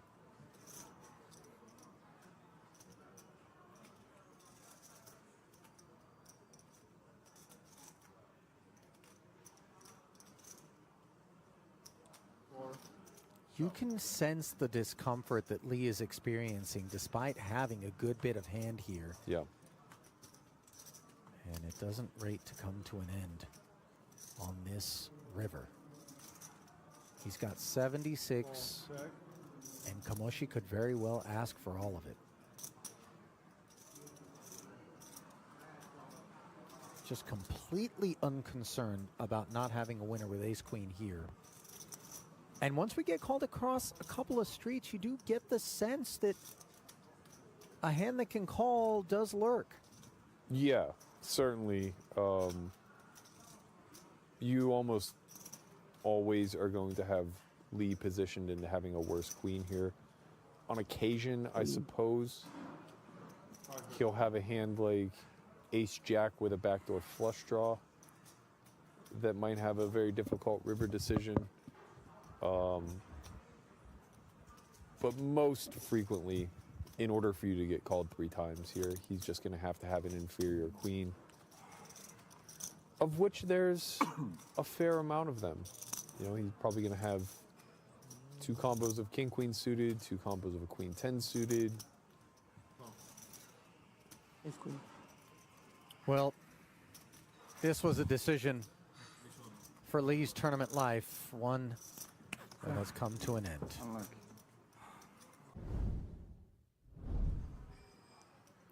And Max finds his way to the feature table as ace-king of clubs finds its way to an open for Arai, and problems for Velocevic should he get frisky from the button with this ace-queen of diamonds.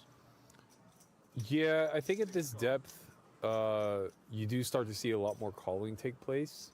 Again, it's one of those things where you have so much hand, but it feels pretty bad to just suddenly start putting in 50 pre. Good things can happen too. You know, you got some deep stacks behind you who may potentially squeeze. I myself probably wouldn't have the patience to flat the ace-queen suited, but you see here he's going to be rewarded one way or the other.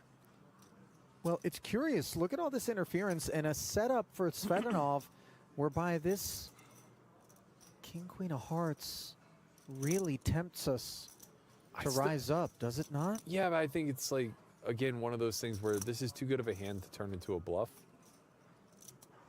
I just struggle to put in a bunch of chips here and then have to fold to a 4-bet. Svetanov agrees. Yeah, I think the call here is very good. Shows restraint, and well served to have done so. Dominated across both of his opponent's holdings. Diamonds favored Velocevic in the window. So close to everybody having a backdoor. 6-6-4. Yeah, I think this one's just going to check through at a pretty high frequency, especially with the long tank out of the big blind. You tend to range him more pair dense in that instance, 7s, 8s, maybe unsure of the path forward. 10 on the turn, the product of the round of knuckles. Arai did not waste any time checking his hand. As the pre-flop raiser, perhaps a door opened. If you're going to start to bluff here as Svetanov, I think you kind of have to commit to double barreling, which it appears as though he's just going to let off the gas. I tend to agree with this.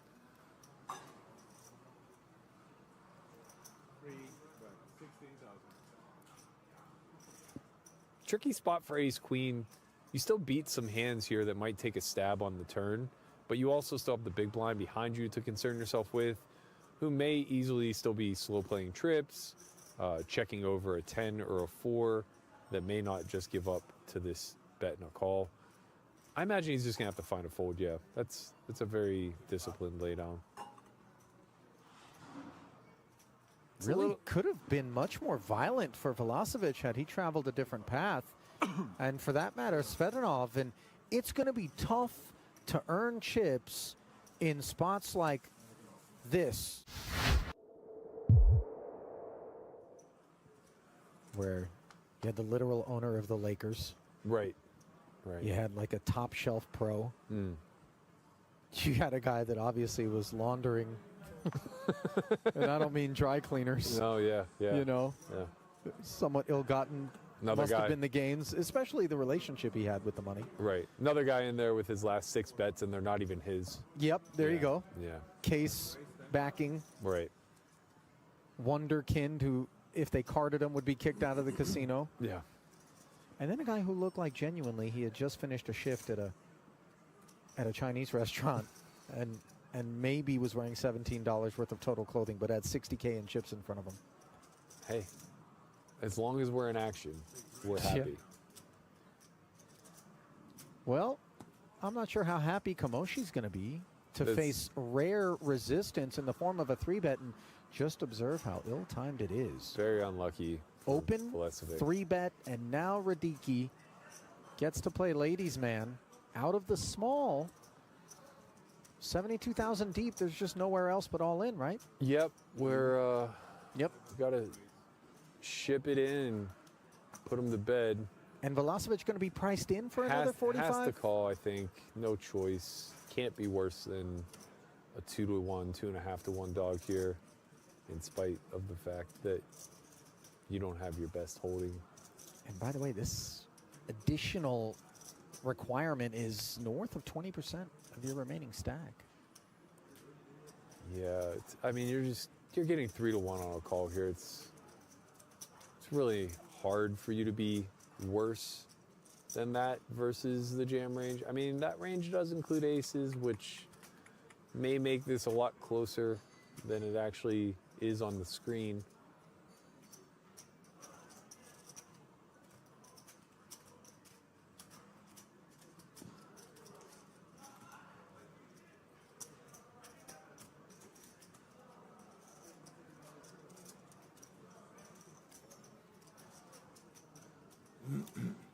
I think if you're the queens, you obviously at this point want to call. Must be a very light 3-bet, huh? You know, want. But I think you want the call because you don't expect it to be this hand. I think you want the call because you expect it to be like queen jack. Yeah, the struggle bus made it seem like maybe we don't face an ace. Yeah. Like, oh, I might be 9-to-1 favorite, not 3-to-1. Well, his back 2.5 is up to 1. against the wall, but he's in a great way here. 68% Decent, okay. is Radicki Acceptable. to double through Velasquez.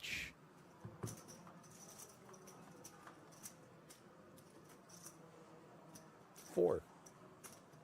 Oh, 653 would have kept. Yeah, the pocket fours was loving this one. 4 of hearts. That was I thinking. I'll take Brandishing a nervous smile. Don't need to worry about the monotone texture, given Velasquez lacks a heart in hand, and now lacks any path to victory beyond the ace. I had the 4 of hearts. Board. Yeah. sneak. I think I had it in Pairs my on the hand. end, and Radicki Eh sì, le filavo. with the No, double. contro di te perdevo.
Alrighty, folks, welcome back after the break. Just in time to see this all in.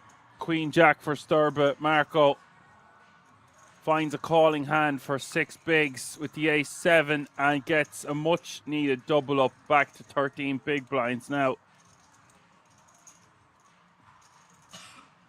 Sturba still playing almost 34 bigs. Small blind is 500,000. Big blind is 1 million with a 1 million running big blind ante. That's 500,000. 1 mil. 1 mil.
We do see a very bloated pot here. Jakob going for a check raise from the hijack against the button. With the king, 7 of diamonds. I don't really know if he has much of a backup plan now when the deuce of clubs rolls off. He's just hoping to get this one through. With a check raise. Now, once he checks, I believe we want to block about a quarter pot here.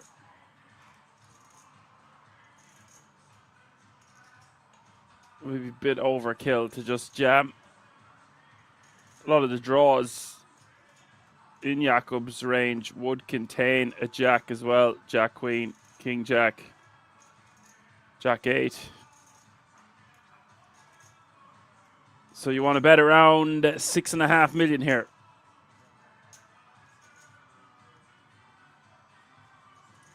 $6.1 is the bet. And that's going to be the end of the hand. I don't think Jakob is going to rep a set or do anything crazy. He's far too competent of a player. He's asked the question and he's got the answer.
Yes, we are still seven-handed ECW. No one wants to leave such a fun pirate-themed party. Arr!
Alessandro now gaining traction, saying over 50 million, taking that one away from Angelo DiMarco.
Marco's just going to open rip 13 big, takes down the blinds and antes.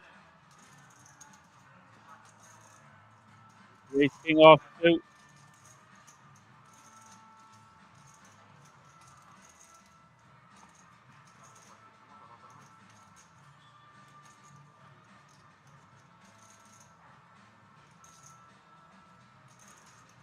Here you see the leaderboard, folks.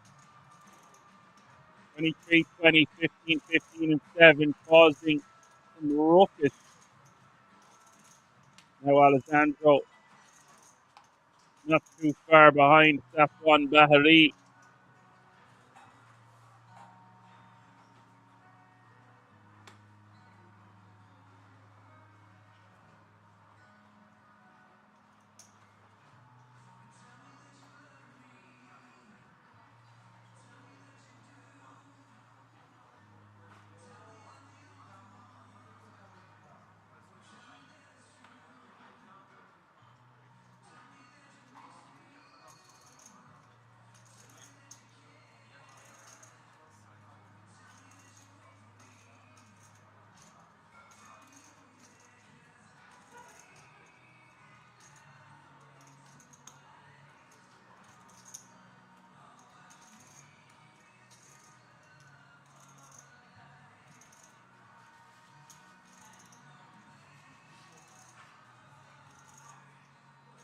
What a fun final table it's turning out to be. Still so deep, so many. This line still in play with a 75-minute clock.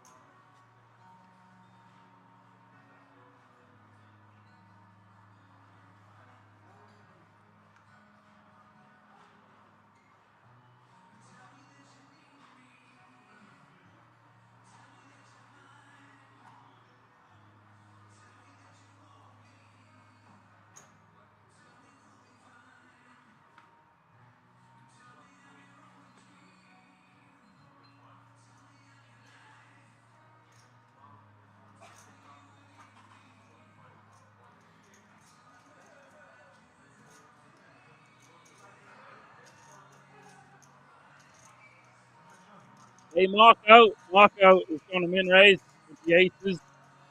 Where's the apple snap when you need them? Same the apple snaps in the chat. That's it. Call him mark out. Hey, mark out.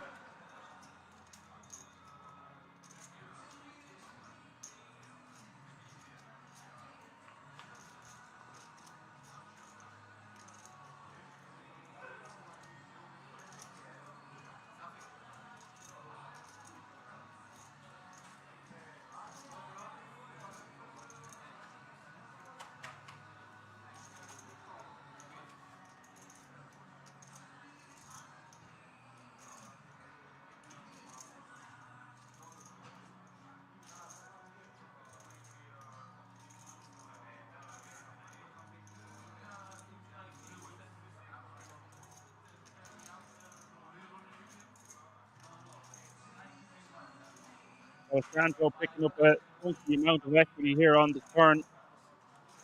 The bet 2.8 million.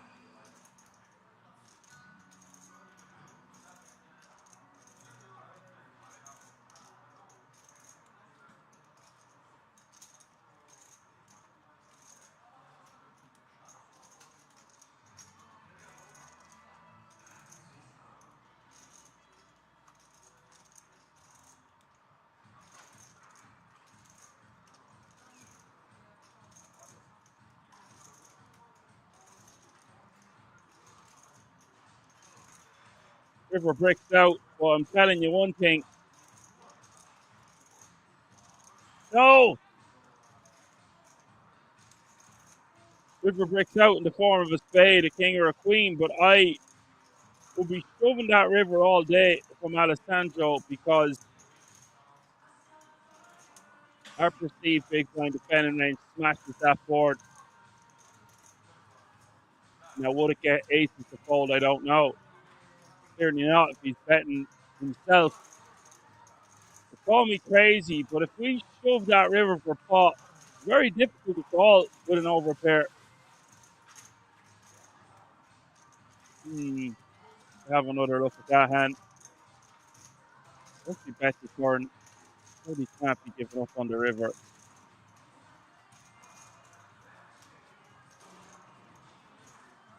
Thank you, ECW King. We both played that weird.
Seems like all the time agrees.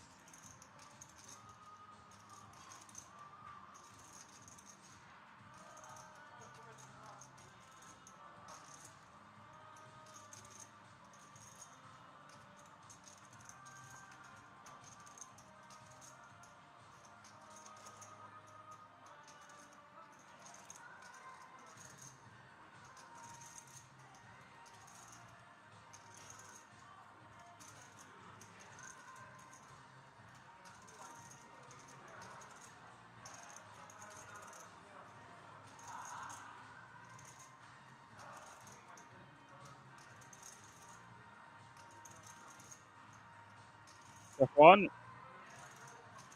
Might try something here. He is putting against the big blind. Try to get him off the top. Having said that, pot's not that big.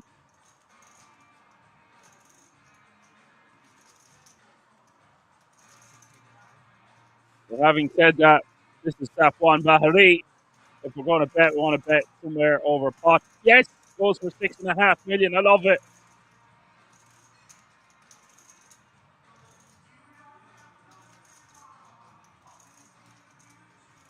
Even if Marco's sitting there with, I don't know, ace 10. Ace 10 might be 3 jam free, but ace high. Such a big call to have to make just to win half the pot. It's just not really worth your while.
did make the call in the end.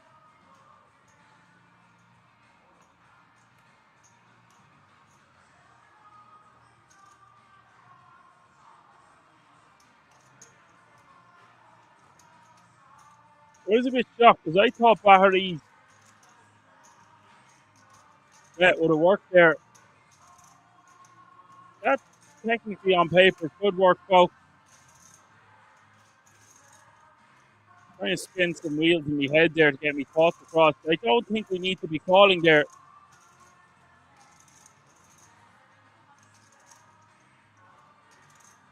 I says wasn't paying attention and see money on one of plus money on one of them. I wouldn't worry about it.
We're going to see the two boys get it in here. Ace King against Ace King.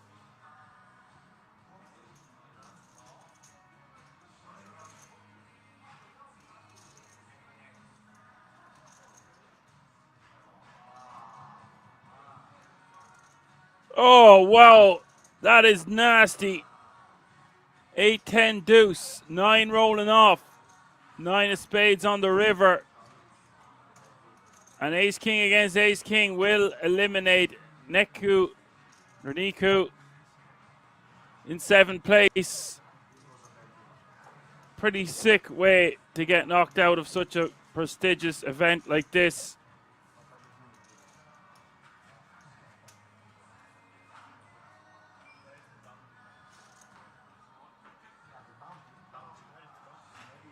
Yikes.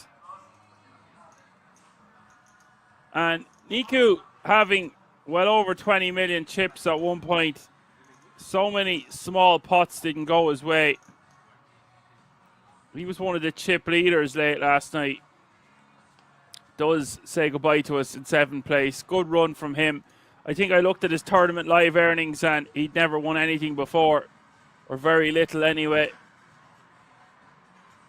So that's a really nice payday. Now, we are 6-handed. Current payout is €17,500.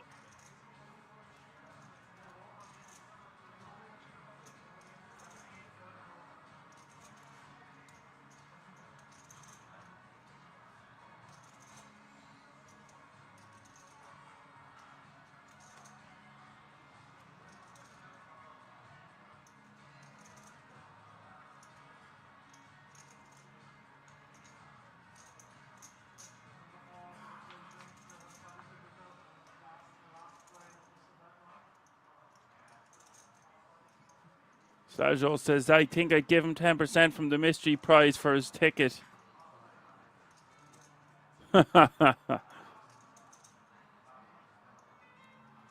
Whoa.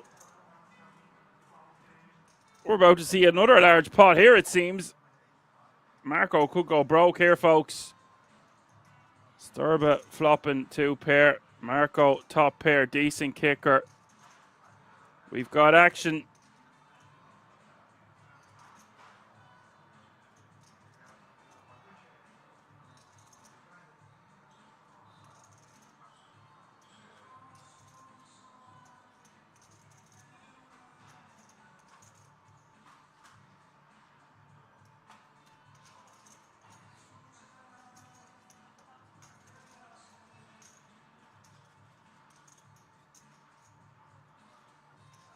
Well, that's a game changer of a turn card, to say the least.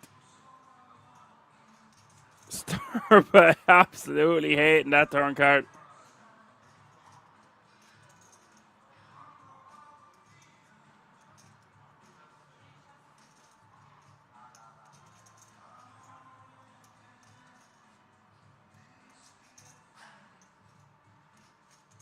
It's just revolting, isn't it? If you're Jakub, you basically need to just check and hope your opponent checks back with the likes of queens or something like that.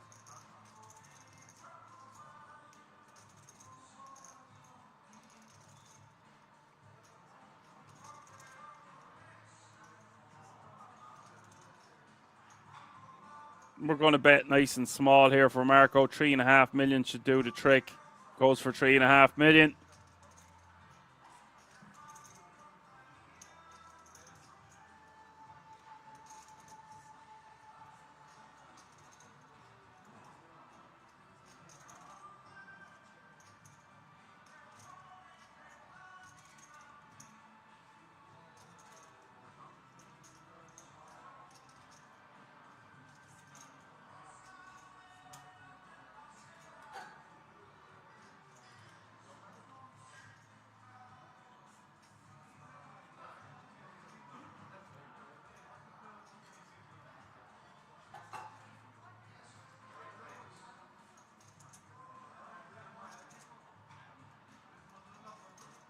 And now, maybe we could call this small of a bet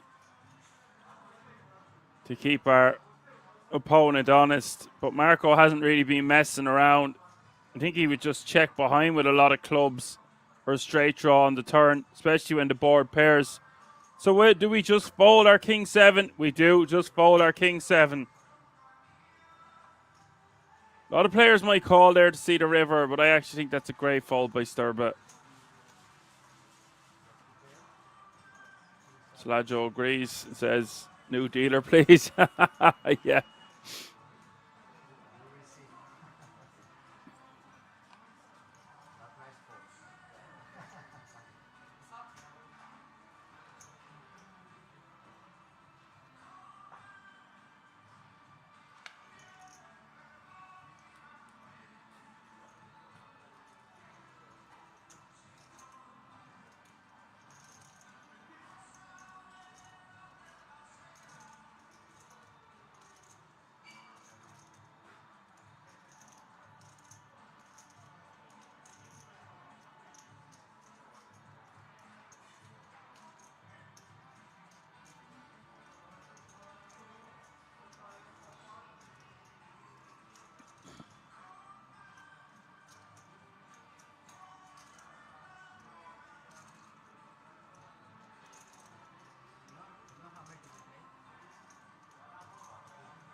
Marco min raising.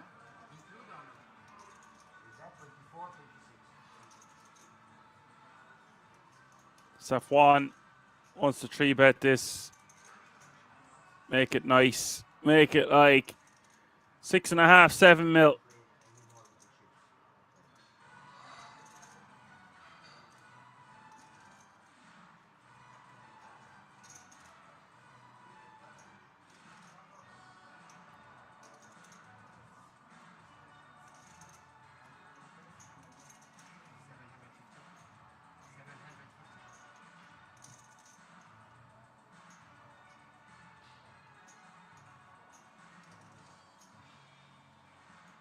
Yeah, 7.5 mil. 6.5 actually seems a bit too small on closer inspection.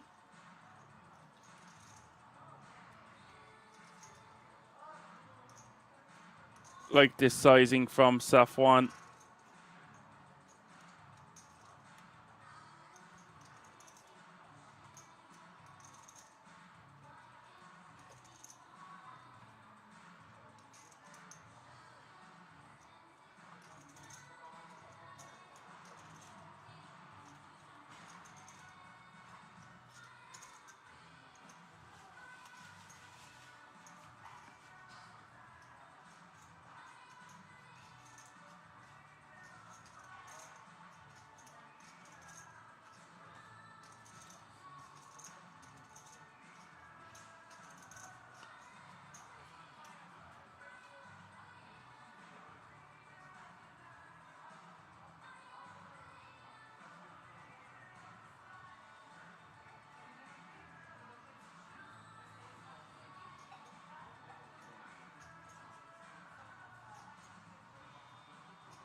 And who are Barcelona playing in the Champions League? I actually don't even know.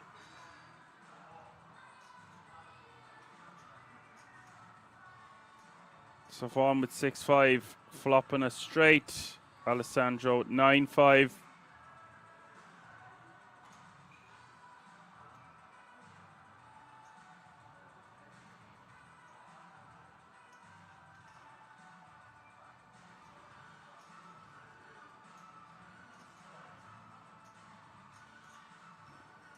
Barca are 4-0 up from the first leg. Well, that's no surprise. Apocalypse needs a breakaway. I'm going on a breakaway, class. I won't be back for nearly a month.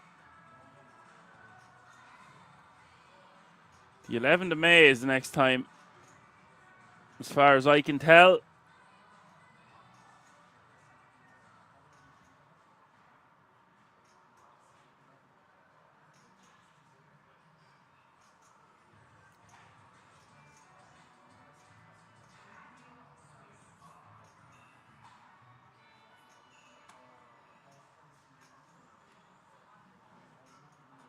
Safwan is going to go for the check raise. Next weekend, we have the German Poker Masters. Alan is going to do the comms for me on the Monday. Please God. Then the following weekend after that, we have the GPD Mystery Bounty Edition.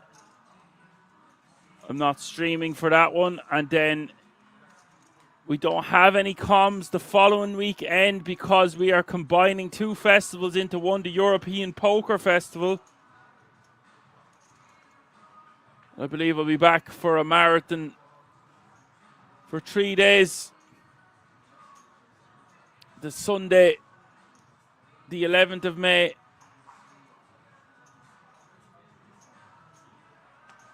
Monday, the 12th of May. And Tuesday, the 13th of May. So put that in your calendar and smoke it.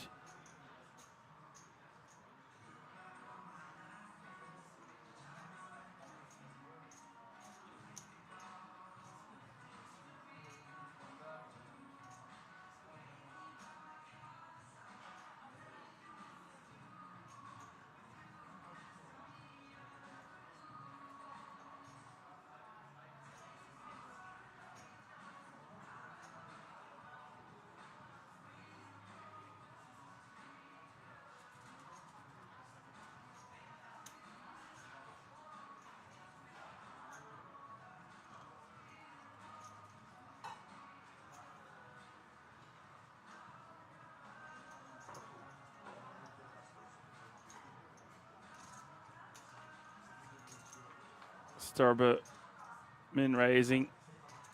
And Marco calling.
Marco checking the river now on the 395 King 8.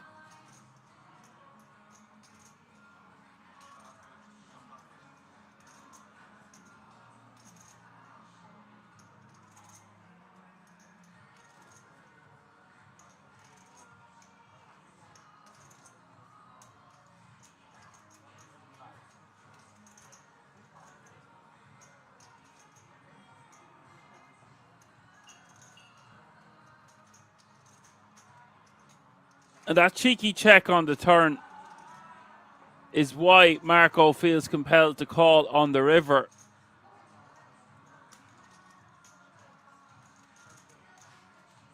Very well played there by Sturba.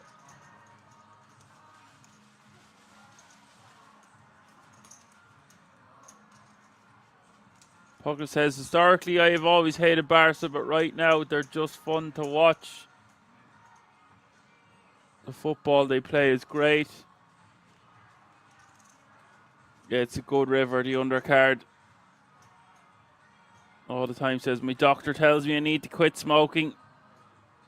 Jay Vasello's going to play the EPF Dutch Classic in May. Very good, very nice.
Interesting turn card rolling off.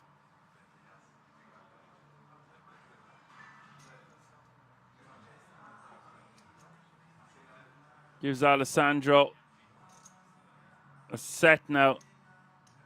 And Sturba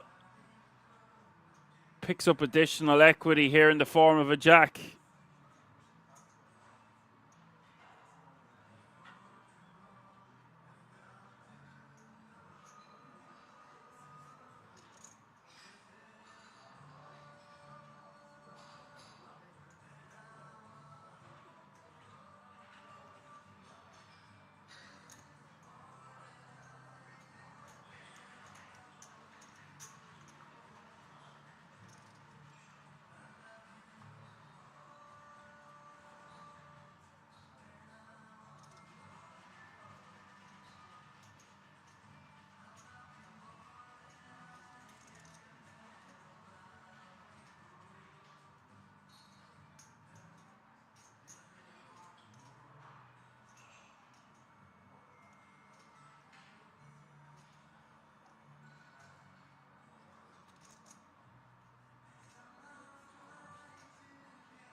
Sturba checking now that the board is paired. Really, really bad card for Sturba. And if you're Alessandro, it's a great card because it completes straights and flushes. But Alessandro not going to get 1 penny more. Scoops another pot though.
Fernando finding a hand he likes to move all in with for 16 big blinds total with pocket tens.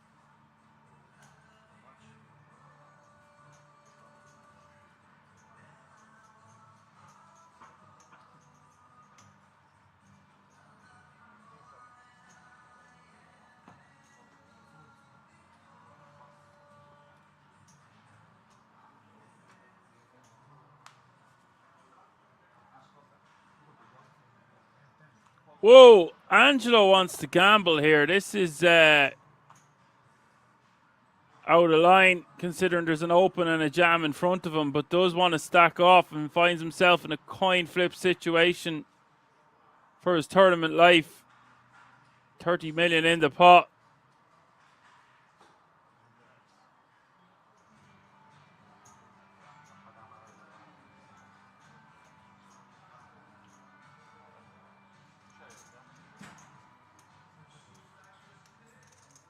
It is 10-4-3.